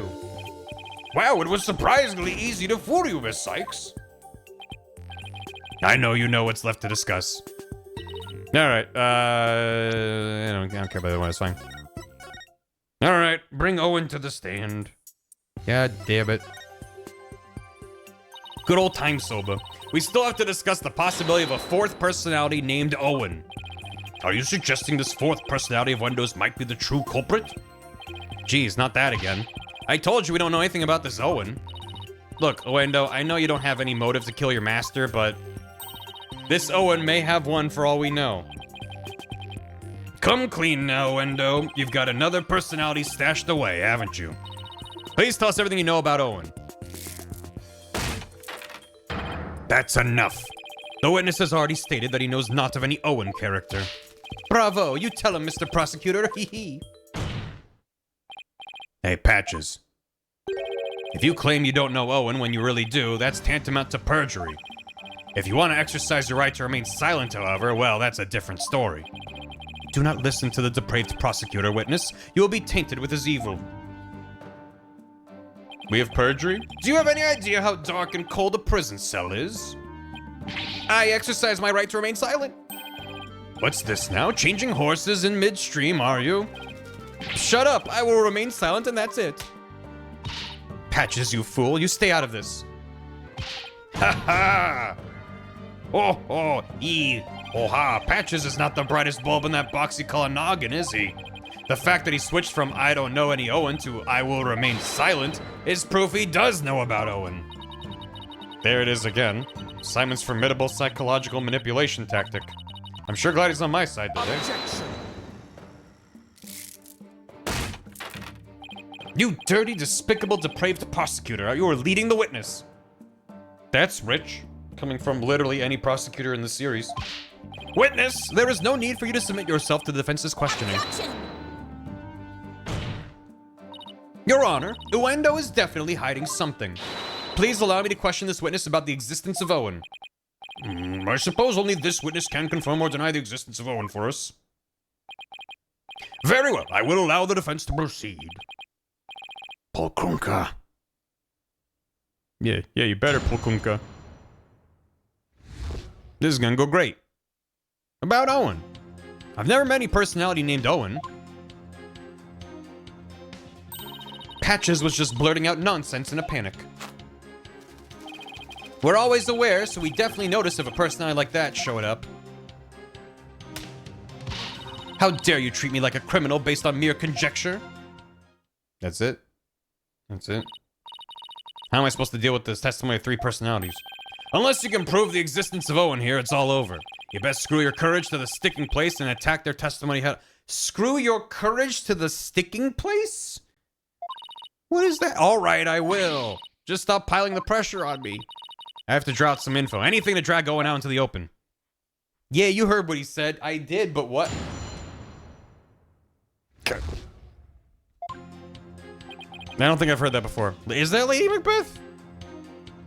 Screw your courage to the sticking place. It's Shakespeare Plus. I don't have a subscription to Shakespeare Plus. Maybe that's why. I've never met any personality named Owen. That's Lady Macbeth trying to convince me of the king. Oh, gotcha. Screw your courage to the sticking place. That doesn't sound very Shakespearean. I believe you, though. Met, is that like how you experience each other? Like meeting people on the street? It's on Himble. You can poop it. Poop it. Oh, okay, it's on pooped. Well, it's more like all 3 of us are always here, and the personality that's most suited to the moment is the one that comes out. So when you're out, Uendo, what are the other 2 doing? Well, we never know when our turn will come, right? So we stand by and listen. So that means all 3 of you share the same memories. Thief Plus? I never really thought about it, but I guess that's right. That's not how it works. I would be surprised if this is how any of it works. I see, thank you, please continue. I feel like this could be handled worse, for what it's worth. Patches was blurting out nonsense in a panic. Is that the catchphrase for Poob, the brand new streaming service? Poob has it for you. Patches, can I have a word with you, please? Hee hee, why hello, you rang? You said at first that you didn't know anybody named Owen, but then you exercised your right to remain silent. Were you afraid of committing perjury? It's just sympathetic. Well, you see... I'll take over from here if you don't mind. Listen, I hate to say it, but Patches is about as smart as a sack of rocks. If you grill him with a bunch of highfalutin words, he's gonna want to keep silent. I see. So looking after loose-tongued Patches is your role, is it, Miss Kisigawa? Well, I don't know about that. But anyway, I do know that Patches was just flustered, and that's why he decided to remain silent. Okay. We're always aware. We definitely noticed the first time like that showed up. Heavily individual thing. This has issues, yes, while also being written legit camera. Gotcha. These are physically incriminating stuff as an admission. I know. But what if for some reason you three were unconscious at the time of the incident? If the three of you weren't alert and aware, what would happen? What would happen? I'm not even sure what you mean. I mean, you three share the same memories, right? But what if Owen is different? What if he has memories separate from yours? Maybe Owen emerges when the three of you are unaware or unconscious. Objection. He is sweating. Instead of speaking as if this fourth personality is a foregone conclusion, I suggest you prove his existence first. Well, we've already seen 3 personalities. A fourth wouldn't be a stretch.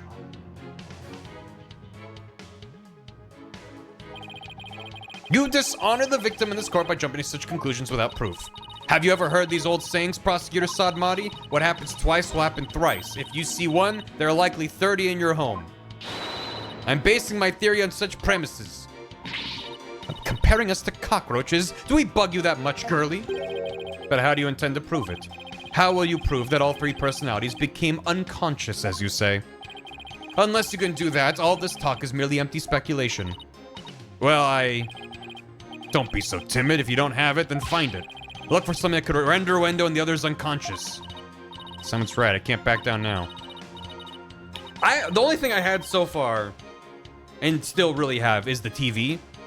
Why would he stub his toe unless he didn't remember moving it there? But that seems like a stretch. For my client, Mr. Wet, I have to. Wait, Mr. Wet? Let me rest. Maybe if I were a up a regular flour dough for udon noodles. But I'm fresh like my soba. And you don't let soba dough rest. It's all about the 3 freshes. Grind the buckwheat seeds fresh, cut the dough fresh, and boil the noodles fresh. What's the... He's blacked out. Mr. Wet, falling unconscious. Wait a minute. I think I've got it. I'm confused. Miss Sykes, do you have proof to back up your theory? Yes. Of course I do. Yes, Your Honor, I do. The proof is right here in this crime photo. It is? In that case, please point out what supports your theory. This most likely is what caused the window to lose consciousness. Is it just the camel? Is it just the camel? This probably made a window lose consciousness. The sake. Isn't it just like Master Tornado to pick a fine brand like camel? Sake? Oh, you mean rice wine? Oh, please, don't call it rice wine. That's so unsophisticated, and it's not even wine. Silly girl.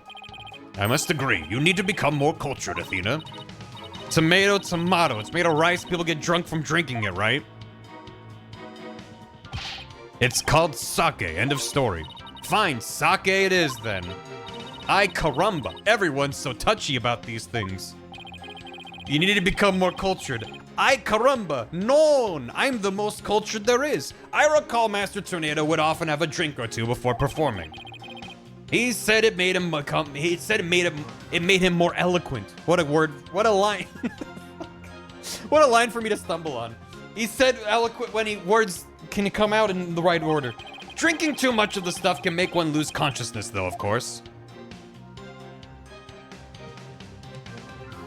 Did this game have a higher age rating because of all the booze? And look, there were 2 glasses on the table. I didn't notice that there were 2. He said, go where's when drunk, John? Camel sake. You can really taste the camel. It was rated T for teen. Okay. Wendo, I believe your master offered you some rice, I mean sake. It'd be funny if a guy being impaled by a bird statue was like, that's E for everyone. You mentioning booze though? And people getting drunk? That's at least an M. Only 5 had the M rating. Gotcha, okay. There was a lot of blood in that one. Wendo, I believe your master offered you some rice, I mean sake. And then you must have drank too much and passed out. That's when your 4th personality, Owen, emerged. Merge.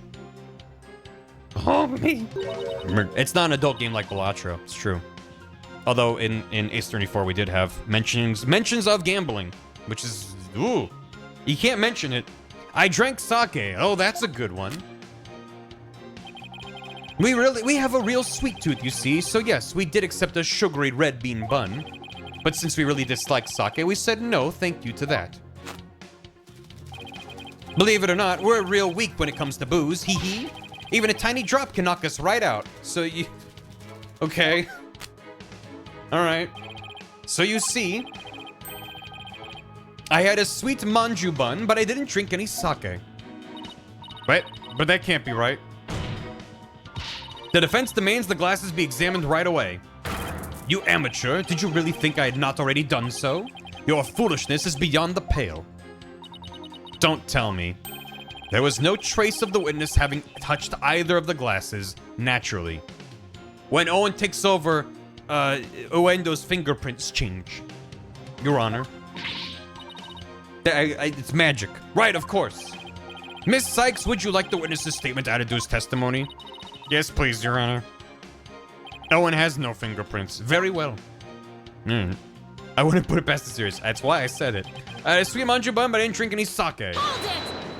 Maybe there was sake in the bean bun, because it was also camel branded. So if you had even a tiny sip of sake, you'd conk right out, huh? That's why you didn't touch the glass that Master Tornado offered, correct? Ms. Maya! That's right. Then maybe you ate something that had sake in it as an ingredient. I don't recall doing anything like that. He doesn't recall doing it. But that doesn't necessarily mean he didn't. He just might not have known that he did. Better take another good look at the evidence. So he didn't drink any sake, huh? Oh boy, now we're in trouble. That kind of answer is exactly why Sad Monk keeps insulting you. Now use your head. There are countless ways Uendo could have gotten sake into his mouth besides drinking it. Well, I don't know about the countless part, but nothing. Give it some thought and you'll figure something out. So the witness must have had something that contains sake. Is there anything in the court record that hints at something like that? Something like that. Something like that. Gotta be something like that.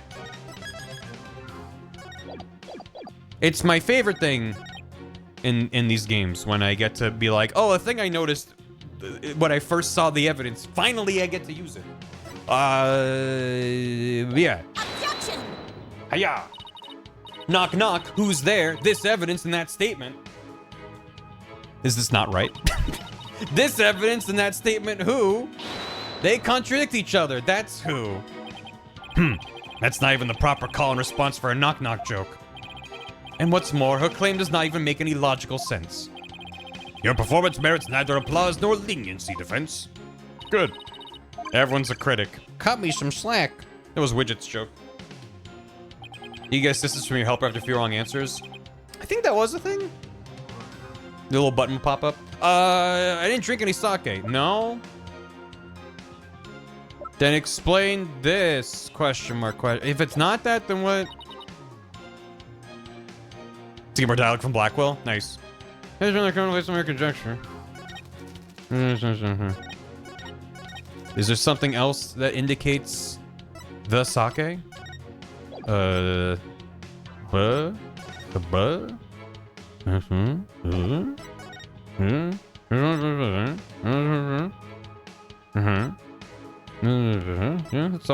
that's all fine? This? What am I missing? Is it just this because of the camels? Objection! Why would it be that and not What? It's the same piece of evidence. Fuck you. This shows what most likely made Uendo lose consciousness. That note. Are you feeling lightheaded, child, or perhaps a bit peckish? I'm not hungry and my head feels just fine, thank you very much. Look at the paper this note is written on. Isn't there something familiar about it? Like, I noticed the camel print from the photo that I present. Whatever. What exactly is your point, Defense? This faint design reminds me of the paper from... Yeah, I noticed that the camel print in this photo. Yep, it's a piece of the wrapping paper on the box of manju buns by the victim on the floor. Uendo, you may not have drunk any sake, but you did eat a sweet red bean bun, right? Well, yes, that's right. I don't know if you're aware of it or not, Uendo, but I believe the manju you ate caused you to fall unconscious. The bean bun? But how? Because those buns contained a secret ingredient. A very punchy secret ingredient at that. Punchy secret ingredient? Yes. It has atomic-sized little Macs in it. They punch your taste buds. The design on the wrapping paper matches that of something else in the room. It does? Do I literally have to point? The design matches the thing. It matches the this camel has camel on it. The Hawaiian Punch mascot. The camel pattern was camel brand sake. Whoa. Sometimes when we have to point things out, it's like, really? Just as Uendo said, he didn't drink any sake per se, but he did eat some. Impossible. No, it's rather possible. Uendo had a Camel brand red bean bun, which boasts a nice shot of sake as one of its ingredients. Surely it's a shot for the whole batch, not a shot per bun, right? That would be that. Oh, so the defense is claiming that Uendo passed out after consuming a Camel sweet bun, which allowed a fourth personality named Owen to emerge. Is that correct? Yes, Your Honor. That's exactly what I'm claiming. That'd be a party. But there's one thing that bothers me. Wouldn't the alcoholic contents of the bun evaporate as they're steamed? Steamed buns? In order to give them a stronger flavor, some manju are specially made to retain as much of their alcoholic content as possible. What kind of lightweight do you think I am? You already said that you are. Even I wouldn't pass out from eating a simple manju. Then how about we test that theory? What do you say, Your Honor? Seeing is believing, as they say. Very well, I will allow a test. Thanks, Your Honor. Simon, go buy us some camel manju on the double. And don't forget to get me one too, okay? Why must I? How old is everyone in this case? He's only 20. I think Athena's still a teenager. I don't think you're allowed to eat booze underage. Anyway, why must I? And while you're at it, Prosecutor Blackwell, you will get one for me as well. I'm not the courthouse stable boy, you know. You can in Japan-California, I guess. In Japan, it's 19. We're not in Japan. They could have aged everyone. Even the guy who's very visibly drunk at all times. They could have just made him 21. Whatever. But just this once, I'll acquiesce. Taka, I'm counting on you. Go, Taka. Hiya! Go get booze from the store. And all of you had better pay me back. Aw, but I thought it would be your treat, Prosecutor Blackwell. What a shame. Now then, let us adjourn until the manju arrive by carrier hawk. If we're adjourning, why didn't we send... Whatever, it's fine. Court will reconvene as soon as Taka returns. Taka's 21. Cut to Taka at the counter, like, grabbing a little ID with his beak and putting it... No, okay, that's good. All right. I don't know how old Hawks look, so I gotta card you. Sorry, it's store policy. All right, let's keep going. It is some Harvey Birdman shit. How you doing? Can I get a permit from an edit I made? Yeah.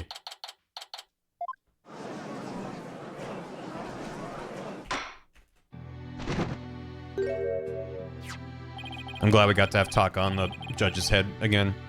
Now that the sweet buns have arrived, this court is back in session. Please, Judge, don't refer to yourself in the third person as sweet buns.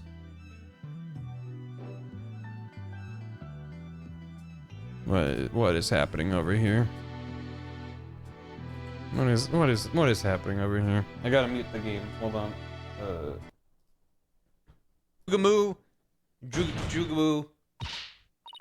Ugamu Jugamu Goko no Surikire Kaijari Sugio no. Your Honor, could we please get back to the trial? Jugamu. I got like 2% of the way into the name before I gave up.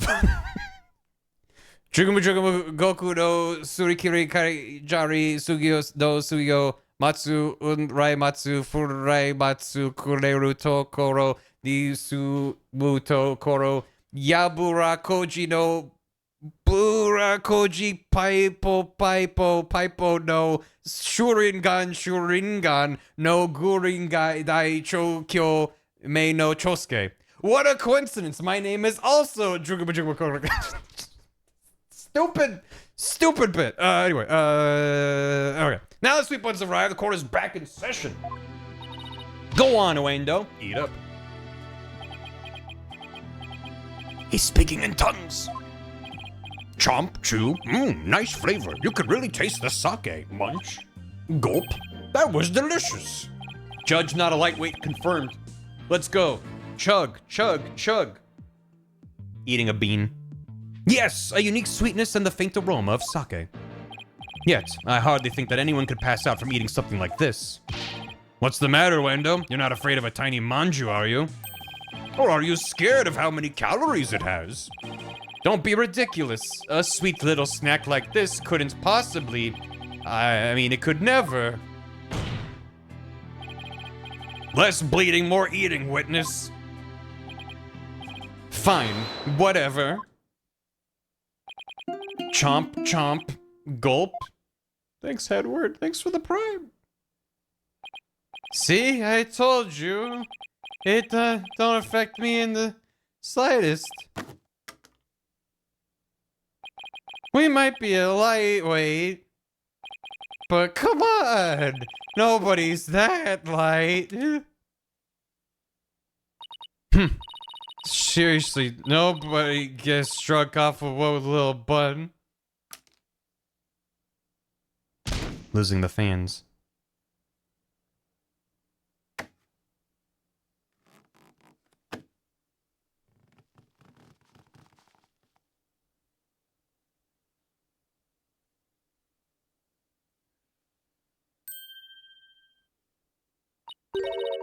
Looks like it worked. The ceiling fans have been removed.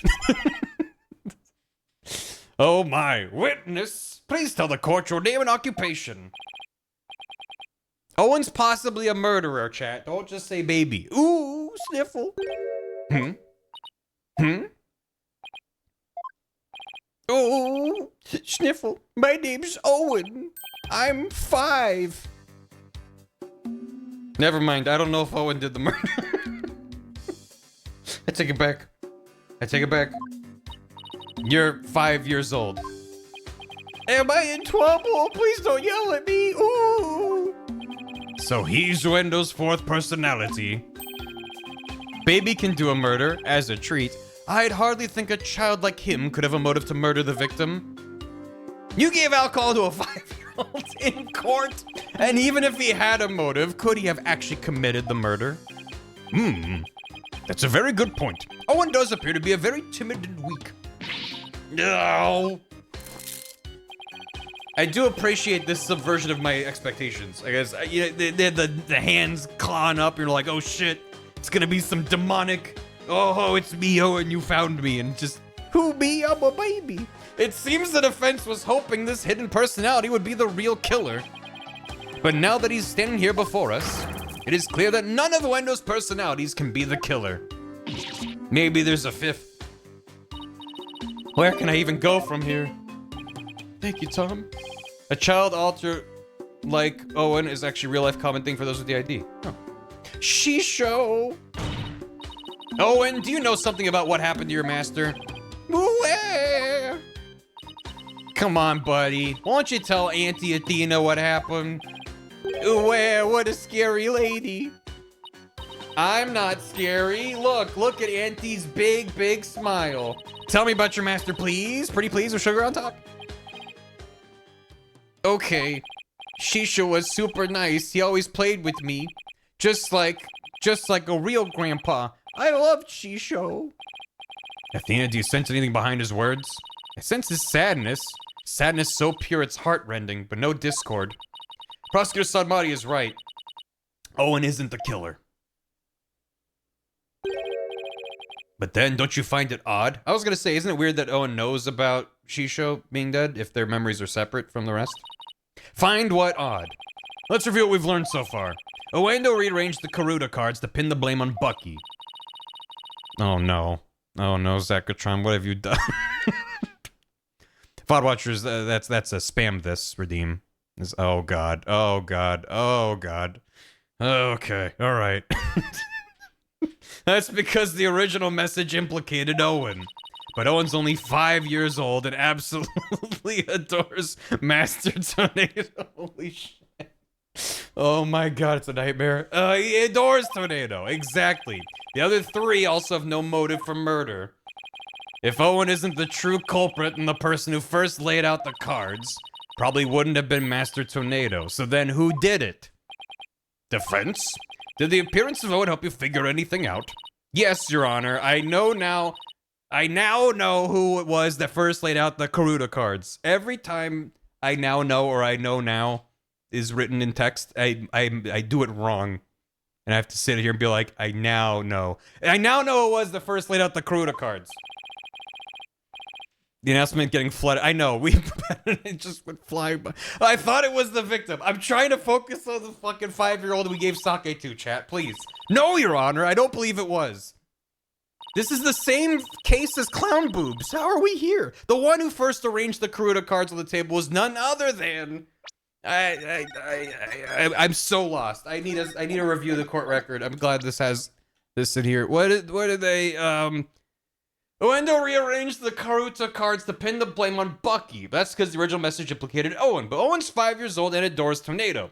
The other three have no motive for murder. If Owen isn't the true culprit and the person who first laid out the cards probably wouldn't have been Tornado, so then who did? The true killer, Wet Noodle number 3? Who's dead? Owendo's 5th personality.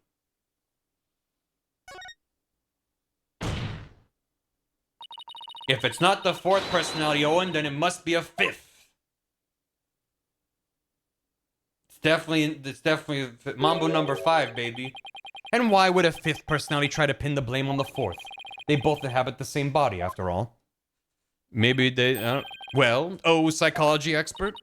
Mambo number 5 is legal precedent, Your Honor. It appears the psychology expert has run out of expertise. I call Lubega to the stand. Review the rearranged cards, who rearranged them and their motives. I do have a name, I'll have y'all know. Wait, what did he say? Oh, psychology expert. It was Wet Noodle number 3. Could it have been Wet Noodle number 3, the previous owner of Wet Soba?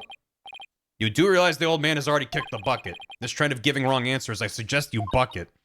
Hey, was that an attempt at wordplay there, Simon? He's not denying it. Your baldness, do your duty swiftly. Yes, sir. Sir?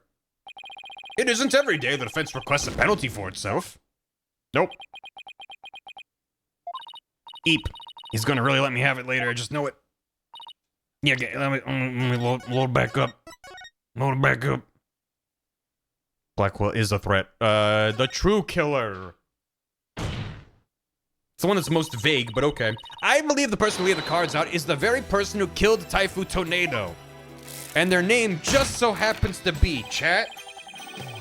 The real killer's name is... How quickly you move on to... Stop. How quickly you move on to a new target when your Owen theory proves false. You Pokunan. I don't know what a Pokunan is, but I know I'm definitely not one. And before you start with the sermons, why don't you hear me out? Yes, let's hear the defense's reasoning. Please proceed, Miss Sykes. Nice. Steve, oh my god, the bits are gone. They went flying by. But if you are bluffing, I won't go easy on you. A lot of people in chat have the same name. It's crazy coincidence. I understand, Your Honor. Now then, please recall the original crime scene. Who did the Karuta card's name when the scene was discovered? Thank you for the big clown. It's me. Let's see. I believe they implicated the defendants, Bucky Went. That's right, but then we found out that the message originally read Owen 4th. Is there another hidden message? Ouch, wavy equipment, nostalgic 4, traditional hound. Which implicated the young boy Owen. Exactly, and the person who rearranged the cards was undoubtedly Owendo. Owendo may have kept silent, but we can be sure he already knew his master was dead. His tampering with the crime scene using the TV all but proves it. Yeah, it does. I confess, I tampered with the crime scene. The reason Owendo rearranged the Karuta cards and moved the TV is because he saw the Owen 4th message and was convinced Owen had committed the crime. Right on, Prosecutor Blackwell. It would seem that Owen and the other 3 personalities don't share the same memories. But really, there's no 4th personality, it's just the 3 of us. So, was that perjury or no? Owendo feared that Owen had killed Master Tornado, so he tried to hide Owen from us. Oh!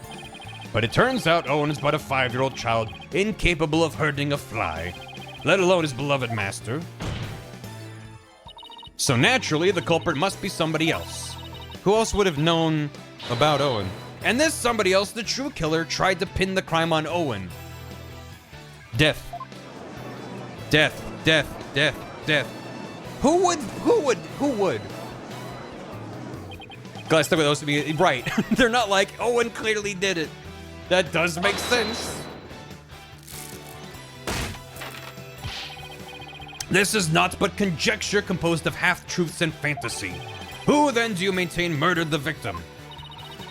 You did it, why'd you murder him? Exterminate, annihilate. I believe Owen might know something about that. I refuse to allow such impromptu testimony, and from a 5-year-old no less. Such a young child is incapable of producing anything coherent. But your desperation is disgraceful. You should realize when it's time to let it go. And I saw it. I saw Shisho getting... Owen, you do know something, don't you? Yeah. Oh my, is this true? If so, we must have Owen testify immediately. Don't you agree, Prosecutor Sunbody? It's all right, Owen. Go ahead and tell us what you know.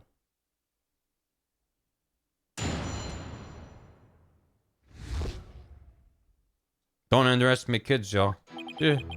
Shisho was standing with a knife in his hand. Blood was dripping onto Shisho's face, getting it all red. I couldn't move at all. I was so scared, I passed out. Was he making soba? This is eyewitness testimony from the moment of the murder. We interrogated a parrot. And then an owl. I almost said owl. A killer whale. Orca. That's the word. What, can you tell us anything else about what you saw? I was so scared. We didn't just cross-examine an orca. We did it over Zoom. We did it over Zoom court. That's the most fucked up part of all. So scared. Owen! His emotions are spiraling out of control. Something must have really frightened him. We've learned to interrogate an orca and a parrot. Isn't he alright? His emotions are running wild because he's trying to recall something frightening to him. I recommend a therapy session right away. Yeah, take the stand in person. If you have things to say, you can go to court. I see. Yes, please do whatever you can to help the poor boy. Will do, Your Honor. You better find the cause of these out-of-control emotions pronto. Screen cap. He never gets mad or chastises the witnesses for lying. He only wants the witnesses to care if they perjure themselves. I mean, every prosecutor has a good amount of double standards. So I can't specifically blame the unit for that, but you're right. He was standing with a knife in his hand. A woman is found guilty of shooting her husband 5 times in a Michigan murder case, apparently witnessed by a parrot. Oh. Blood was dripping onto Shisho's face, getting it all red. What part of the soba making process involves a big splatter? I couldn't move at all. I was so scared, I passed out. Yeah. No, I get it. I usually startle myself to sleep every night, too. Poor kid, he's absolutely terrified of something. Whatever it is, it might be the root cause of his out-of-control emotions. I better take another careful look at the images. Frightened. Frightened. Scared. Hand. Frightened. I couldn't move at all. I was so scared I passed out. So what's the issue? The kid was frightened. That amount of frightened? That amount of frightened? Still the same amount of frightened? Still the same amount of frightened. Is the idea that having blood was not as upsetting? Oh, right, I'm in, okay. The blood? Got it. Maybe it was just soba sauce, you know. Blood was dripping down to Shisho's face. Blood? I don't remember seeing any blood in the crime scene photos. Besides, if the victim was standing upright, how could blood drip down onto his face? As I expected, all I managed to obtain from this child is a tale he dreamt up. Erng. I guess it's a little weird for blood to drip onto the victim's face if he was standing up. Unless it dripped down from the ceiling or something? What do you think, Simon? I don't know. Owen's one confused and upset kid right now, so who knows how accurate his memory is. Maybe it's time for that thing instead. What thing? That thing that you and your cohorts do. What do you call it? Rotate your thinking about? Oh, you mean turn your thinking around? Yeah, whatever. It's the same thing either way. No, it isn't. Who's ever heard of rotating your thinking? I mean, rotate is, hey, wait a minute. What? You know what, Simon? In this case, I think rotate just might work perfectly after all. Come again. All I have to do is rotate things by 90 degrees. When he saw his master, Owen must have been lying on the floor, doing a handstand, pressed flat against the wall. Just when he needs to. Perhaps inflate himself just like a balloon. It's part of his raku-go routine. Owen must have been doing a handstand when he witnessed his master's murder. Which means the victim must have been doing a handstand too. Heh. Well, I'm right. Or not. It's not, isn't it? Looks like all that rotating threw you for a loop, Miss Sykes. She said Sykes, like her name. She was like, Psych? Guess I rotate my thinking a little too much. Maybe what I need is rotate my thinking less. It must have been pressed flat against the wall. Owen must have been pressed flat against the wall when he witnessed his master's murder. And that would make it look like blood was dripping onto the victim's face, would it? Or maybe not. I mean, it's not a big deal, right? What do you think, you big drip? What? Your Honor, what? That, all right. Unprofessional. All right. Get rotated. You can't stop me rotating you in my mind. I'm doing it right now. Just spinning around like a 3D rat. I'm doing it right now in my mind. You can't take that from me. Lying on the floor. Your Honor, mean. Mods? Rotato. Owen must have been lying on the floor when he witnessed his master's murder. What? That's the conclusion I arrived at when I rotated my thinking by 90 degrees. Which means that all the visuals in my matrix were off by 90 degrees. And? This means Master Tornado was also lying on the floor, which solves another mystery. And which mystery is that? The mystery of how blood could have been dripping onto the victim's face. It becomes much easier to imagine how that could happen if he was lying down. I did also notice that I didn't think much of it, but the art of him standing was like kind of awkward. Someone bleeding onto Master Tornado from somewhere up above him. I remember now, somebody was sitting up on top of Shisho. 70%. Where's a bailiff? Just a courtroom mod? What is a bailiff? So trying to recall his master's bloody killer is what spooked him originally. The blood that stained the victim's face red came from the person sitting on top of him. The victim was holding a knife, so he likely nicked his attacker as he was fighting back. This means his assailant was injured on their face somewhere, like the forehead, perhaps? Assuming the victim and his attacker were face to face, then yes. Then he have a... then he have a bandage on his... God damn it. Come on. Come on. Ugh. I see. So that is what happened. But if I recall correctly, the accused has a fresh bandage on his forehead, does he not? Ay, ay, ay, ay, ay, ay, ay. Ay, ay, ay. Ay, ay. That injury of Mr. Wetz is conclusive evidence that he committed this murder. Bucky's got Roblox man face? That's so cold. That's the meanest insult you can give to someone. This case sucks. It seems you've dug yourself into a pit you cannot crawl out of. I'm just gonna keep digging. Eventually you'll break out the other side. Even though I figured out the reason for Owen's out of control emotions, all I did was raise further suspicion against my own client. What do I do now? What's the matter? You aren't thinking of throwing in the towel, are you? But it looks so bad for Bucky. I mean, he had both motive and opportunity.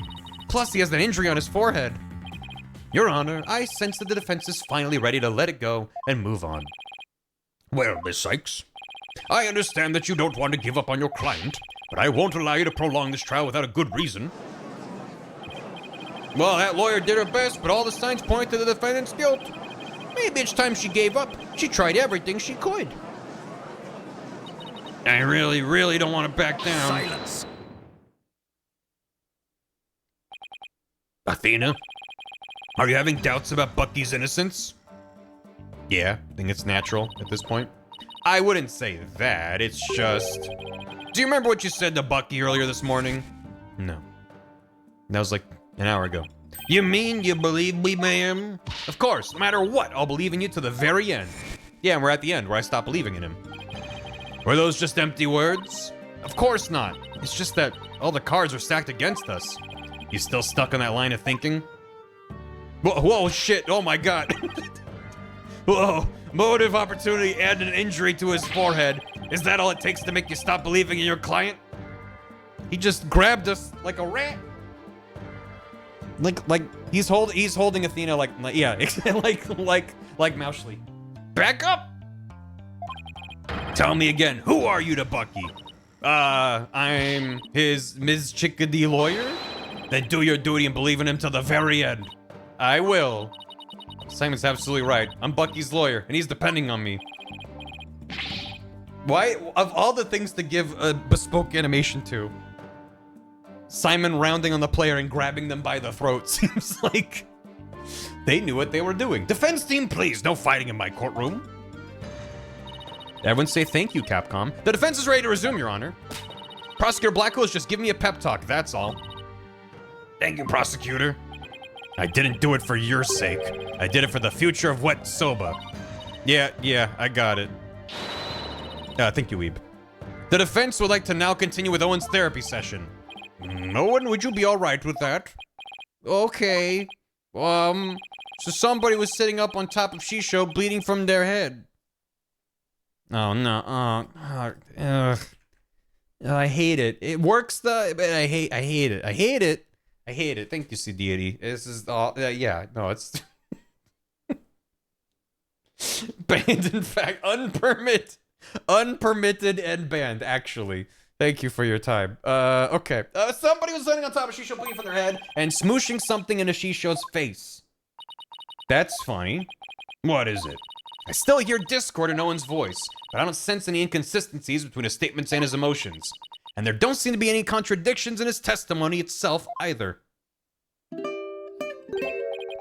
DOA Blackwell's great now, his case turning around on him.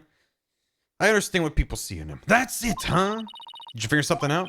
Your ability to sense emotions is making you focus too much on his feelings, Athena. But there's actually something he's been very vague about in his testimony. If you can clarify what he's feeling uncertain about with some evidence, you should be able to move forward from there. Okay, that makes sense. I'll give it a try.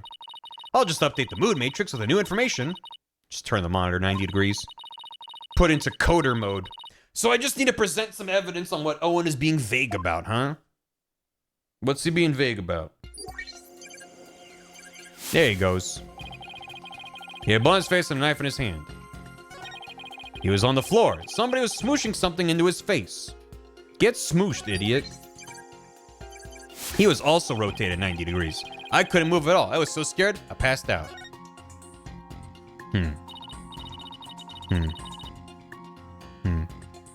I didn't see the start of this case. Is Apollo concussed again? Yeah, he's being sawed in half right now. I'm sorry you missed the clown lady, Matt. We're having a good time in here. Now let's see what Owen is feeling uncertain about. It should manifest as something Owen isn't being specific about. What's the matter? Is this too tough for you? No, I'm thinking. Stop distracting me. Transform 90 degrees. I can guess what Apollo's uncertain about. I just don't know what piece of evidence will pull the info I need to the surface. You can't solve this with a rigid thought process. Try kneading your mind as well. Kneading my mind? It's not soba dough, you know. Looks like you've learned a thing or two about making soba, at least. You think? I've only been hearing about it all day today. Even with that tiny bit of knowledge, you ought to be able to find your answer. That's Simon. He's figured something out again, hasn't he? What does the soap making process have to do with what Owen is unsure about? So, I was thinking it would be incriminating, but if it is our client, then he'd be mashing the deed in his face, because he's like mad about it. But this didn't get all crumpled up and bloody, so, do I have evidence that points to the soba making process?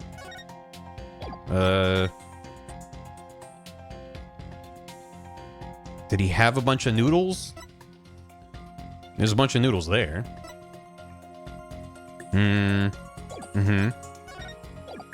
Was he suffocated by dough? I don't have anything that's about the process. So what do I need to do? Puts face on knife in his hand. Right, because it was the conversation before the trial where he's like, the 3 steps to freshness. He's on the floor, somebody was smooshing something in his face. That's the part that's vague. But then what am I missing? What do you need to do? I mean, there's stuff here, but is that the answer? Is like the rolling pin or something? That wouldn't suffocate you, it would just suck real bad. Objection! But it has to be something that's in the photo. Let's put a name to the thing no one's uncertain of, shall we? By identifying the murder weapon that was used to suffocate the victim. Fortunately for us, I spy the murder weapon right here in this crime scene photo.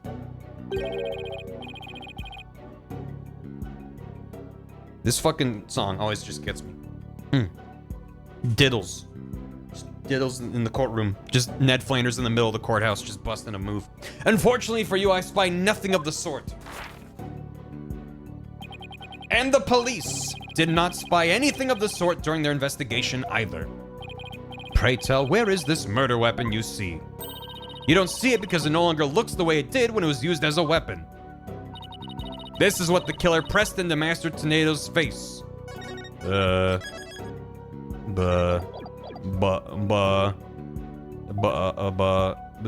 it just the noodles? Take that! And was it dough? The mystery person that Owen saw pressed soap into the victim's face, thereby suffocating him. I grow weary of your tasteless jokes. How could anyone commit murder with soft, delicate soba? The noodles would instantly fall apart if they were pressed into someone's face. Yes, I agree. Well, I disagree. There is a way the soba could have been used to suffocate the victim. But you will explain your theory at once, Miss Sykes. Okay, I was like, is this wrong? Because this is, okay. The culprit must have smothered him with uncooked, balled up, uncut. What? Okay, hold on.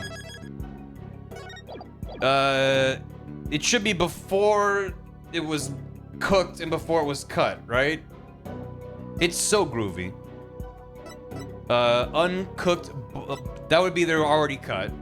Uncut is probably right. Balled up? I don't remember balled up being part of the process. I was just gonna say uncut. The culprit must have used the soba before it was cut into noodles. In other words, the murder weapon was raw soba dough.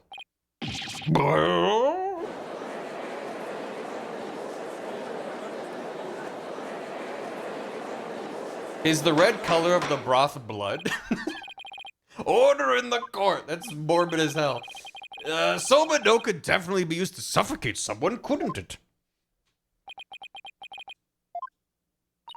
Are you all right, Prosecutor Sadmati? I was just letting the soul of the victim know that the accused will finally face justice thanks to the foolish lawyer before me. Eh? What are you talking about? Allow me to summarize your statements. As the accused was killing the victim, he was slashed in the face by the victim's knife. I mean, it didn't have to be him, necessarily, but, yeah. The weapon he used to suffocate the victim, which was the dough in the dressing room. Yeah. He then disposed of the murder weapon by cutting the soba dough into noodles. Why, you smarmy. Ye smarmy dog. Afterwards, the accused put the victim's face into the bowl of soba noodles and broth to wash off the blood that had dripped onto the victim's face from his own. And there you have it, the true sequence of events behind this foul affair. But then shouldn't there be a trace of blood in the soup? And you can test the blood in the soup? I mean, it might be mixed up with the victims. I don't know. Now, wait just a minute. I never once said that Mr. Wet was the culprit. Who but the accused knows how to cut dough into noodles, defense? I mean, probably a number of people. He's not the only person who knows how to make noodles. That's a very good point, Prosecutor Sadbody. I heard that cutting soba dough into uniform noodles requires considerable training. I mean, how professionally cut are the noodles here? It's hard to tell. They just look like noodles. Now, if it was cooked, heat does destroy DNA molecules, maybe. Maybe it was cold soba. Then what about the dying message? How do you explain that? The defendant wouldn't have known about Owendo's Owen personality. Perhaps the victim was simply playing with the cards and they hold no other meaning. Perhaps he spelled out Owen's name in jest sometime before his murder. That's true. From Owen's testimony, it's clear that Master Tornado cared for the boy. It appears we arrived at a compelling conclusion. Taken together, all of these points paint a convincing picture of the defendant's guilt. Can we ask our client how he got the damage in the bandage, the damage bandage? Owen, is there anything else you can tell us? It doesn't matter how small of a detail, anything will do. Oh, you're scaring me. Oh, I'm sorry, Owen. Auntie Athena didn't mean to raise her voice. I have to be gentler with him. I can't forget he's only 5 years old. No need to be scared, okay, sweetie? Just tell us anything you can remember. Well, when I woke up, the person who killed Shisho was standing over me, bleeding from their head. Owen, you saw the killer's face? Oh, I did it again. So who was it, Owen? Do you remember? Ooh, I don't know who it was. I'm picking up some noise. That means there's still something to uncover in Owen's testimony. I don't know what Owen saw, but suffice it to say we're analyzing the dreams of a child. Yeah, and that's how we got to this point. You've wasted enough of our time, defense. Let it go and move on. No, there's still discord in Owen's heart that needs to be addressed. Therefore, I can't give in here. Owen, do you think you can continue your testimony for us? Sniffle, okay. I'll enter the new info and run an update then. Bailiff, whack Nayuta's pee-pee. Shisho had blood on his face and a knife in his hand, which is sad and surprising. He was on the floor and somebody was smooshing dough into his face, which is also upsetting and surprising. I couldn't move at all. I was upset and surprised. I was so scared, I passed out. And when I woke up, the person who killed Shisho was standing over me. Nothing suspicious about that. All right. All smiles here. Owen saw the real killer's face. This is ultra critical eyewitness testimony. He must have been so scared. Wait a minute. What's that one emotion doing in there? Any smilers in the testimony?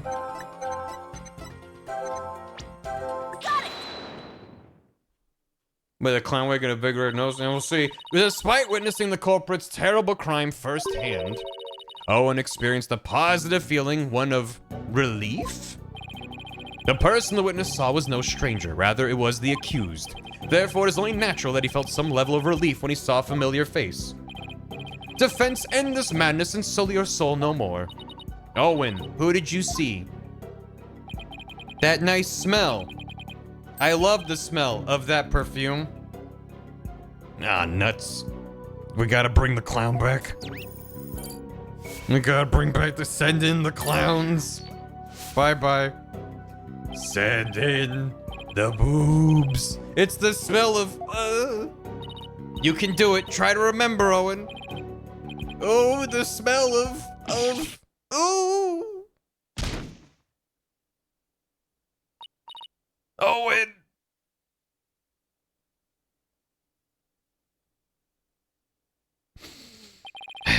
It seems Owen is now resting in the infirmary. They certainly have their hands full today down there. Let's continue with the trial. Despite Owen's testimony, it is the opinion of this humble servant of the Holy Mother that the child's words were insufficient to clear the accused of suspicion. But what about the scent of perfume Owen mentioned? I believe it's a clue that will lead us to the true culprit. But there are thousands of perfumes in the world. It could even be the scent of the hair product the accused uses. He does have one amazing hairstyle, so that's certainly possible. Yeah. The witness is a 5-year-old boy. He cannot tell the difference between conventional perfumes and hair products. Arg, why couldn't you have gone for a crew cut or something, Bucky? What's more, the only person who can cut soba noodles with such precision is the accused and no other.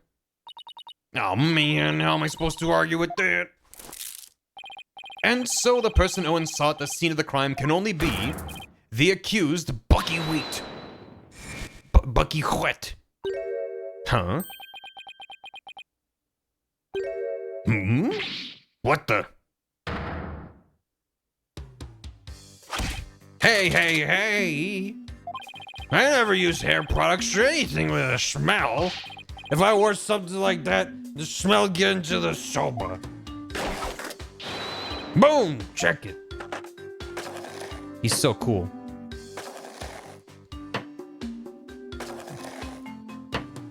Everybody gets a soba. Mr. Wet, aren't you supposed to be resting in the infirmary? Whatever! You think I let my soba stink of perfume? Try that chilled soba for yourself and see. I believe we have no choice but to try it. Strictly for examination purposes, of course. Now then, let's dig in, shall we? Now I want soba. A lot of good eating this trial. That was delightful. Ahem. I'm satisfied that there are no traces of hair products or perfumes in Mr. Wet's soba. First sweet bean buns and now savory soba. What a delectable trial this has been. This texture is different from the soba I had the other day. It reminds me of a dish we have in Korean called banupun. What you think, Miss Chickadee? My soba's pretty good, isn't it? It's delicious. Don't you think so, Simon? It still pales in comparison to his late father's cuisine. Simon, why you always gotta be so hard on me? Bailiff, take the defendant back to the infirmary at once for some rest. Rest? Hey, I ain't a lump of plain old wheaty udon dough, you know. I'm fresh, like my soba. You don't let soba dough rest. It's about the 3 freshes of soba. Grind the seeds fresh, cut the dough fresh, and boil the noodles fresh. See you later, bud. That is a good price. Good grief, what a defendant. At least Bucky wasn't the source of the perfume smell. Smelly perfume? Looks like you remembered something. The phrase smelly perfume reminded me of a certain somebody. Oh, and who might that be? There's only one person that comes to mind. The phrase smelly perfume reminds me of this person. No. No, it's probably Simon. There's no doubt about it, it's this person. He's smelly. Something tells me I got it wrong. He's got game. There's no doubt about it, it's not this person. What the? No take-backs, defense. Come now, Athena, there's only one person it could be. Don't make me say it. Don't make me do it. Don't bring her back. I'm not ready. Send in the clowns again. Geru Tornado, she did smell very nice, didn't she? Just a moment, defense. You would throw suspicion on Geru now because of a scent? Your Honor, there is no need to go along with these ever-changing claims of the defense. I suppose their claims have been awfully inconsistent. But Geru could have been at the crime scene. Yes, but... You'll get to see those balloons of hers if we call her back to the witness stand. How vulgar. His Honor's not interested in such things. Setting the matter of her balloons aside entirely, I do believe it's appropriate to ask Geru some questions, given the circumstances. This has nothing to do with her balloons, of course. Thank you, Your Honor. Porkunka. I gotta go. God damn it. Thank you for calling this disciple of the Tornado School of Raku-go back for an encore. It's me, the balloon artist you all know and love, Geru Tornado. Chat, she's back. You thought we could escape. You were wrong. 1, 2, balloon. What wonderful balloon artistry. Your Honor, please. Now then, what would you like me to make for you this time? Actually, I called you back for more testimony. But I'm all talked out. This case has left me completely deflated. What? You didn't find that funny? Anyway, what exactly is going on, Simon? It seems the person who murdered Master Tornado was wearing perfume. And you are the only person I could think of who wears perfume. Wait, you mean I'm a suspect now? Geru, you knew about Owen, right? Well, yes, I often played with him at Shisho's request.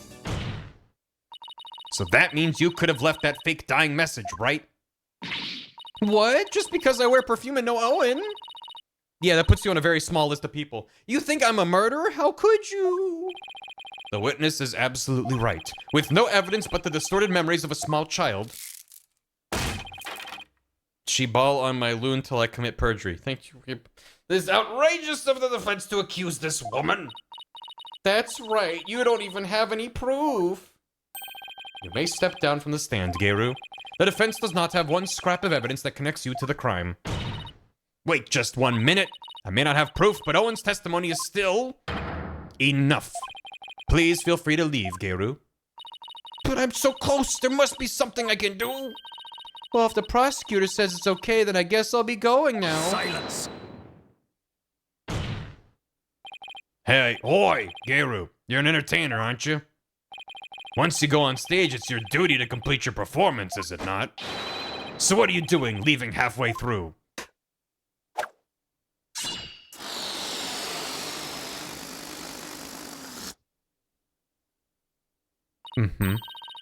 There's a bandage on Geru's forehead. And since we know that Master Tornado's killer has a cut on their face somewhere... Impossible! How did you know, Simon? I didn't, but I had to take a chance and see for myself. Otherwise, your theory would remain a groundless accusation. Your Honor, Prosecutor Sadmati, the scent of perfume and injury on the forehead, these things are completely consistent with Owen's testimony. In short, the mysterious individual Owen saw in the dressing room could have been Geru. Miss Sykes, does this mean you are formally indicting this witness for the murder of Typhoon Tornado? She has a bandage? Should your accusation prove to be false, I hope you're prepared to pay the price in full. Simon, what price is he talking about? I thought that should be obvious. Prosecutor Sad Monk is saying he'll see to it you never stand in a court of law again. I must say, though, he knows how to make a trial interesting. Just whose side are you on? Go on, then. Into the deep end with you. You'll really have but one choice anyway. Well, Miss Sykes, I'm waiting. With regards to the witness, Geru Tornado, defense wishes to... I gotta know what happens. Not indict her. She seems sus, but what if she really isn't the culprit? Oi, you better not be getting cold feet. It's all up to you and how much you believe in your client now. So put up your dukes and fight. There's no reason for me to hold back, not if I really believe in my client. The defense wishes to formally indict Geru Tornado for the murder of Typhoon Tornado. I have tried to be merciful, but now not even your pleas will reach the Holy Mother's ears. You will have plenty of time to regret your decision in the pit of hell. Except I won't need to. The person who murdered the victim was not Mr. Wet. Chat. Don't. Whatever you're typing, don't send it. It was Geru Tornado.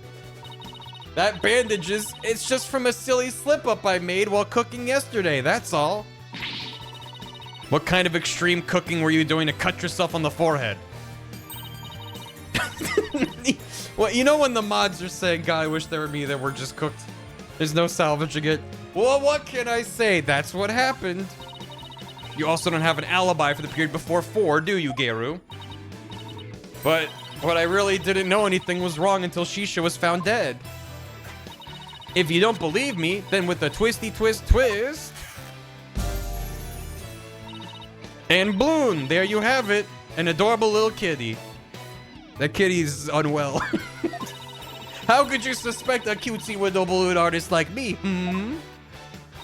Geru, I've been meaning to say this for a while now, but could it be that you don't have an eye for balloon art? Don't you think I know that? You didn't have to come out and say it. I'm the daughter of a great raku-go artist. I never wanted to do stupid balloon art. I was supposed to be a raku-go storyteller too, just like my late daddy. But Shisho told me to do balloon art instead. I guess the victim thought she had no talent as a raku-go artist either. So you're still gonna suspect a poor little thing like me? It does kind of look like Doig. It does a little bit. Stop trying to skirt the issue. It all comes down to the scent of perfume and the cut on your forehead. You and the culprit in Owen's testimony share these 2 traits. He's gone. You're dead set on accusing me, aren't you? Well, here's what I have for naughty little girls like you with a twisty twist twist. I'ma cut you, witch. Go ahead, make me testify all you want. When the truth's revealed, it'll be your balloon or mine that goes pop. Got it?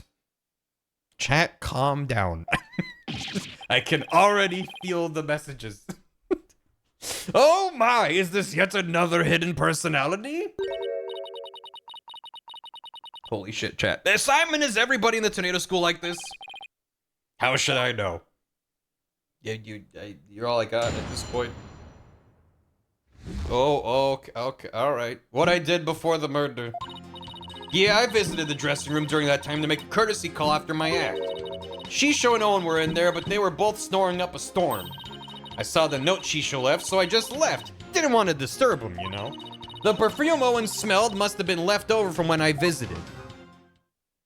Oh my god, Shiv making that an announcement. So Geru's saying she went into the dressing room but then left right away. Don't take her at her word. Come on, do you really think I would? I'm just trying to figure out how to get her to talk about what really happened.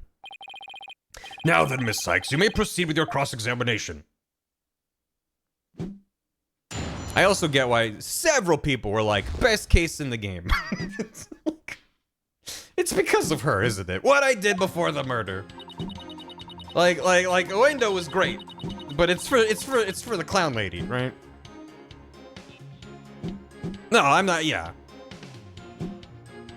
What did Shiv say? I thought if I made an announcement, it wouldn't show up on the chat replay. You trying to hide from the VOD watchers?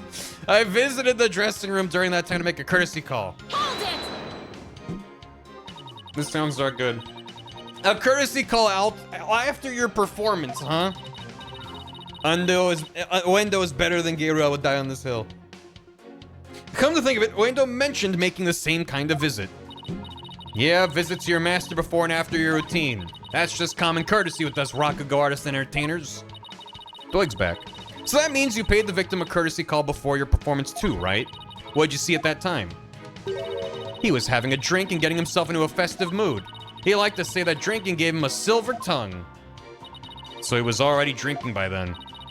Oendo wasn't there in the dressing room yet at that time. He must have gone in there during my act, because when I went back, Shisho and Owen were in there, but they were both storing up a storm. Thank you for the bits.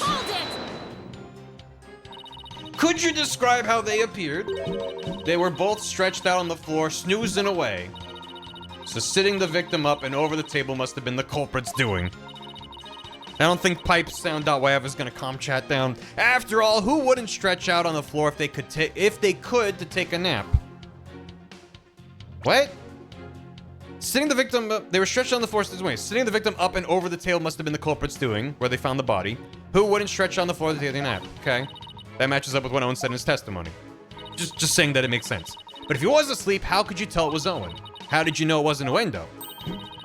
I've known the guy for ages. One look at his face, I know which one I'm dealing with. I see. I want a girl in a short dress and a round red nose.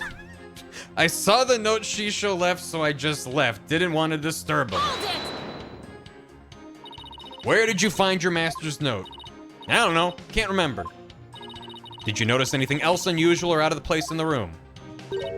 Well, there was the sake and a half-eaten manju on the table, but I didn't see anything else out of place or whatever in the room, though. Oh, is that a fact? Of course it is. What do you think? And you didn't change anything around while you were in there? I didn't do anything. Look, I'm telling you. I didn't see anything funny near Shisho, and I didn't touch anything in the room. Your baldness, I request that Geru's last statement be added to her testimony. Simon? What's a statement like that gonna do for us? Just play along and you'll see soon enough. Yeah. I have no problem with adding that to the testimony, but how about you, Miss Sykes? I have no problem with it either, Your Honor. What's Simon thinking? I'm not spamming that. Chat did not like that. I didn't see anything funny near Shisho and I didn't touch anything in the room. So I just want to confirm, you didn't see anything at all unusual or out of place anywhere around the victim. I already told you, nothing. And you didn't touch anything at all in the dressing room. How many times I gotta say it? No, I didn't touch anything. Wait, but then is she saying she didn't see what Uendo immediately saw when he checked the victim's body? Does that mean it wasn't there yet at that time? The cards? Hold on, I guess there was something. What is it? The soba making equipment was already there in the room. That means Bucky must have been in the dressing room both times. Oh my god, before me doing something. Alright, chat, you're in timeout. Chat, take a nap. Take a nap, take a lap.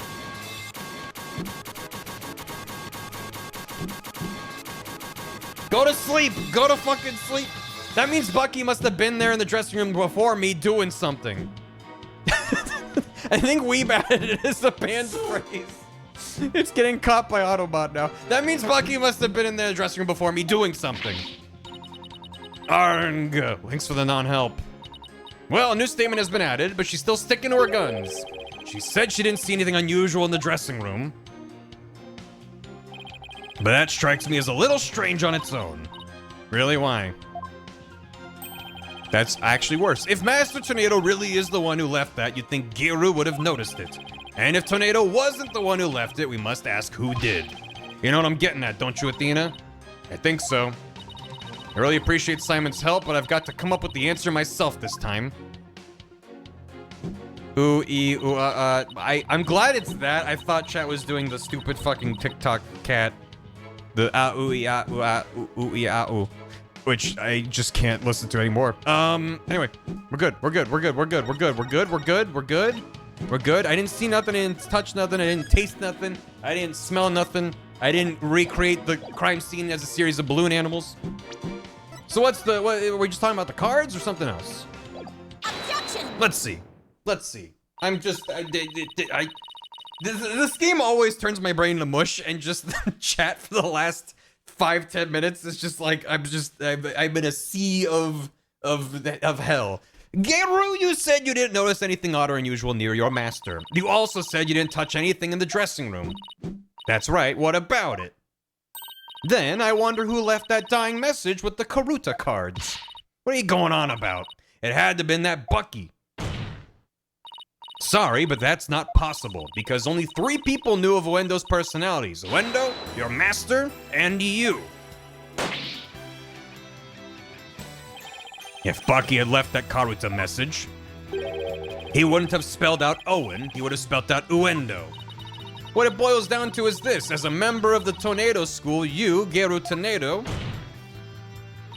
are the only one who could have left that dying message. And as the person who left that message, it's clear that you are Master Tornado's killer. Okay, alright. Will you ever quit your yapping? Objection. You are like wretches clinging to the spider thread of salvation. allow me to cut that holy thread from the heavens and bring you back down to earth. I need to lay down. Go lie down. Would you quit butting in whenever things start to go my way? Silence, child. Playtime is over. What did you just say? As the witness stated, she went into the dressing room and soon came back out again. But the victim's note was not the only reason she left with such haste. There was another reason that compelled Geru to leave at once. Geru, would you please relate said reason to the court? There was a reason why she had to leave the dressing room? Well, I didn't want to show you this, but I guess I got no choice.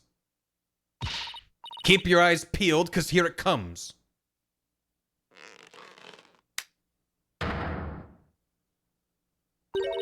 Your hand is all swollen and red. What happened, Geru? If you must know, I'm allergic to buckwheat.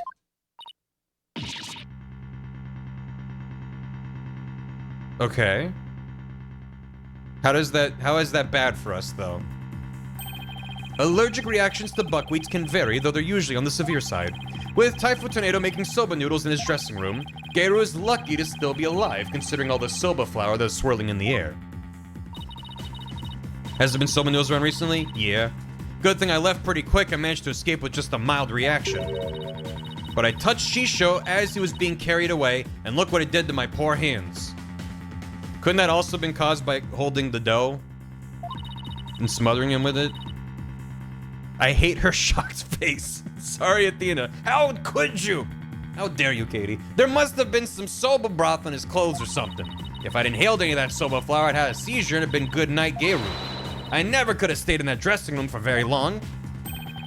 A person allergic to buckwheat couldn't be in a room with soba flour in the air, and certainly couldn't use soba dough as a murder weapon either. She has gloves as part of her outfit, but I understand. This isn't good.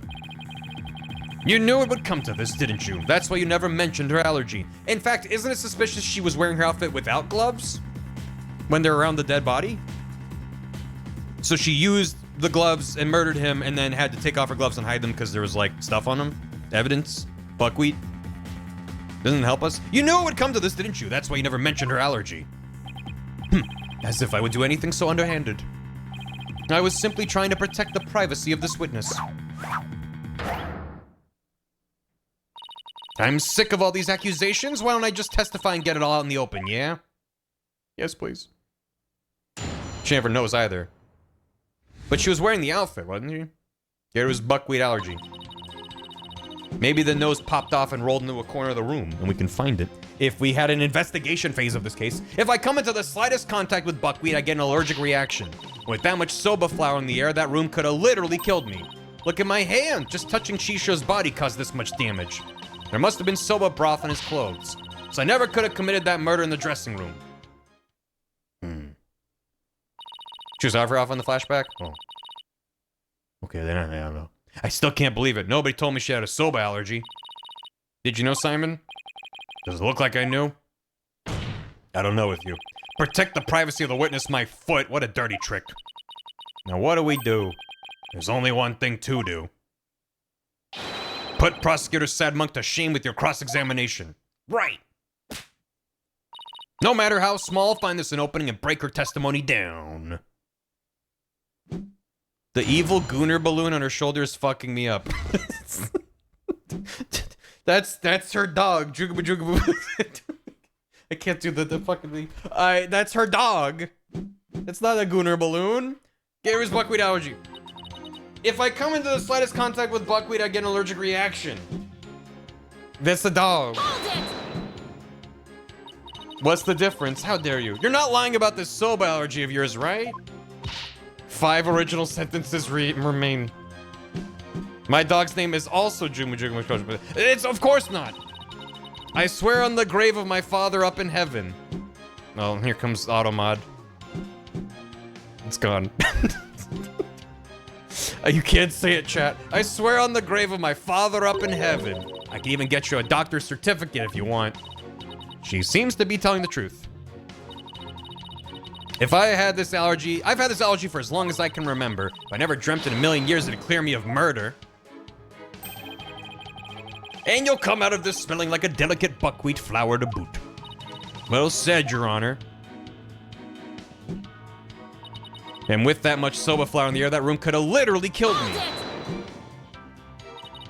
I'll give you that there was quite a bit of flour scattered about in that dressing room, but you weren't in to pay your respects to your master regardless, right? Yeah, but like I said, I came right back out. I mean, the soba making tools were right there. You better believe I was careful not to breathe any of it in. But you still could have committed this crime if you held your breath while doing it.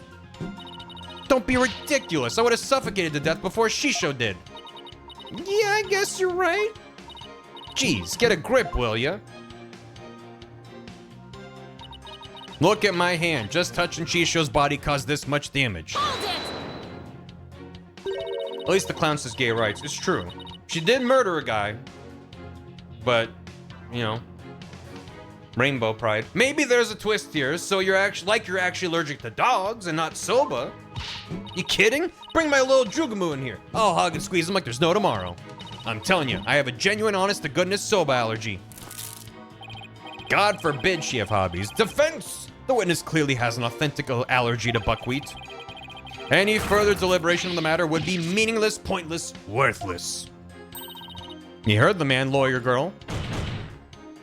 Slam, slam. All right, fine. I was just starting to think the same thing myself. Doesn't mean I have to like it, though. I probably got this allergic reaction on my hand because I touched Shisho. Message deleted by moderator. Mods out here going nuts. There must have been soba broth on his clothes. Thank you for your service, mods. I have a question about that, actually. If you're allergic to soba, does that mean you're allergic to the noodle broth, too? Well, the buckwheat from the noodles can dissolve into the broth, so duh. Touching soba broth can be just as deadly for me. Don't you know anything? What an amateur. I'm sorry. Do I look like a doctor to you? Look, anything that has soba in it or anything that has touched soba is like poison to me. So I never could have committed the murder in the dressing room. Anyone else feel insane? That's just the ace attorney hitting. So I just want to cover all my bases, but could the murder have possibly occurred somewhere other than the dressing room? That is out of the question. By even asking, you show your complete disregard for all we've discussed until now. Yes, I have to agree. The defense can't go around suggesting new premises without a basis. Unfortunately for you, she shouldn't take a single step from his dressing room around the time of the murder. Well, that is unfortunate for everyone. Is there nothing there? Geiru could not have possibly committed this crime in a room where soba was being made. Yeah. Finally, the time has come for the last rites of the victim to begin. What would Mr. Wright do at a time like this? It just passed. Thanks for 49. Auf geht's. There's only one thing to do. What are you smiling about? Has the pressure overwhelmed you? Nope. It's just the worst of times are when lawyers have to force their biggest smiles. I see. You have no rebuttal, and so the only thing left to you is to smile. Oh, ho, ho, ho, ho. That's where you're wrong. I do have a rebuttal. Shit. Turn your thinking around, Athena. Don't try to figure out how Geiru, who's allergic to soba, could commit the crime. Figure out how Geiru could be in that room and not have an allergic reaction instead. Let me rest. Maybe if I were a lump of regular flour dough for udon noodles. Was it udon dough and not soba dough? But I'm fresh like my soba. And you don't let soba dough rest. Soba the 3 freshes. Grind the buckwheat seeds fresh, cut the dough fresh, and boil the noodles fresh. It's all gotta be fresh. What that udon do? He's blacked out. Why was that part of Resting, do not disturb. It has been written by the victim. Allow me to read it. Resting, do not disturb. That's the note I saw. After reading that, who wouldn't think Shisha was napping? If you must know, I'm allergic to buckwheat. But then why did she have an allergic reaction? Mon Dieu! What if that certain piece of evidence doesn't mean what we think it means? If that's the case, I might be able to prove that Geiru could have committed this crime. No matter how hard you search your mind, you cannot overturn facts. Well, Miss Sykes, if you really have no further objections, I'll hand down my ruling. True, I can't overturn facts, but what if we got our facts about a piece of evidence wrong? Hem. Got our facts wrong. What are you talking about now? And which piece of evidence do you mean, Miss Sykes? Please point it out to this court. This evidence proves that Geru could have killed her master even with their soba allergy. Was it not soba and was it something else? Was it some other sort of powder? What's that note in the box there too? I can't read that. It says, so making soba noodles from scratch. The room is covered in soba flour, 2 drink cans in the fridge. Why this says there's 2 drink cans in the fridge as if that's, it's gotta be important, right? There are 2 drinks in the fridge. The 2 can be used to monitor the state from the dressing room. His lungs. There's the shop. The thing. Programmer. Bones. Soba. All the soba. Confirmed alive. Is over the body. In the theater, gears outside from your dog. Number of dumplings. The dog buried his leftovers in the yard. Were the dumplings made out of soba? Why would that be the case? Ouch. Wavy equipment. Resting, do not disturb. Take that! They point out the note. It's Master Tornado's note. Yeah, but why? The note? Preposterous. What possible connection could there be between the witness's allergy and that note? I don't know. The answer lies in the true meaning of this note. Its true meaning? This note does not mean I am resting, do not disturb as we had assumed, but rather it actually means this dough is resting, do not disturb it. Oh. Wait a minute, Athena. That doesn't make any sense. You're right. It doesn't. After all, as Bucky told us many a time, you don't let soba dough rest. Yeah, I wasn't there, but I was right about it not being soba dough. I just okay. What's all this jibber jabber got to do with anything? Secret noodles. This is it, the home stretch. This note and Mr. Wet's words have led me to the conclusion that Master Tornado was... He was, indeed. He was not making anything. Master Tornado wasn't making anything, of course. Let it go and move on, defense. Even if the victim had not been making soba, Geru still could not have entered the room. The reason being that the room was covered in buckwheat flour. It seems the defense isn't making anything, let alone progress. He was not cooking, Your Honor. Would Geru really not set foot inside that room? He was cooking soba. Master Tornado was making soba, of course. Yes, and what of it? So, of course, Geru would have had an allergic reaction and... wait a minute. Yeah, so? So, of course, the defense gets a penalty. Maybe I think outside the soba bowl, as it were. I'm probably safe to just continue with not a lot of badges left, but it's probably fine. He was making udon! Thin udon for some... The victim, Typhoon Tornado, was not making buckwheat noodles. He was making ordinary udon noodles instead. I associate udon with the thicker noodles. I guess it doesn't literally need to be thicker, but whatever. That layer of flour in the dressing room wasn't soba flour, but plain old wheat flour for udon. This is a bad time to say I'm eating udon right now. That sounds good. In actuality, it was totally possible for Geru to be in that room and kill her master. Oh no, you don't.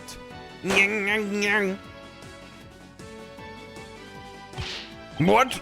But if that's true, it changes everything. Your Honor, the defense requests the flour in the room be tested immediately. Udon versus soba war in the chat. But soba noodles were found in the bowl, and Geru did have a reaction on her hand. How do you explain those things? Well... Even were it udon flour instead of soba, you still cannot prove Geru committed the crime. But... Don't lose your nerve now. Keep charging forward or you'll feel my blade at your back. Enough with the threats already, I got it. Talk about pressure. All right, Athena, take a deep breath and go over everything again. Yes! I love this segment so much, unironically. It's even fucking it up, it's still hype. It's time for the brain cell to do its thing. I'm gonna revisualize the case from start to finish. I have to find conclusive evidence that Gero committed this murder. What was Master Tino making in his dressing room? Udon. Favorite edition of 5-6. It's good. Making udon. By my logic, Master Tornado must have been making udon noodles in his dressing room. But something at the crime scene indicates otherwise. What was found on the bowl on the table? Soba. I mean, did they test that? How do we know it was soba? Well, it doesn't matter. They're saying it was soba. Even though the master wasn't making soba noodles were found at the scene. I mean, what's his our fucking client? Bucky did go there, so it makes sense he delivered him soba. That means the noodles had to have come from somewhere. Soba? Wait a minute. One mysterious serving of soba noodles? That sounds familiar. That was Elfiod resubbing for 6 years. Putting the soba on ice with your ice key. Where did the soba bowl come from? The master's soba stock? A catering service? Geru made it. Would you call the restaurant a catering service? What? His stock? Wait a minute, if it was king service, then somebody must have delivered it. Nobody testified about any delivery person. I mean, presumably Bucky could have been like, here's some soba. I don't know. He had a stock of soba? From the master's soba stock. The soba noodles found at the scene were from the master's stock of uncooked noodles. Why would the culprit go out of her way to cook that soba and put it in the bowl? Why did the culprit cook the soba noodles and put in the bowl? She liked soba.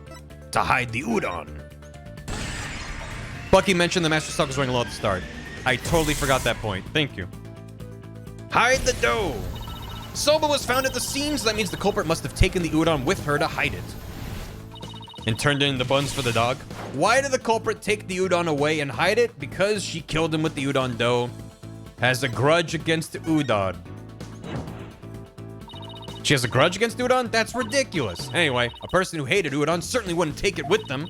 Really, who's ever heard of holding a grudge against an inanimate object? But why did the culprit take the udon away to kill him with the udon dough? And she fed it to her dog? That also explains why she get the murder weapon was udon dough. I mean, that we already said that. But all right. Usually this has like a big revelation. We're like, wait, holy shit. This is like, yeah, that's what we decided. But that does explain why she was giving her dog a fuck ton of snacks. That's it. The udon dough was the real weapon used to kill Typhoon Tornado. And the reason why no weapon was found is because Geru got rid of the dough somehow. Yeah, just somehow. That dog ate so many murder weapons. You said it was soba dough? I thought the whole point was that he was cooking with udon dough, which is how she was able to use it. But it's fine. The real murder weapon was the udon dough the victim made. Is it safe for dogs? I hope so. If we can find this dough, that'll prove my theory correct. And undeniably prove Geru's guilt. Objection. Even if we could find this dough, what makes you think it would prove she is the one? Please recall Owen's eyewitness testimony, Prosecutor Sadmati. If the injury on Geru's forehead was caused by the victim's knife, Hiya. What's the jacket that she's wearing? Or was wearing? Yeah. Then Geru's blood must have dripped down onto the dough used as the murder weapon. If I was localizer, I would have rioted. That would make the dough pretty conclusive evidence, wouldn't you agree? Clown shawl. Ergo. But where is this conclusive evidence? Let us hear your theory on where this murder weapon is. Well, it's... If I can't find the answer in the evidence I have on hand, I'll lose the trial. How did Geru get rid of the udon dough? Think. What do I have that points to suspicious behavior on Geru's part? Now that it's like to hear her answer, where is the real murder weapon hidden? Nice barking you did there. I assume you have the bite to back it up? Dog references. Stop distracting me, especially not right now. He's just like, this piece of evidence compares to the location. Yeah. Do I get it? No, explain to me. Is it just the map? I'm assuming it's the map. This piece of evidence can point us to where the udon dough is hidden. What do you think, Geru? This piece of evidence does not seem to point us towards anything in my eye. Is it not the map? Is there... I'm a step ahead. You reckon? But it's not a given. Oh, I recall learning a phrase for this one. Wreck-given. And with this here defense, you reckon that's a given that this don't point us to nothing. Am I conscious right now? Please stop slaughtering the English language, Your Honor. A lot of jump scare. The piece of evidence can point us to the thing is, have a good one, okay, Kaylee? What? Huh? What? Huh? What? Huh? If it's not that, then what? Then what? Then what? Then what? Then what? Did Simon mention it? He was talking about the dog. Is there something in the photo? No. What? My badge? Maybe it's my badge. Stop saying, I reckon that's a given. Why does Ace Attorney always make me hungry? The deed. The black, yeah, that's fine. Alright, that's fine. Oh, is this saying? Okay, I have to go to the state. Alright, okay. Geru! Huh? What is it? I'm just an innocent girl. I don't know anything about a murder. I'm just hearing this in Nicole's voice. But I'm so innocent. Stuff that cute act in your balloon hat. Etoble, Your Honor. Geru got rid of the dough she used to kill Master Tornado in a bold and daring way. She did it right in front of Prosecutor Blackwell's nose by feeding it to her dog. No, Sweet innocent princess. Ha ha ha. Of course, now it all makes sense. I was puzzled as to why Geru, who should know her own dog's eating habits, would feed Jugamu more than he could possibly finish. Your Honor, please order an investigation of the yard right now. And what should the police at the theater be looking for exactly? Jugamu must have buried his leftover dumplings somewhere around his doghouse. Dumplings that Geru made out of the udon dough with her blood in it. This is preposterous. I want to thank you, Simon. If you hadn't kept me going, I might have given up along the way. What are you blathering on about? You still have work to do. Now, by your hand, finish this wretched case off, Athena. You got it. Geru, do you remember what you said would happen when the truth is finally revealed? When the truth's revealed, it'll be your balloon or mine that goes pop. Got it? Well, now the truth is out, and it looks to me like it's your balloon that goes pop.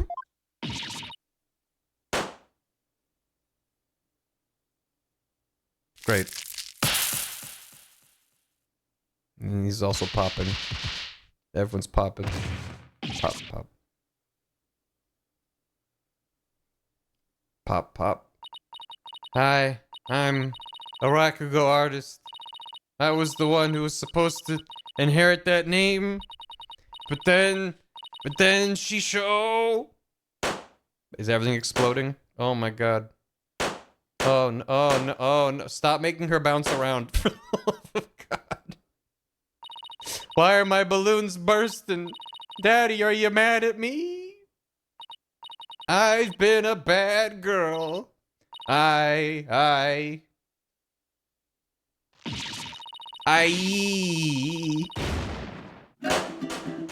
Nice. Oh.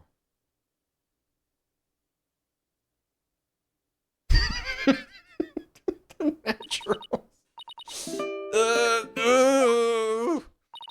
Are you ready to tell us everything now, Geru? The whole reason I entered the world of Raku-go in the first place was to follow in my father's wonderful footsteps and inherit his stage name. His stage name? You don't mean Uendo Tornado. I know I wasn't very good at storytelling, but I thought that if I did the stupid balloon thing like Shisha wanted, I'd inherit the name someday. But Master Tornado gave the name to his junior disciple. Yeah, that's why I took my revenge on Shisho during the show celebrating the name succession. So that was your entire motive. I doubt anybody else could understand, but inheriting my father's name was everything to me. It was my whole reason for living. Of all the days you could have taken your revenge, why did you choose the day of the show? Because I wanted to pay Uendo back for stealing what was rightfully mine. I wanted to pin the blame on him at the show where all the Tornado fans were gathered. But then Uendo tried to shift the blame onto Bucky Wet. And now we know the whole story. Why did Uendo... Was Uendo telling the truth that he performed the Time Soba bit as a prank? There wasn't a deeper significance. It was just a goof? And then why was the TV there? Who put the TV there? Just get pranked. It was to fail with the TV? It was to frame Bucky. He saw the cover himself to cover it up. Right, because that was Owen saw it, and even though they don't remember it, Owen was working to... Oh, well, yeah, I don't... Yeah, it's just... It's fine. There's one more thing I want to know. Did you know Master Tornado was making udon in his dressing room yesterday? No, I didn't. When I saw the soba making tools, I was worried about my allergy, but it was my only chance to get my revenge on the two of them, so I went ahead and did it. So it was a premeditated crime, but in the end, you only went through with it on impulse. Then the allergic reaction on your hand... She framed a guy, then framed another guy. And then one of those guys didn't know that he was framing another guy. Is it from touching the soba in the refrigerator with your bare hands? Thank you for the bits. I missed the boobloons when you were tampering with the crime scene after your master's death. Yeah. By that time, I wasn't clear-headed enough to worry about my allergy. Geru, how could you do all this? You idiot. You baka. Geru, I get your desire to inherit your father's name. But what you really should have inherited from him wasn't his name, but his heart. His heart? You baka mitai. Cool motive. Still murder, though. Yeah. Guards? Do you have anything to add, Prosecutor Sadbody? Any objections? No, Your Honor. So you were wrong. How do you feel about that? Miss Athena Sykes? Yes. That's the first time he's used my name. I shall. Be sure to remember your name. Okay. Really? It seems he finally recognizes you as a proper adversary. Thanks! That's all I asked, Prosecutor Sadmati. It looks like there are no further objections. Bailiff, please bring in the defendant. I trust you for sure to respect women, yeah. Yeah, good. It seems you've made a full recovery. Now then, this court finds the defendant, Bucky what? No guilty. He's standing on his board. So then, why did, Court's adjourned. Oops, sorry. Why did he have the deed to the soba place? What was that about? No guilty! Hey, Viz.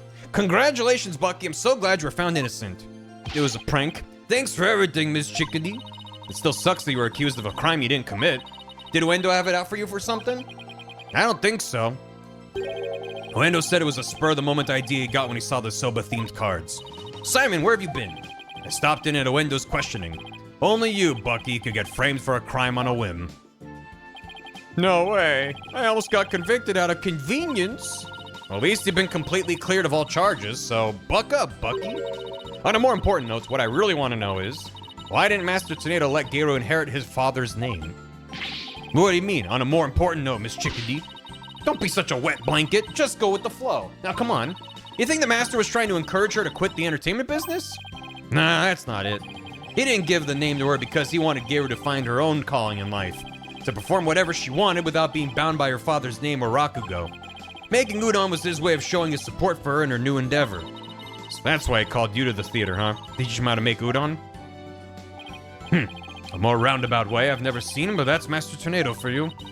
So this entire incident happened because of a misunderstanding. Sad. By the way, Garu wasn't the only person Master Tornado was trying to cheer on. Thank you for that. Even though the person in question still seems unaware of the Master's intentions. Talk to your kids, folks. What? You talking about me? Come on, no way. All that old man ever did was criticize my soba. That's not true, Bucky. There must be a way to make Bucky see just how much Master Tornado cared about him. Okay, this I'm gonna confirm with chat before I send it. I did save, but is it the deed? It's my badge. Is it the deed? Is that how much he cared? That doesn't seem right, but what else could it be?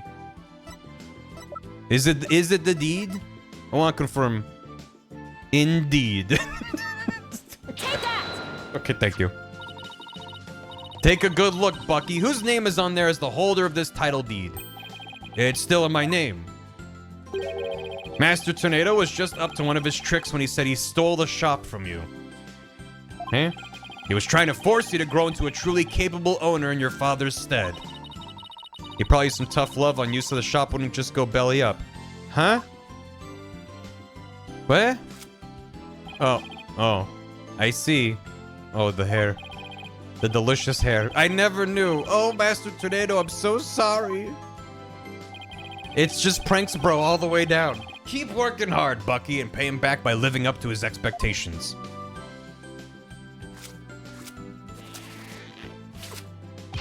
Thanks, Simey. And you too, Miss Chickadee. One day, my soba's gonna be so good, it'll knock that old man's socks clean off. After all, I'm the 4th generation owner of Wet Soba. Wet Noodle number 4. Well, I better be getting back to my shop. I gotta get ready for the lunch rush. Hold on. Could I place an order for delivery, Bucky? Yes, Miss Chickadee. You'd think he would learn her name after she got him off the hook for a murder charge. Could you deliver a bowl of udon to Garu on behalf of her master? You got it. I'll make sure it's got all the TLC Master Tornado would have packed in it too. Thank you. Well, see ya. Be sure to drop by the shop sometime. I will. I'll bring the whole agency with me. They're just gonna want to go to Eldunes. Hello, do us all proud, Bucky. I'll have the best soba in town waiting for you when you come. Peace out. Gives her soba and she dies. Ugh, it's nice to see somebody giving it their all, isn't it? I wonder if I leveled up any thanks to this case. Athena leveled up to lawyer level 3. Bubba da bubba da ba. Don't kid yourself. The trial would have been a spectacle and a half had I not been by your side. You don't know that. For a lawyer who's versed in psychology, you're too full of weak points. You need to learn to analyze yourself more objectively. Or you could just teach me your famous mind tricks, Simon. No. Way to shut someone down, and why not? Because the more pesky lawyers there are, the harder my job becomes. So it's in my best interest for you to remain green forever. Hey, what about what's in my best interest, huh? Besides, weren't you the one who had the wool pulled over your eyes by Wendo? Must you remind me? How could I have known Wendo would do time soba? Speaking of time soba, I just thought of something funny. Oh, goody, I can't wait. Okay, here it is. In time soba, why didn't Mon number 9 get counted? Come on, do you know, Simon? How should I know? Because 7, 8, 9. Thank you, I'll be here all week. I'm gonna pull the power plug out of my computer. ROTFL, thank you, widget. Rotful. That I should have known. Come on, let's get that soba or something and go home. Minus 200, Athena. Minus 2. Your treat? I'll treat you to 50% of the tab, and don't forget you still owe me for that manju. Really, Simon? It wouldn't hurt for you to pay for me every once in a while, you know. Quit squawking and start walking. Hey, wait for me! Alright, we did it. I may still have ways to go as a lawyer, but just like Mr. Wright, Apollo, and Simon before me, I'm gonna get there someday. After all, I've inherited their passion for our courts and the law. Je peux le faire. I can do this. What a case. Hooray. Buck?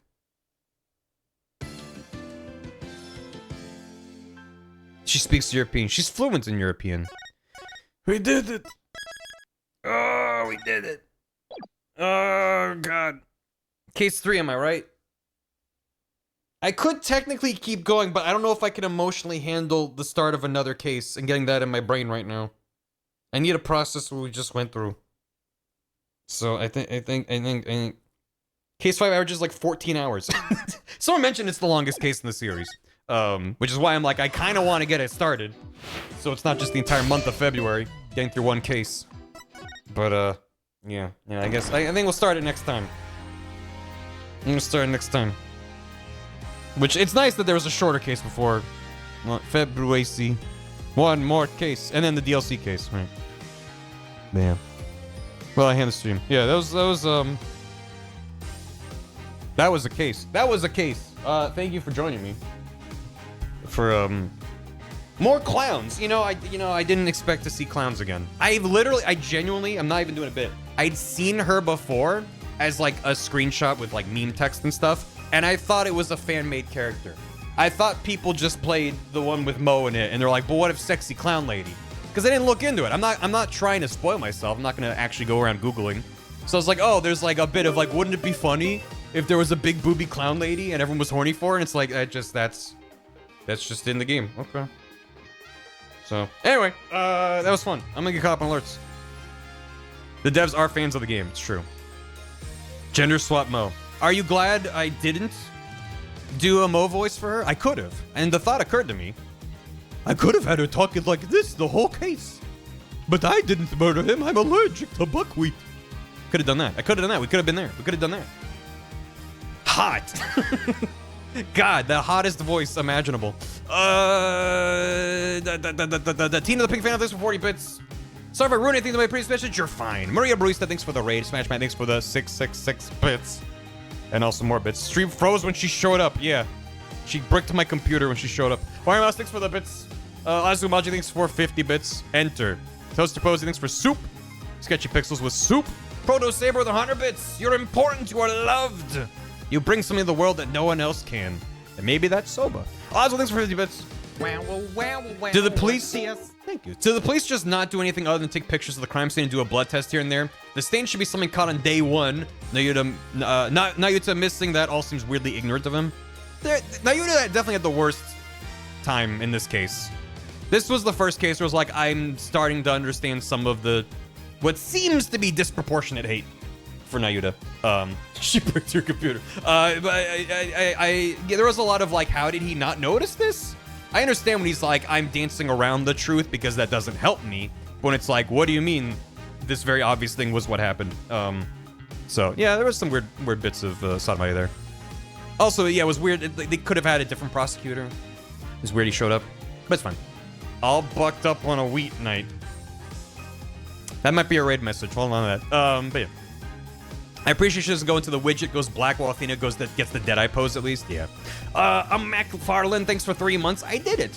Stortolini, thank you again for the big hundo and for the pictures of the little Barry kitten. I also want thanks for 50 bits. I like that Athena actually uses the proper term while Nayuta doesn't. And also Stortolini, thanks for the sub. Welcome to the house. Enjoy the emotes. Sturgeon Knave with 83 months. 83 months. What's this? Followed by 8333. What's this? Mr. Max, thanks for 94 bits. Make that character change personalities called a Wendo switch. Innuendo switch. Innuendo. Killy, Illy, 15 months. Wait, Mia's dead? I'm sorry, I have to tell you now, but yeah, Mia didn't make it. But Charlie survived, so, you know, silver lining. Aozumaji, thanks for 50 bits. Kisagawa has the female text blips while Wendo and Patches have male blips. I did not notice that at all until chat pointed that out. That's really cool. Smash thanks for 34 bits. I don't want to read that out loud, but thank you. Smash thanks for 10 bits. Lee in the California side of Japan form with the sake bit. Yeah. Spoilers, Headward, thanks for 5 months. Your Honor, that's BS. Tom Floyd with 50 bits. Child alter like Owen is actually a left common thing. Helix, 69 bits. You know this has to be a Stream Deck sound you can pull on command, right? I'm sorry, I'm not doing it. Blooper duper, they're 10 bits. Can I send you a link to the Jugama video? Yeah, if you wanna. I'm not gonna watch it on stream. Oslo, thanks for 50 bits. Speaking of parent, you heard this headline? Yeah. Also, do you know what? You get why Black Quill is great now. He's still not my favorite, but this case was good in terms of endearing me to him. Also, Smash Rat with 83 bits. I'm not actually horny for Geru, I just think it's funny. That's fine. TFQ World, thanks for soup. ZZZZZZ. You're cheering bits while you're sleeping? Be careful with that. Just Palace, thanks for 49 months. Playing this game for the first time recently, I have this theory that Case 4 is the tutorial case for an Athena-centered game with a focus on psychology, and Simon is the do you remember this guy? Godspeed with this game, capitalized. Thank you. Alfie on things for 72 months, 6 years. So it's a case about Raku-go that hinges on the audience's understanding about the difference between how udon and soba is prepared. The localizers must have rioted. Again, what Wire Mouse's thing was just like, the original writer was just like, smiling. They had a fun idea and they executed it, and they didn't give a hoot how other languages would have to deal with it. And I respect it. They made it. The localizers made it work. And I think it was the right call to just lean into everything being Japanese as opposed to being like, it was spaghetti as opposed to pasta. Or just like finding some way to, it's just like, nope, it's different ingredients. Just try to organically include like more information into the script. They did a good job. It's not that difficult to understand. That's the thing too.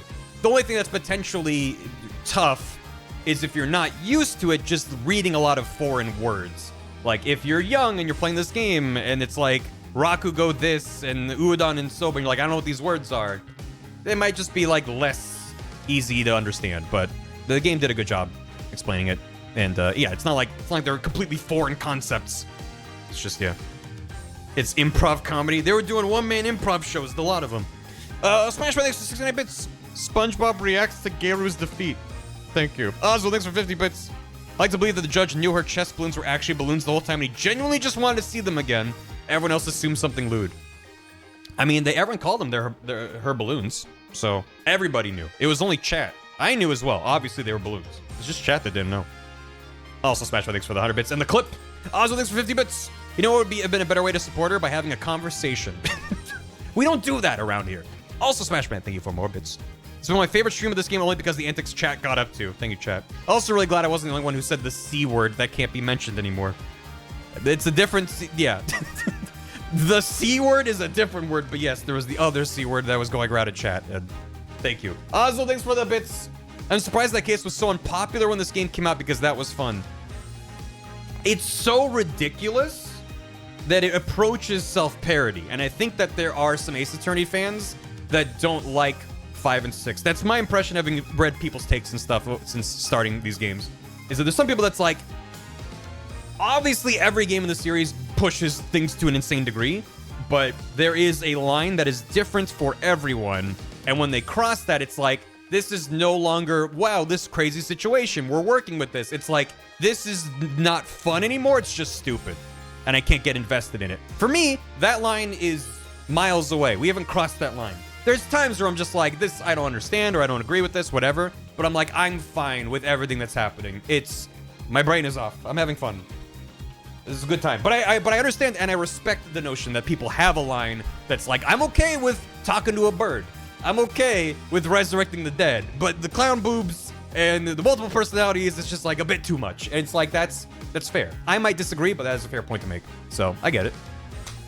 And also Smashman. I never played this game beyond the first case. The reason I knew about Garu is because of Speedoru's disgraced Attorney Phoenix Wright animation, and the word being trending on Twitter for a while afterwards. Kloobs, thank you. Thank you, chat. Thank you, chat. Anyway, let's go raid somebody. Get it out of your system. Get all the whatever the hell, whatever the hell everyone's yelling about. Get it out of your system. We're gonna go raid someone. Keep the weird clown chat to hear. A lot. It's whenever it's Friday night, I'm like, oh yeah, a lot of people stream on Friday night. Happy Friday night, by the way. I'll be back on Sunday. We're gonna start up case 5, which is gonna be a lot. It's probably just gonna be a lot. Okay. Let's raid Calvi. Playing Yakuza 4 on a Friday night. I need to check if Calvi has the Friday night emote. Hold on. Bam, bam, bam. Bam, bam, bam. I don't think she does. Where's the button for BTTV? Did my computer explode? Okay, I don't know what BTTV emotes she has. Normally there's a little extra BTTV button to check those emotes. Anyway, so, well, I guess you can just say the words Friday night. That also works. You can do that as well. What a coincidence, my name is also Friday Night. How about that? How about that? How about that for a raid message? How about that? That's where it normally is, but I don't see it right now, so I'll check my settings. Maybe something broke. But anyway. thanks so much for hanging. I'm having fun. We're gonna pick this back up next time and delve into a big old beefy case from the sound of it. So maybe see you then. If not, have a good one. Have a good rest of whatever the hell day it is. Friday night. Wherever you are. It's always Friday night. Somewhere in your heart. Thanks. Thanks for hanging. Thanks for watching. Thanks for chatting. Thanks for lurking. Thanks for whatever. I gotta go. I'm gonna go get some... I might get some noodles. I don't know. Do I unblock the dog's name? Let's say yes. Unblock it. And if chat's not good, we'll block it again. Thank you, Weep. Thank you, mods. Thank you, chat. Have a good one. Say hi to Calvi. Enjoy some Yakuza 4. What was the dog's name? The dog's name was... Anyway, thanks for watching, Bot Watchers. I gotta go. Get yourself some soba and or udon. Have a good time. Goodbye. See you next time. For something more. Goodbye.